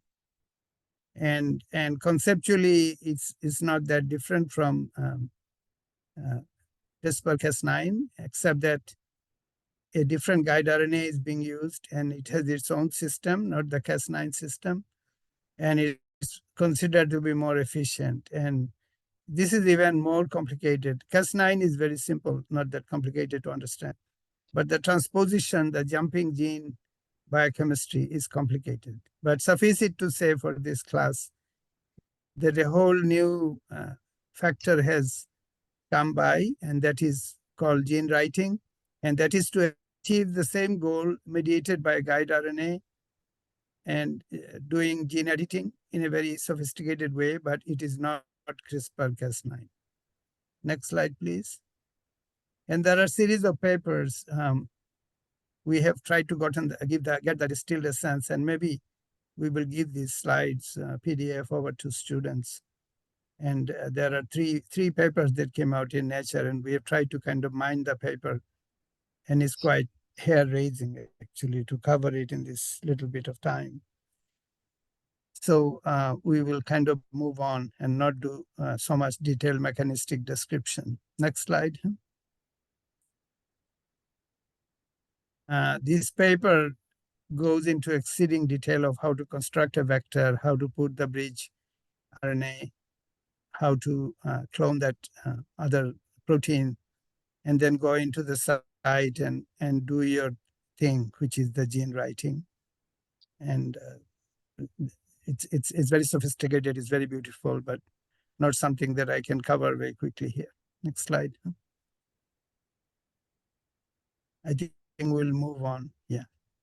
But we will make it available to you. So it has application. One of the reasons I pointed out is that in this bridge RNA guided recombination, you have the ability to put in many hundred, even 100 kb, which the CRISPR-Cas9 cannot. So imagine you want to put in a whole lot of gene, you want to fix some medical situation, you can do that with the gene writing protocol.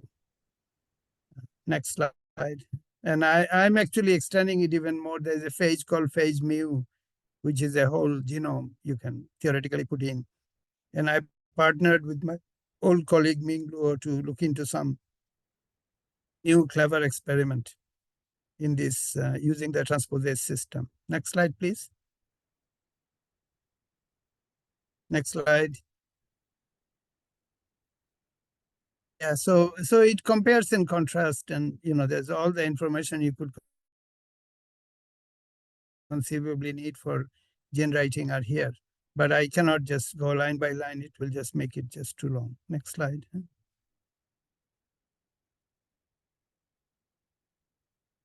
Next slide.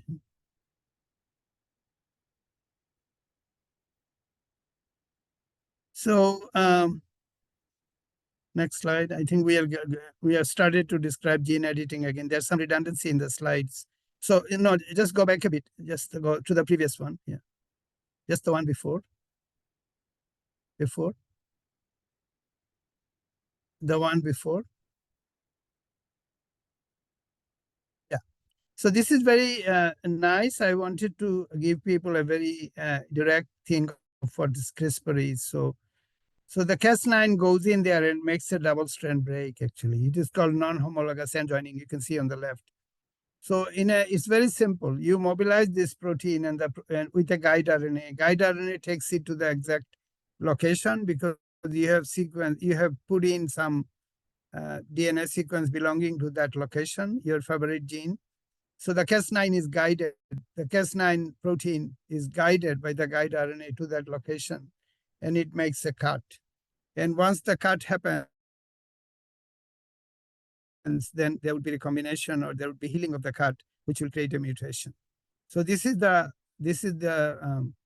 sum total of what is known as gene editing. So what you need a vector which contains the Cas9, a plasmid, and you need another plasmid which has the guide RNA on which the Cas9 will sit, and then you're done.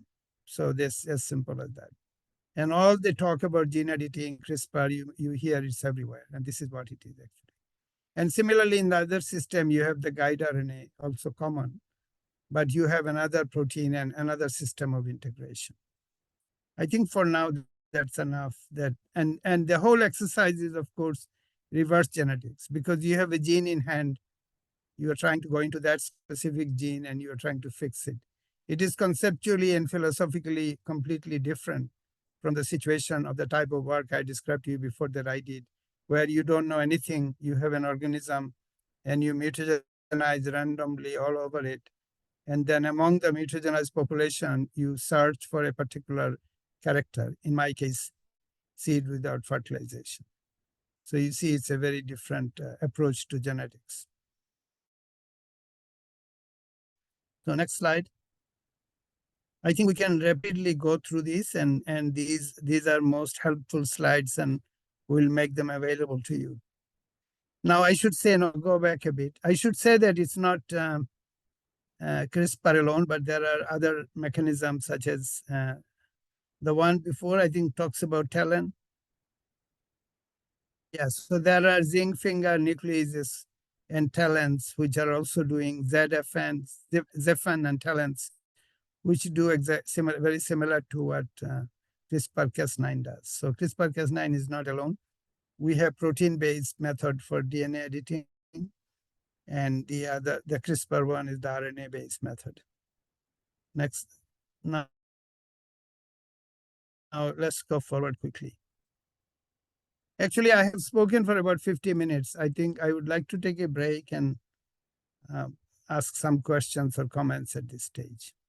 As you have seen today, we have become very technical. It is more DNA driven. It is more molecular biology. And suddenly the whole tempo and the philosophy and the way of describing nature has changed completely in contrast to the previous talks.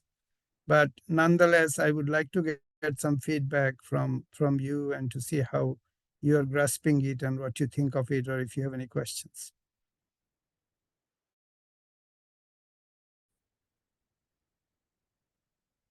Maybe Okay, Professor anyone? Pallav, you can.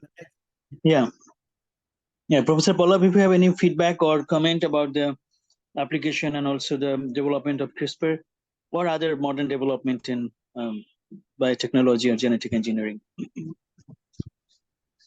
Basically, conceptually, things are clear.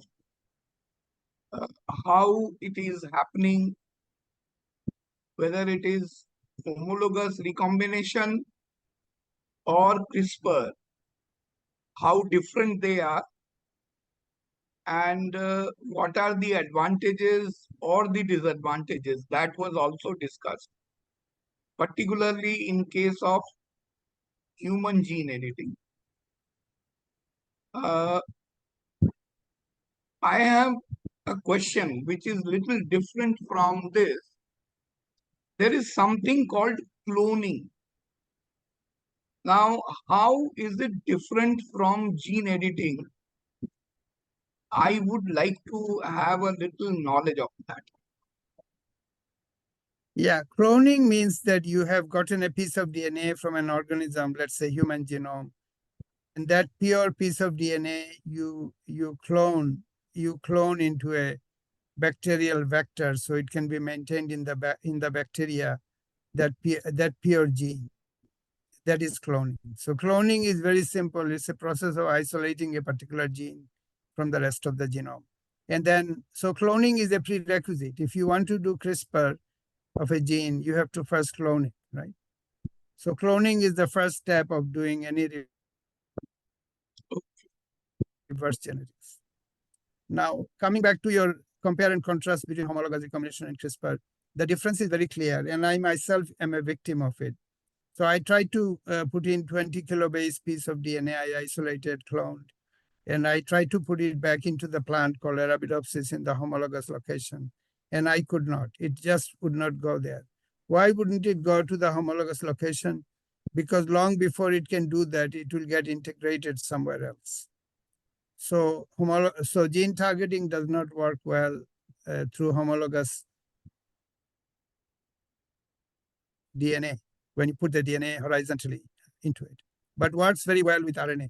So that is the fundamental discovery of Jennifer Doudna, and she certainly discovers a Nobel Prize, because all the recombination community, myself included, and even Jim Watson and very big people could not solve this problem in the way that she could solve it. So nobody even thought that it would be done through homology of RNA and DNA. And even now that by playing with an enzyme called reverse transcriptase, if you send some RNA, then you can reverse transcribe it into DNA, and you can do processes like prime editing. So it gives a lot of flexibility because you're doing it with RNA. So this is a major breakthrough. This is a conceptual paradigm shifting breakthrough, which is CRISPR-Cas9, and as well as the gene writing which has come through. Yeah. Now, Next slide. Yeah. what amount of risk in case of, say, particularly you mentioned about lymphoma, and say if a treatment, an early diagnosis is there and a treatment is proposed for removal of a particular gene so that it doesn't grow further, how much risk does it involve? Moment, what has been done successfully is the repairing of thalassemia, which is an inherited genetic disorder. There are very serious inherited genetic disorders, and those would be the first target because carrying those genes are much too dangerous. So I think fixing them is what. In other cases, immune system problem or cancer and those kind of things, you have to look at it on a case-by-case basis, whether you, in the process of fixing, you are also going to do off-target mutation and not. So this off-target phenomenon and increasing the targeting as opposed to off-target mutation is a very vibrant topic at the moment in the gene editing field. And everyone is invited to sort of contribute into this. It can have dangerous implications. Well, if you make a lot of off-target mutation with uncertain, you don't know what you're doing, then it could have a lot of bad implication, right? And so I think it's a the question is how clean you can make it, you know. Right. So if you are going with an editing machine which is prone to certain failures. So if you have a perfect, you can imagine a book has been written and you send some proofreading editing people. But if that proofreading editing people make some new mistakes, where there was no mistake, it will put in some error while fixing the original error, then you could imagine that that is not a good thing, right? So at the moment it has issues like that. Yeah.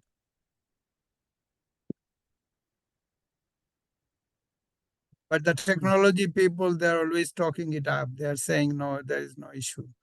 So it's the question of who is talking, right? Yeah.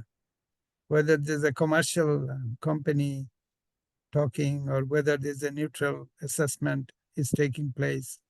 This is always the case in science, right? Because science is become linked with business and shareholders and investment and everything. So you always hide These the days, fault of the technology because of these reasons. at the time of childbirth, stem cells are preserved. Now, I have asked people, tried to understand why it is getting preserved. So would you like to throw some light? Has it something to do with genetics? What are you talking about? I didn't quite get you. At the time of childbirth, yeah, stem cells. Yeah, stem cell. Okay. Yeah. They are preserved by commercial places. They preserve it, they charge something for preserving it. Now, has it something to do with genetics? No, a stem cell is a completely separate topic where you can keep the stem cell and then, can you hear me? Yes, I can. Okay, so the stem cell is a separate issue altogether where stem cell are not committed to any particular cell fate. and you can develop it into pancreas cell or muscle cell or nerve cell. So that's a whole separate field of research which is progressing.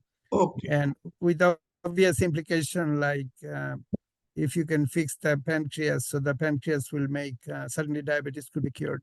So stem cell has a very different Purpose. sort of purpose. Yeah. Yeah. Okay. Hmm.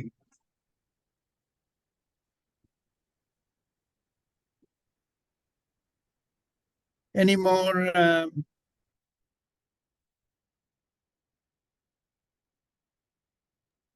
Is everyone there or only me alone Yes. here?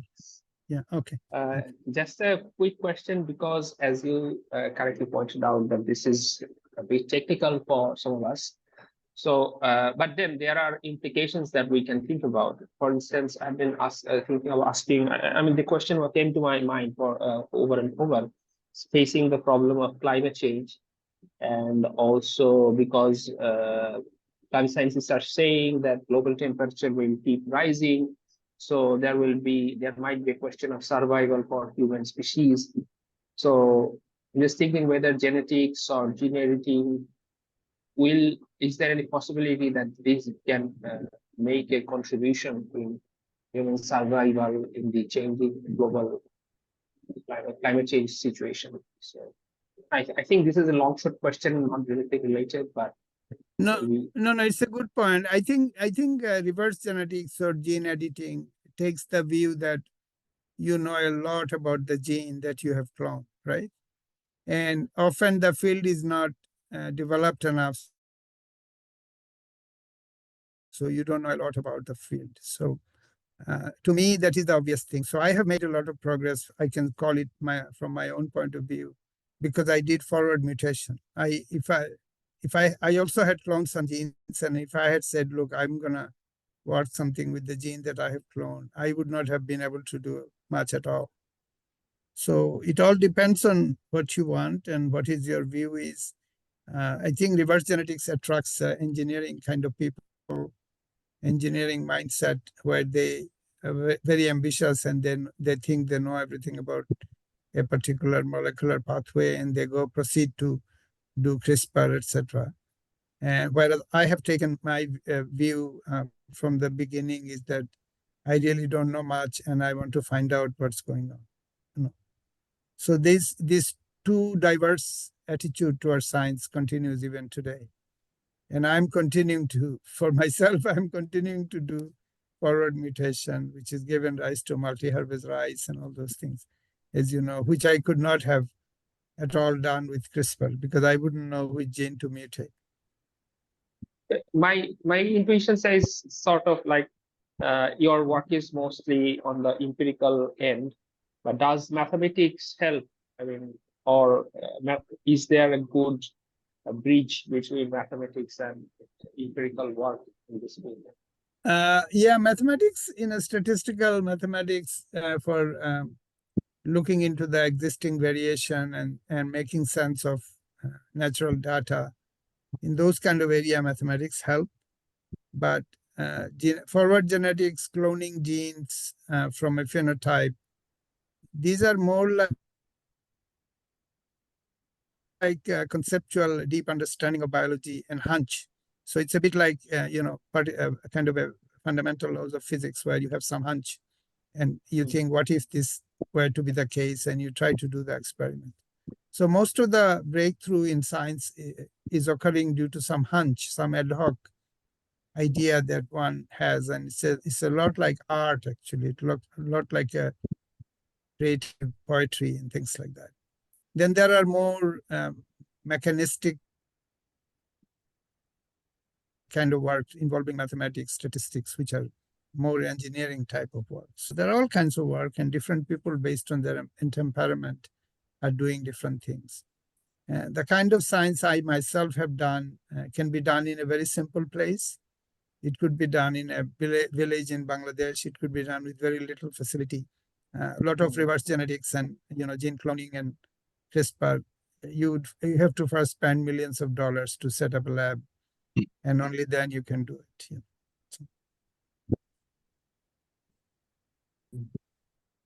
There one question from Hassan Farooq. More comment? Yeah, Yes. Hassan Farooq asked one question. What are the key differences between chromosomal aberrations and gene editing in terms of their causes, mechanisms, and implications for genetic research and medical treatments?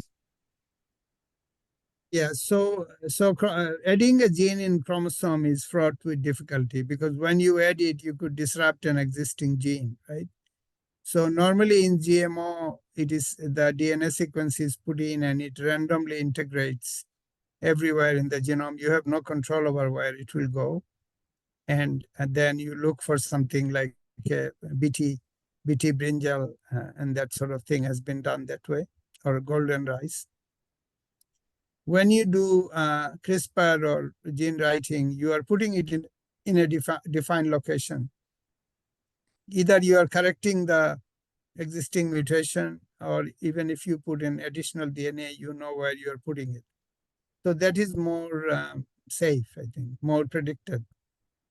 Conventional GMO is a kind of a wild goose chase where you keep the DNA between, there's a thing called left border and right border, and you mediate by agrobacteria.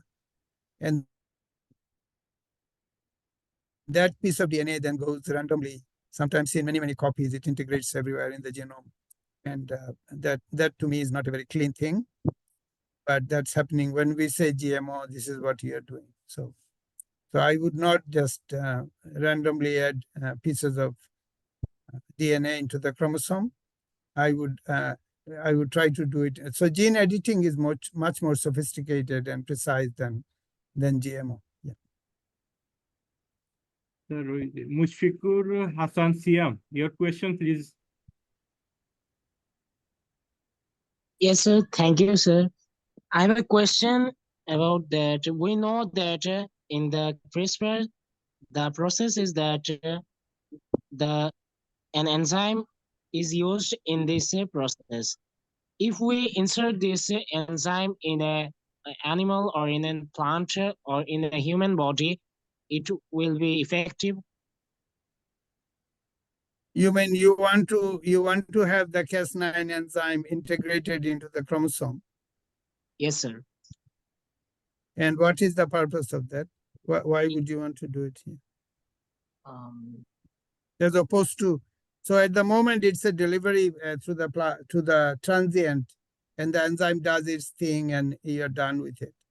An enzyme that makes nicks into chromosome, you don't want to be in the chromosome hanging around. Because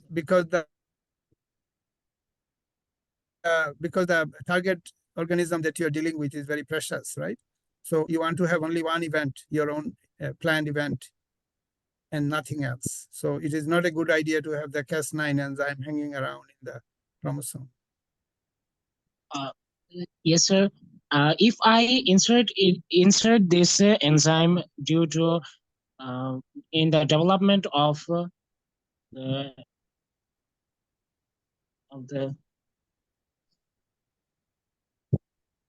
so You may ask in Bangla. বাংলায় বলতে পারো, সমস্যা নেই, please please.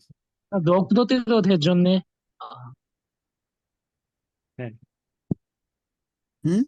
মানে রোগ প্রতিরোধের জন্য আর কি, রোগ প্রতিরোধের জন্য। শোনো Cas9 এনজাইমটা তো গিয়ে একটা ডিএনএ কে কাটবে, তাই না? হ্যাঁ, জি স্যার। তো একটা জায়গায় ডিএনএ কে কাটার জন্য একটা, যেমন একটা সিজার পাঠাইলা তুমি, ওইটা গিয়ে ওইখানে কেটে দিল, তাই না? কিন্তু এই সিজারটারে তুমি পুরো ক্রোমোসোমে রেখে দাও যদি, তাহলে তো অনেক উল্টাপাল্টা আর কোন গাইড আরএনএর সাথে চড়ে গিয়ে আরেক জায়গায় কাটবে, না কোথায় কাটবে, সারা ক্রোমোসোমে এটা ডাবল স্ট্র্যান্ড ব্রেক করতে থাকবে। তো এটা তো খুব বিপজ্জনক হবে না? Yes, sir. I understand.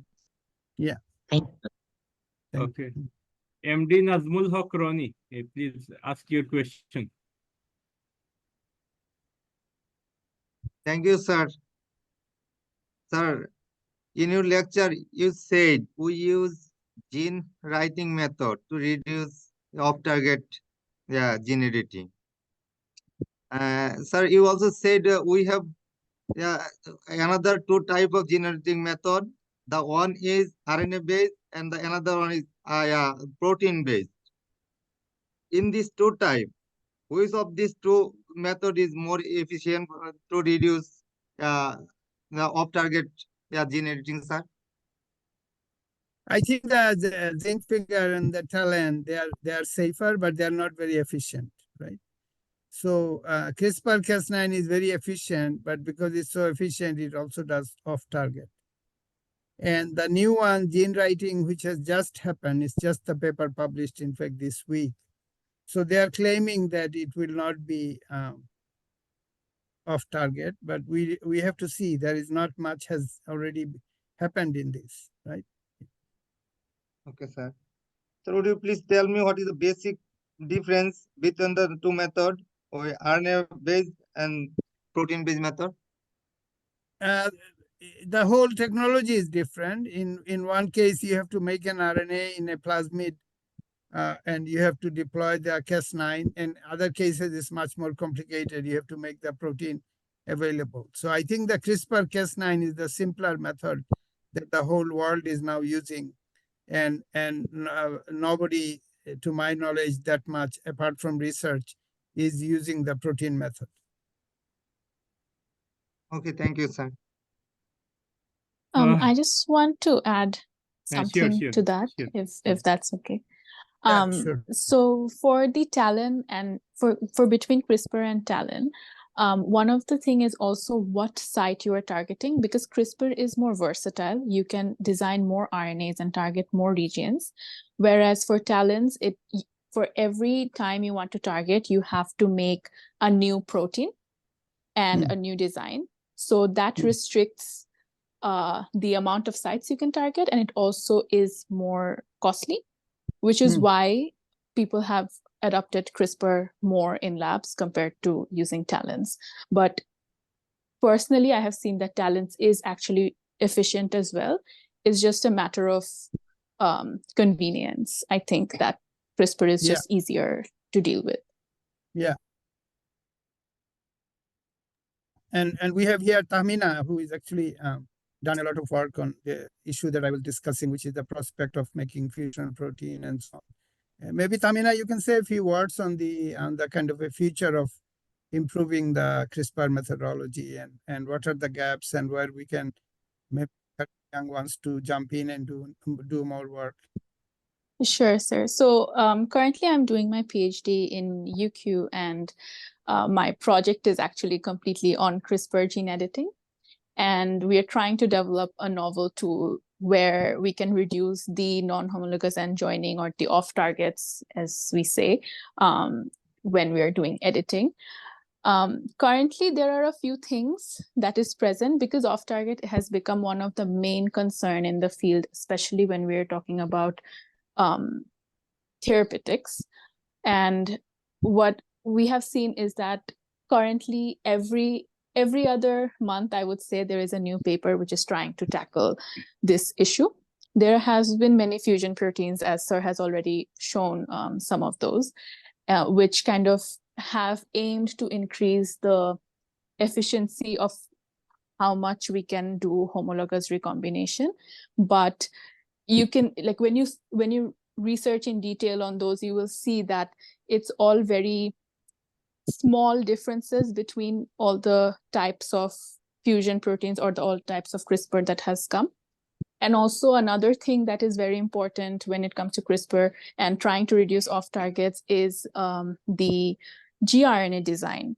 So now AI and like all these new systems and bioinformatics world has developed a lot, where you can predict a lot of sites, and you can predict a lot of designs for gRNA, and you can test them in silico and find out which one has more off-target predicted sites, which is a better formation, which is not. So you can even modify the gRNA in certain ways that it can reduce the off-target and only bind specific to the region you want to target. So there are certain things which are going around, and it's actually very exciting, because you see there's a huge, I don't know, I think there's a whole marketing around CRISPR because of the whole commercial aspect, which is why every other lab is doing something different, trying to come up with something. And the whole community has become very vibrant where everyone has a new idea. So it's a good field to be working on, I suppose. But the answer to reduce off targets, I feel, is still far off. And I think a lot of work is going on, but at the same time, as Sir has mentioned, a lot of work is also very competitive, or just trying to publish before someone else, or trying to get like a commercial angle, which is why the research is not up to the mark or doesn't answer all the questions. And that is one of the drawbacks of having so much popularity around one technique. Yeah. What happens if you increase the size of the target nucleotide, the length, in order to reduce their off target? What if you increase the size? Then the whole scanning and the efficiency goes down. Is that right? Yeah. So it depends on what you want to insert in the DNA. And what I have seen personally is that when you're trying to insert a large thing, like you said, you wanted to insert a 20 kb in the abs. No, Tahmina, sorry, I could not make myself clear. I'm saying that when you target the guide RNA to a particular location, right? Yes. You are providing certain homology from that location, and that length is what, about 20 base long or something, right?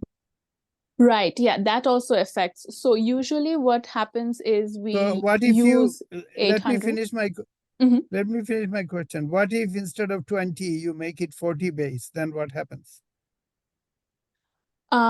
So usually it is 800 base pair, 400 to 800 base pair that is used. The target, the actual target from that region that you are targeting. Yes, the homologous region. Yeah, Yes. homologous region. So can you play around with that homology length to reduce the off target? Yeah. You can, and this is why there has been a lot of new studies about microhomology, where they have seen that if you put some homologous arms and then you change a bit the region and then you put some homology, so that has shown to improve the efficiency of gene knock-in. And also the length of the homology arms, like if you make it smaller, if you make it single-stranded, all of these have an effect on how much you can get in there. And I think one of the biggest challenge here is that for every gene, you have to test it out, that what length or which mode of delivery is best for getting that efficiency. Yeah. So Tahmina is working on the field itself, and I think it's a great opportunity for us to have Tahmina here, and going forward for all the nitty-gritty. And one of my colleagues, Minglo, actually also very busy making a lot of CRISPR construct here in Canberra. I was talking to him today. So we might be, if there is a lot of interest, we might be in future go into more detail of nitty-gritty of how to do good CRISPR. I can even organize and supply people in Bangladesh with the right construct of Cas9 and other construct, plasmid construct, which would allow them to start doing their own CRISPR very quickly. I'm quite interested in. Yeah. Sorry, so I actually had a question for you. So I wanted to know, what is the scope of CRISPR in terms of agriculture? How far, like how much is CRISPR being used in agriculture, and especially in context of Bangladesh as well, where we stand? Well, we use CRISPR to knock out our FIS genes in rice. The reason we could not do it, 25 years ago was that we were doing RNAi, and that RNAi did not have efficacy. But when we did CRISPR of 2 different FIS genes, that's how we got that paper in Nature Plants cover. So that is the agricultural problem where we worked on rice. And CRISPR is now very vibrantly done on rice. I don't know about, as well in wheat. In Canberra, in CSRO, there are a lot of CRISPR activity going on, led by my previous student, Ming Luo. So This is why I'm very keen to make CRISPR technology available to Bangladeshi students if they want to know a lot more about CRISPR. You can certainly advise them a lot, and certainly Ming Lo, who is very much deep into that experiment of deploying CRISPR into agricultural science. Thank you. So I think something happened, Tahmid. I'm just seeing myself on the screen and not the way I was seeing all the slides. Do you know what I should do? Okay, Or should I get out and come in again? Let me reshare the slide. Oh yeah, yeah, I can now see everyone. Yeah, so maybe something you did and isolated me or something. No, Now it's slide. good. Now my slide is visible. Yeah, yeah, Slide. now it's okay. Now it's okay. So Okay. next slide, I think we should move on. Shajia Afrin has a question. Okay, Sajia, please. Yeah. Yes. Hello everyone. So I don't have any question actually. I have a suggestion. So I am really thrilled to see this diverse community of intellectuals join this course, and I can see genetical scientists, climate enthusiasts, urban planner, professors, and many more intellectuals here. So I don't know if there is any plan in future to get connected with this diverse community. So here I am suggesting to make a LinkedIn group of these participants, so we do not lose the notion of discussion. If all the participant agrees, we can start working on that. Again, still I don't know if there is any plan existing or a platform existing now. I think Professor Mushtaq probably can comment on it because we have had two cohorts. Yes, and we have another, a WhatsApp group. We have a WhatsApp group, so we can connect. So Sajia comes from a non-biology background, and I think someone said it's a wonderful idea. So I think we should discuss it, and we should maybe diversify. Different people might have different angle. And how many more people are waiting, Tahmid, do you know, after this course? After this course, more than 60. Okay. So after this course, which is so far 50, and then another 60 people are waiting. And I think every day another 20 are being added. So this course is going to continue for a while, and we probably have a few hundred people. And I think at that point, Sajia, you might get people who are more coming from social science background or something, or some different way of dividing it up, because having 200 people in a group would be just way too much. Yeah. Amar Ahmed, do you have any questions? Amar Ahmed. Yes. Hello, everyone. Yeah. Hello, Dr. Abed. My question is how we can explain the Mendelian principle or basis, how we can apply this concept with the traits that modulated by epigenetics. How we link between the Mendelian principles and the traits that discovered that controlled by epigenetics concept. Yeah. So it's a good point. So if you have so for instance, my FIS mutants, they behave like gametophytic mutation, not Mendelian, because Mendel did not talk about gametophytic mutation. He only talked about sporophytic mutation, but in a sort of a loose way, you can call it behaved in a nuclear gene kind of way. However, the outcome it created were epigenetic rather than genetic. So there are two kinds of way epigenetic comes into conventional genetics. One is the actual enzyme gene for the enzyme, which is a modulator of epigenetics. And the other thing is that if you mutate something like DNA methylation enzyme, then you create demethylation in the whole genome, and that becomes non-Mendelian, that becomes very unmanageable, and it continues to increase till the whole genome is demethylated, and you start to get very funny plants, which happens in nature all the time. So I think a portion of epigenetic control is can be studied in a clean way, and another part of epigenetic control creates unpredictable epigenetic scenario, such as progressive demethylation, and then it becomes very challenging. However, those things are going on in nature. So when you see things happening in nature, it is not very clean. It is due to mostly histone modification, epigenetic. That is one of the reasons I think CRISPR will not go very far, because with CRISPR you can only change the defined nucleotides. You cannot alter in a predictable way histone code with CRISPR in a predictable way, or epigenetic control with CRISPR. And that's why, for that reason alone, for that technical reason alone, you cannot mimic real world situation by continuously doing CRISPR, in my opinion. Actually, Abed, I just want to mention that there are constructs that use. Oh, can you hear me? Yeah, go ahead. Sorry. There are constructs that fuse DNA demethylases into the CRISPR system, and you are Yes, targeting yes, methylation. I am aware of that. But that is to go and clean up the demethylation of that target locus, right? Sorry? Hello. Yes.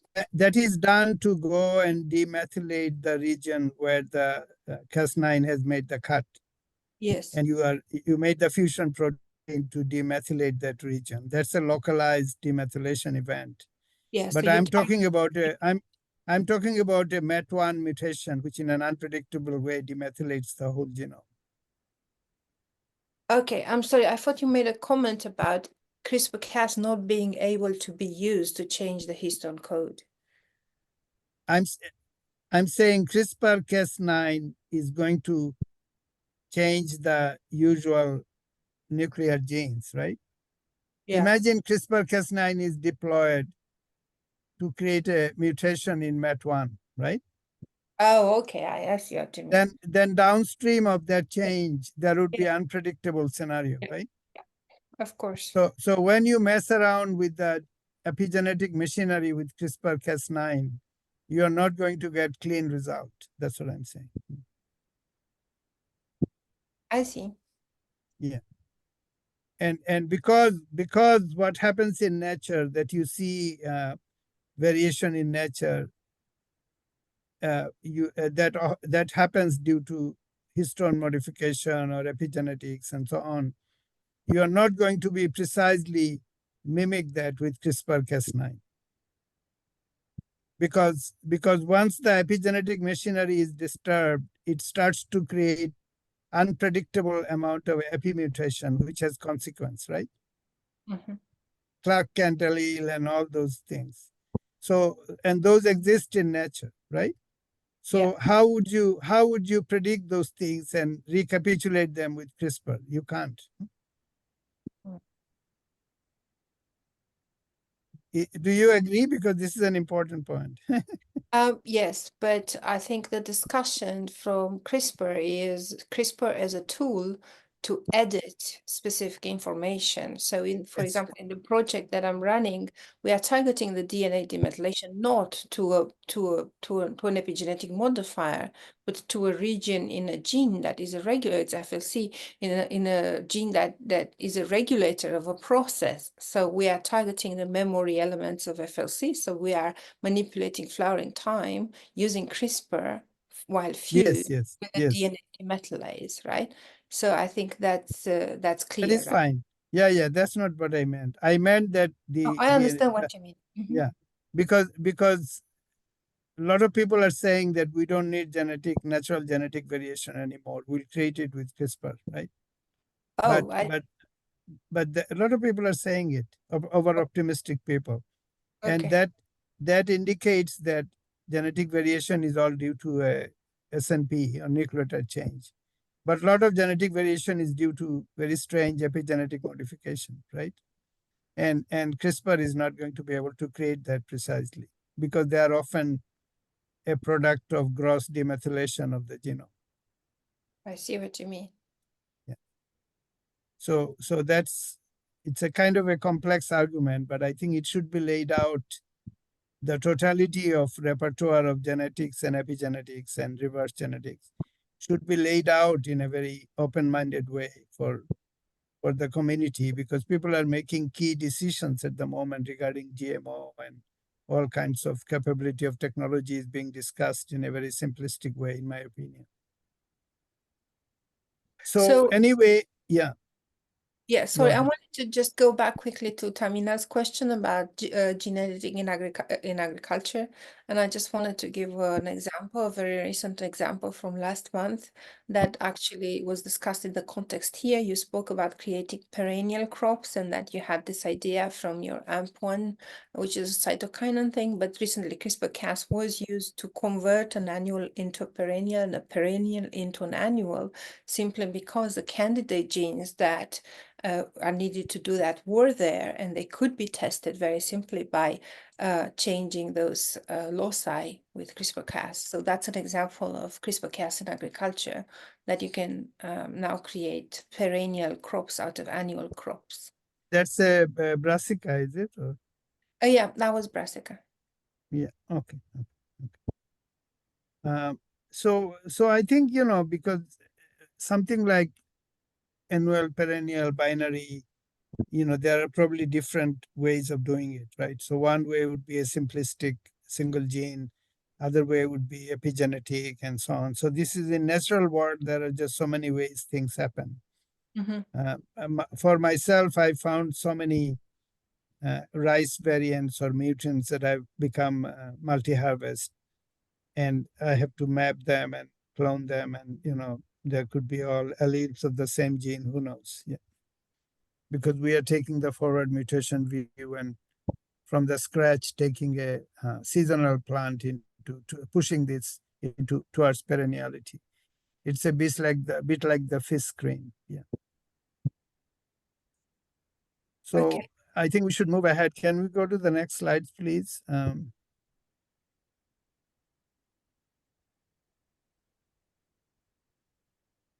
Okay, I think we have covered gene writing, Amit, so just move on and finish the whole thing.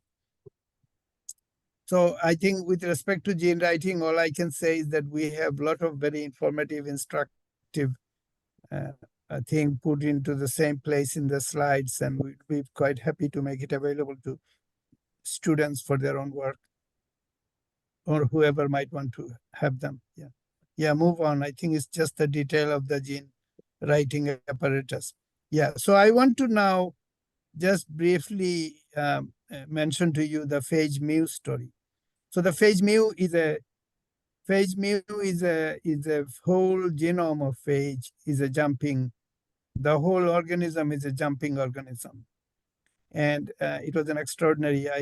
I got to meet people who discovered the whole phage mu. It came out in the 70s, and people have stopped working. I don't think it's very much in fashion now, but now with the gene writing and the possibility of putting extraordinary large amount of DNA, hundreds of KB even in one place, you can piggyback on phage mu. It became very clear to me. So I passed it on to my colleague Ming to see if we can engineer whole genome of phage mu.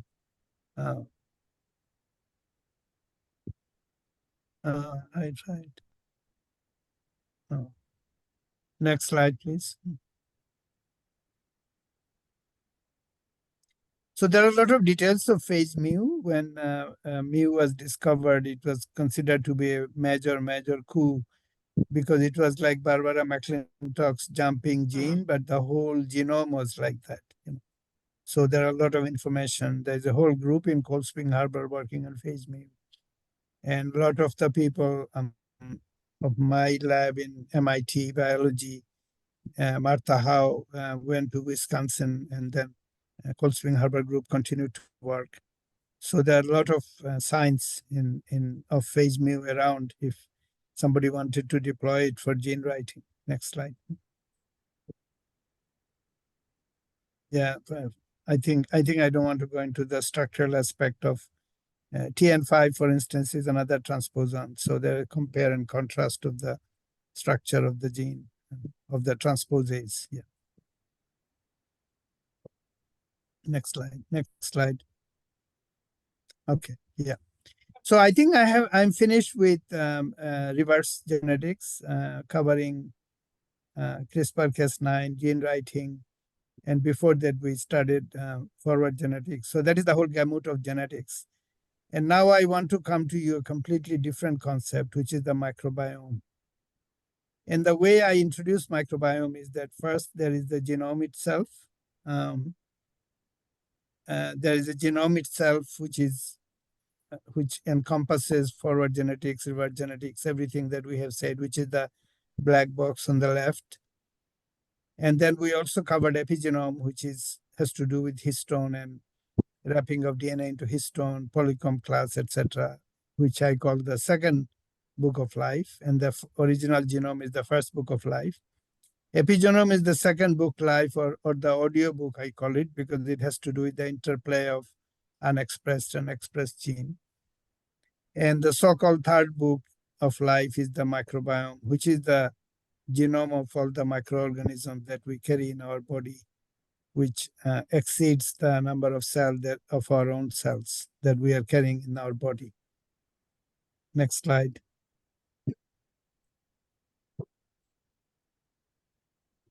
And for me, the microbiome human genome connection became very important when Savant Pabo's work got a lot of publicity because he got the Nobel Prize about 2 years ago. And he has been sequencing DNA from old bones, 40,000-year-old bones. And he found that a lot of metabolic gene that we carry in our body, which digest certain food and so on, those genes were very important in those times for that kind of food as opposed to later. So his work, though he did not intend to create this archaeological argument of the ancient age of our genes, and just to give an example, thousands of years ago, we had access to very little starch. So the human genome had selected for very high copy number of the alpha amylase gene, which chops up the starch into glucose. So the argument is that because the starch is very little, you want to have a lot of copies of the alpha amylase gene. So human population, particularly people who pass through this famine cycle, amplified alpha amylase as a copy number variation, CNV. Later on, more recently, when this population gets exposed to so much starch as modern food, suddenly they have early onset of diabetes because they have way too much alpha amylase, and the starch is chopped down into digestible glucose, and you have this massive systemic glucose spike leading to diabetes. So these sorts of CNV and ancient DNA versus modern DNA issues were made very clear from Pabo's work. And in addition, that had something to do with the gut microbiome. So there seemed to be genes, SNPs, which were primed to maintain certain gut bacteria, others not. So the metabolic secretion coming from our own DNA was becoming a clue, signaling molecule for certain gut bacteria, while it was inhibited by other metabolic clues. So that again became a whole interesting field of study, whereby the SNPs or the metabolic genes were being deployed to maintain certain gut bacteria and not others. Next slide, please. Yeah, I think we've covered. So a lot of these SNVs came from Neanderthal. So when the Homo sapiens mated with Neanderthals, the metabolic shift or the genetic shift occurred in the genome. The other issue is that there was a global migration of human beings, and that was also made clear because in the major European cities and American cities, there are people from everywhere. And those people were metabolically, because of that hereditary reason, had different metabolism. Next slide. This is sort of our own migration. A lot of us have migrated in this kind of intense manner over the last 50 years. Next slide. Another one very important issue, and I'm here actually laying out for you a completely separate aspect of human body, which is microbiome genetics as opposed to conventional genetics. And what we find that most of the microbiome data comes from developed country, from Western Europe ethnicity, and very little data from subcontinental people or Chinese or Indians and so on. And that is the state of the field. Next slide, please. So the question is, দেখেন আমি যখন একটা course করতেছি অনলাইনে, আমি অনলাইনে meeting চলতেছে, হ্যাঁ। so how do we Yes, sir, continue. how do we link up 3 books of life dogma, or 3 books of life, if you want to call it a narrative or a dogma, with respect to the human health and particularly lifespan? So this is a completely new way of thinking. It is not conventional genetics, it's not epigenetics. It is to how to understand the massive number of organisms that we carry in our body in the context of conventional genetics. Next slide, please.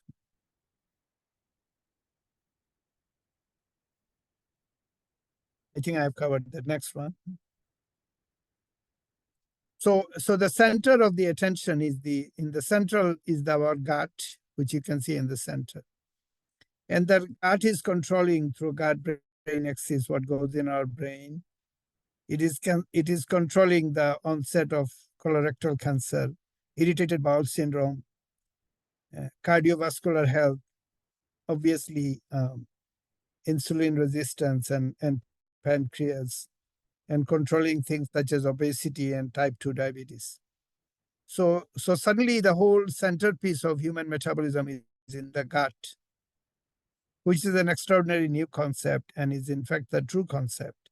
So how do we understand all our genetics that we know, Mendelian genetics, non-Mendelian epigenetics, in the context of the gut and the zillions of bacteria that live in the gut?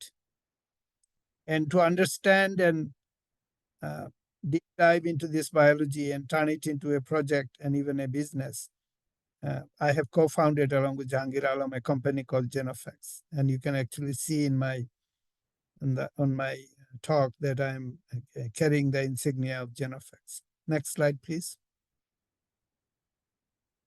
This is extraordinary. So there is short chain fatty acid running in our blood from the intestine. Short chain fatty acid is made. And to give an example, the first short chain fatty acid is vinegar, the acetic acid. And acetic acid vinegar is very important for the gut and for the metabolic health, and has implication for cardiovascular disease, onset of Alzheimer's disease, and different pancreatic different organs, as well as irritated bowel syndrome. So these are the intrinsic metabolism of our body, which is acted upon by the function of the genes in the metabolomes. But now added to it is the massive number of metabolites being secreted by the bacteria, about which we have no control, but have been created by, in some way, indirectly, perhaps our own genetics plus our lifestyle. Next slide. So I can go into all the detail, and I want to make some key points. So it was discovered maybe this year or the year before, is that there is a particular bacteria which takes what happens from so when we consume red meat, this bacteria feeds on the red meat and then produces a toxin for the heart. So most of the damage that happens in the heart is not from red meat per se, but because of the dysbiotic bacteria which lives in our body. So suddenly the food and the consequence of food in terms of diet and nutrition has a new angle, and that is the role of the gut microbiome. And the connection between human genome or genes and the gut microbiome metabolism and the gut microbiome gene has become the most exciting field now of research in biology and in even genetics. Next slide, please. And the particular trait that I want to emphasize in this is our aging and longevity. So no one is sure what the human biological age is. Many people think it's about 130 years. And the reason people die when they're in the 70s, 80s, and 90s is because of some disease. It is not preordained. So that's the latest thinking. So what it means is that the aging, the premature aging, the kind of aging that we are encountering, those of us who are in the 60s and 70s, is something that should not happen. If we could figure out what is going on in terms of longevity and take the adequate measures. So this has brought in a lot of energy into the field, and a lot of people are working on longevity and aging using model organisms, C. elegans, for instance, nematode, where people have found some mutant where the C. elegans is living like the 4 times its life cycle. Next slide. And we can talk about perenniality in the same way, where the plant programmed to die is not dying, but has an extended life. I have just put in some factors for you to think about. So there is host genetics, there is our age, medication, pre-existing condition, the geographical location of where we are from, and the gut microbiome, which is a kind of a book 3 or an uncertain or unknown factor. Next slide, please. We have to be very much aware of the kind of food we are having. So these are the traditional old world food, sweet potato as opposed to real potato. These slippery substance called taro, a special kind of bitter melon, and then banana plantain, the green banana. These are highly gut compliant food. And so are the seaweeds, actually. I'm at the moment very intensely working on seaweeds. Next slide, please. This is a very interesting analysis from the public data we did. And we looked into a proliferation of a bacteria called Akkermansia muciniphilia. So there is a certain carbohydrate called mucin, which is the slippery substance that you see in asparagus as well as okra. And these bacteria love this slippery mucin and take refuge in the body of the people who are having a lot of okra, let's say. And that is highly related to longevity. So when you sort it out on the basis of age, you find that people have a lot of Akkermansia in their gut, which you can only find out by having a DNA sequence from the stool. Next slide, please. So these are more metabolic chemistry of the gut, the combinatorial secretion of these thousands of bacteria in a human body secreting these metabolites. It's almost like you are perpetually under drug. You are taking some drug, but you're not taking drug. It is being secreted by the bacteria you carry in their body. So it's extremely important to know the details of it. Next slide, please. We want to just move on. So they have huge pharmaceutical potential. It is almost like you are taking medicine, as I said. Understanding the gut bacteria is as important as that. Next slide. So we went around. So this is my old lab in Seattle, Fred Hutchinson Cancer Research Center. This is my co-founder, Jahangir Alam, and the guy who's backside, you can see, is my PhD supervisor, Jerry Smith. Next slide, please. And we had a close colleague there. I was actually working very closely with him, Lee Hartwell, who later got, in year 2001, he got the Nobel Prize for discovering the cell cycle gene, the CDC genes. So his prize is now being displayed in my old lab. Next slide.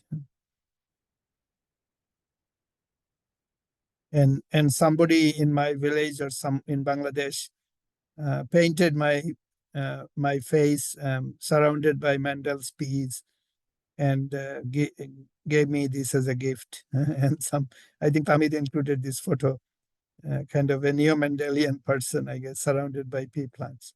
So thank you very much. Thank you, sir, for the extensive discussion today. It was long, but I think it was very interesting, covered so many things, not only just, for example, gene editing that was promised in the course, but also the metagenomics that you have covered. a very cutting edge, completely new dimensions has been opened over the years. I am sure that it will encourage lots of discussions and queries among the participants here. So if there are any other questions from the participants, especially the last part of the talk, the metagenomics and the involvements of gut microbiomes. If anyone has any question, I think Sir can address that.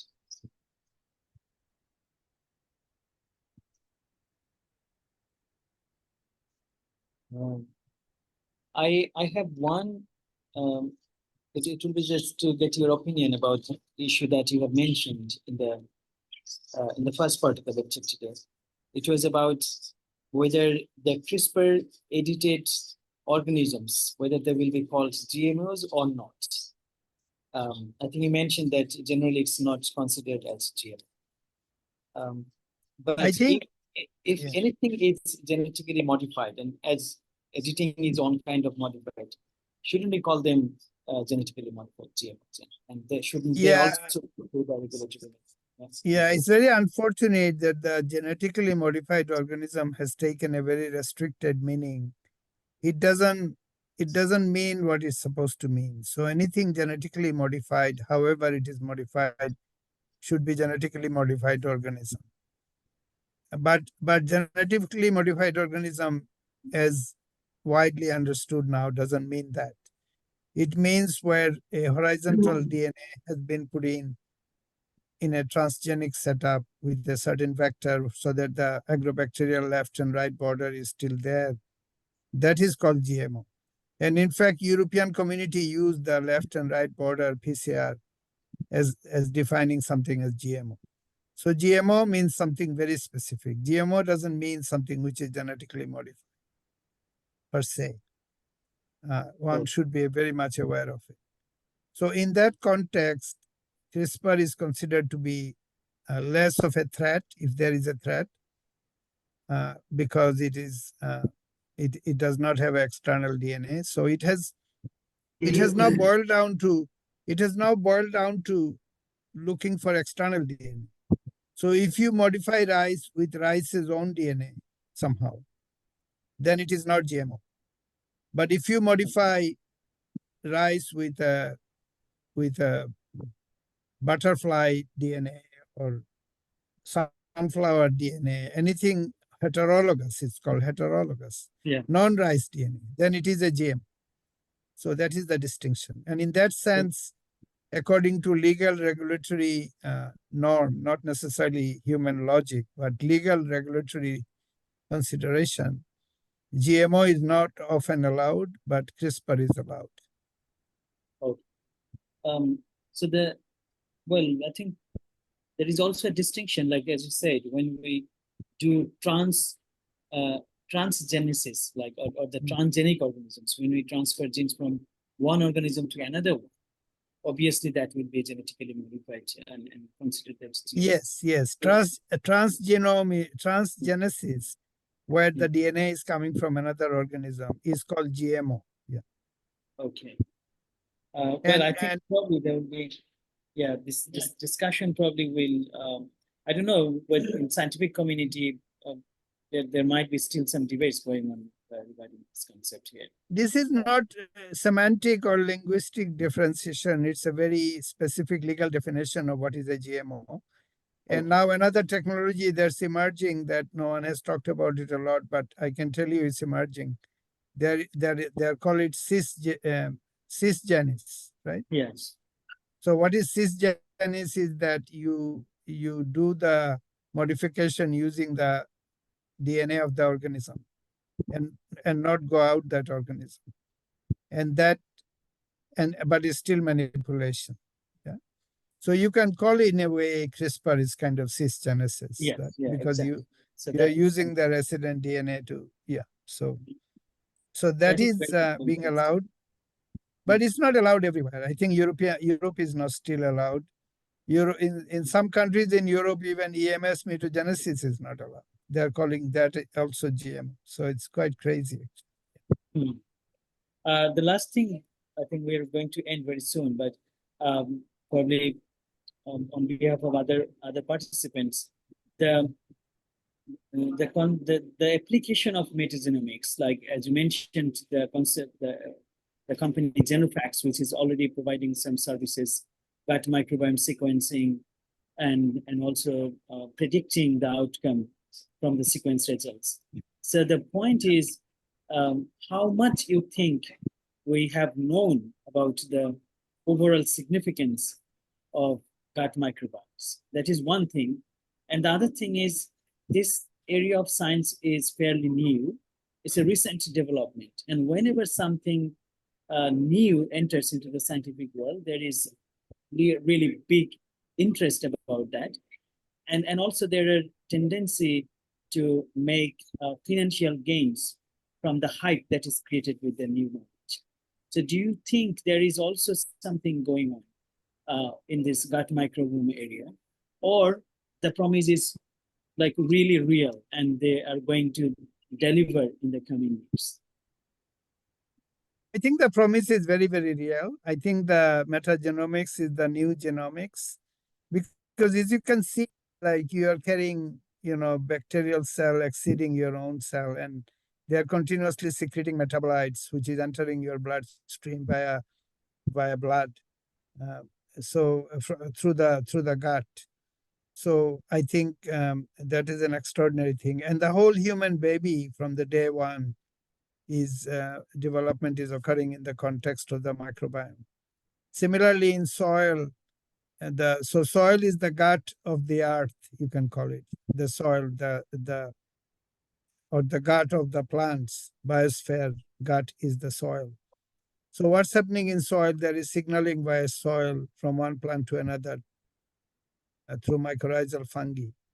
I think we have not even scratched the surface of this biology, which is the metagenomic combination of all the metagenome, zillions of bacteria and fungi and proteobacteria and all the other microorganisms together is contributing to the phenotype. It's a bit like new epigenetics. It is beyond epigenetics. So as I said, I introduced the Cohen name 3 books of life. So I think you cannot understand the totality of life by ignoring one particular book, which is the metagenomic microbiome book. Okay, thank you so much. I think Professor Pallab, you probably wanted to contribute something. Yeah. I am particularly interested in gut microbiome. To what extent do we know by now about gut microbiome? We know a lot. I think my own company, Genofax, you have to send a stool sample for DNA sequencing. And from that sequencing, we get to know the complete list of all the bacteria that exist there, their taxonomy, and what they are. And based on that, we can make an assessment. Or we can do metagenomic sequencing, basically sequencing all the genes that exist in that cocktail. And that gives you another sharp assessment. We can do metatranscriptomics. We can look at all the genes that are active in the gut bacteria. So the field has moved on, and it's the new frontier in biology, actually, which is the metagenomics of microorganisms. That's one of the reasons I could not but cover it in a course of genetics, because you cannot talk of genetics now without talking about the genomics of microorganisms. Okay, I think we're almost at the end. And if anyone has any other question to raise, we'll wrap up today. As we said in the previous course, the participants from the courses can join to a tour to the place of Dr. Abed, which is in Sylhet, which he has shown yesterday as part of his lecture. The open field research that's going on there, and also there is a particular facility where we will also be accessible, where we can stay, we can interact, and also then we can visit the field to see what's happening there. So I hope someday Dinah and Professor Paulo probably will also be able to join us in Bangladesh. But everyone from Bangladesh, we'll organize something very soon, probably later this month. And we welcome all of you to join for the field trip, whatever you want to say, or a retreat. It will be kind of an opportunity to interact in real time and also learn from each other and also visit the place. Siam, do you want to say something? Yes, sir. So Okay. I have a question. When I was little, I was watching the Amazing Spider-Man. In Amazing Spider-Man, I have seen that the Spider-Man, I mean Peter Parker, has used the decay rate algorithm, which I don't know, but I have seen this in the film. And this is, in the film, I have came to know that it is used in regenerative ability. Is it working in biology field currently? Yeah, I mean, it could be. I think a lot of things are hiding in the genome. And as you can see that when we did the fish screen in the 90s, we found a lot of silent things sitting there that people didn't even guess. So regenerability, etc., shifting from animal to perennial. To me, these are the mysterious areas where genes are hiding. Heterosis is another good example. So there are quite a few landmark phenomena or phenotypes that needs to be explored. And I'm very optimistic about the strength of forward mutation. Conventional old-fashioned forward mutation will reveal a lot of things in future. That's my assumption. Yeah. Yes, sir. So I have a question that is it effective if I use it on an animal? The way I think, as I've made it very clear, I can't make any. What you are asking is like a reverse genetics kind of question, and I'm not very comfortable with that. I think maybe you can ask others, but I believe in the organismic integrity of a particular organism that has evolved. And my way of looking at it is to break it gene by gene to investigate it. I am less comfortable in, having some gene and putting it here, there, and other places. I think that's very artificial. So.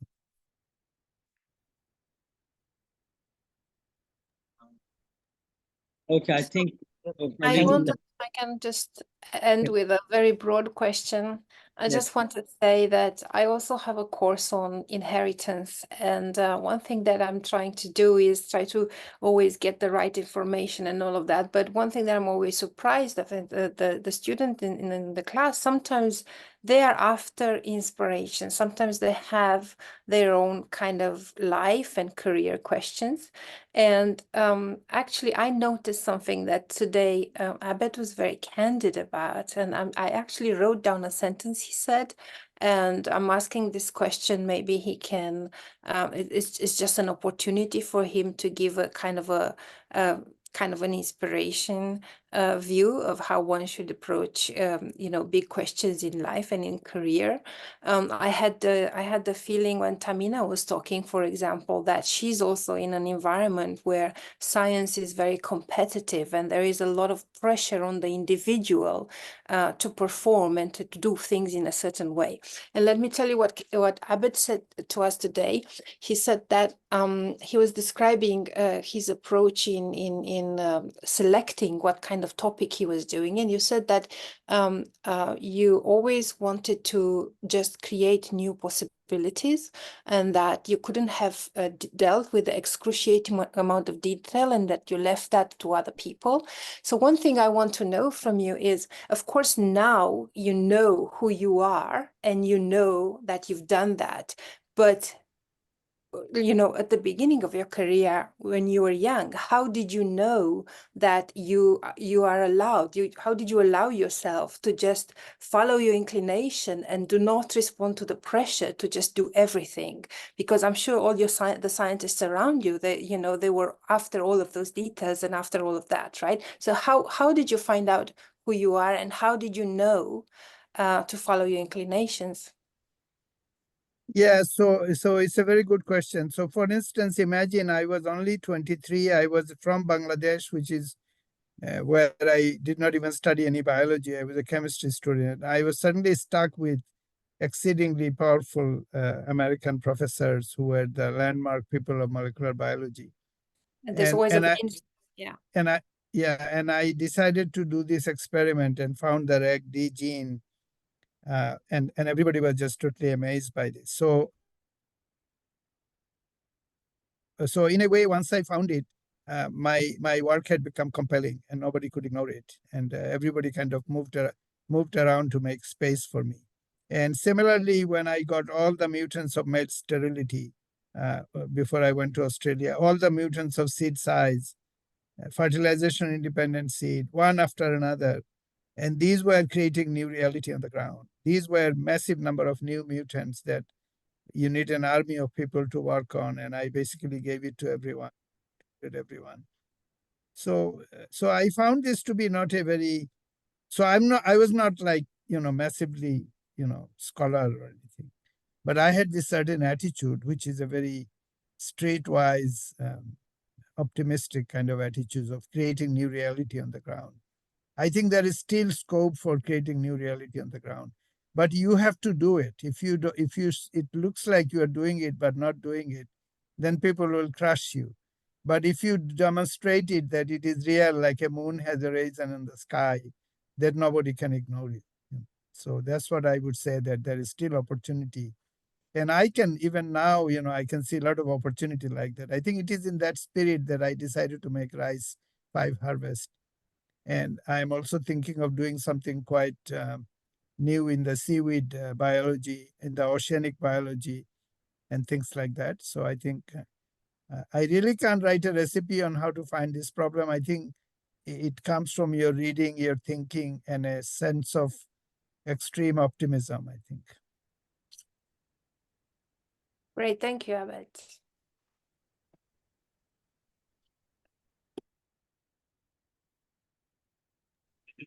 Okay, it has been Yeah, a very exciting time. These 6 hours of nonstop talking and discussing. I think it's a very new way of approaching genetics. I hope everybody connected with this alternate approach and had a lot of way of thinking and new research, or even if it is not scientific research, new community work or new stuff on economics or social science, because we believe in a seamless amalgamation of knowledge. We don't believe in silo or compartmentalization of knowledge.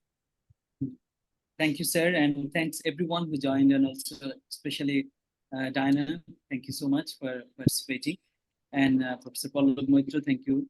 Omar, you really made good contribution through your discussions, questions, and also sometimes raising new points into this discussion. And overall, and after everything, thank you, Dr. Abed Chaudhry, for conducting this course and covering all these things, which was only a few times you mentioned. It would have been like probably 1 month of material if we discussed everything then and for the details.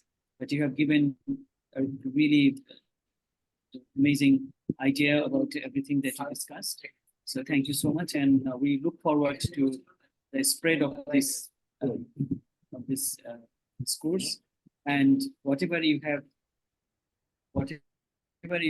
learned from here, we hope that you will convey it to other people and also bring more people on board when we conduct this course in the future.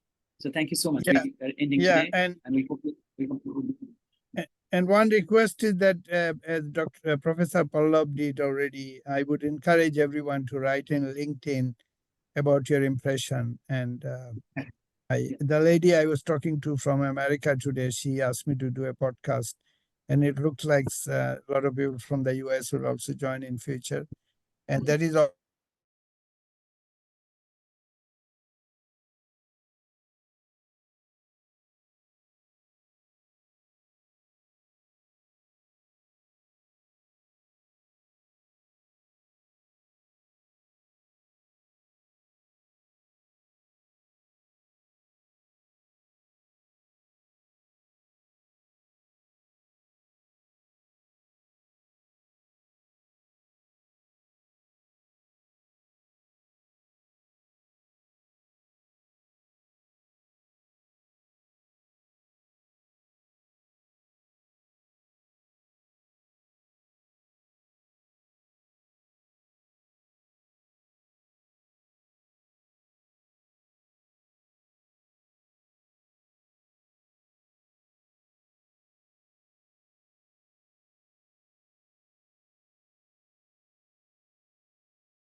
sugarcane bagasse.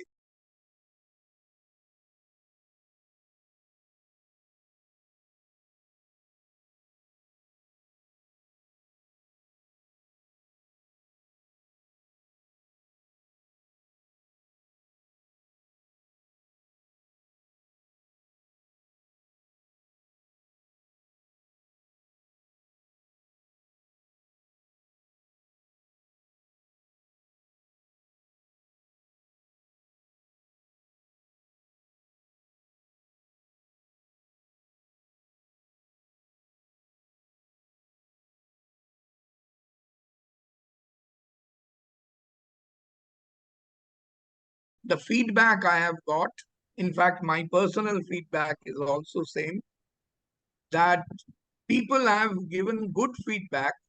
You know, there are complications, post-eating complications, like belching, there's flatulence, and all these issues. And people have said that, well, the food has a quality which, again, doesn't give any problem. So this is what I do, and I started it recently, particularly experimenting with organic food, and I select my ingredients very carefully. I know all the farmers who provide the ingredients, and I have personal contact with, like, my saffron comes from Kashmir. So there is a particular area in Kashmir, Pampur, where saffron is grown. I use saffron in my recipe, and it comes from there. So that's what I do, and well, I liked the program, I mean the course very much, and I will encourage others to join as well. So including my son, who is a physicist basically, but I'll tell him to join. Okay. Right. Thank you so much. Thank you so much. Thank you so much. We are really grateful on behalf of Life Course. And whenever we introduce something new, we'll again share the information with you.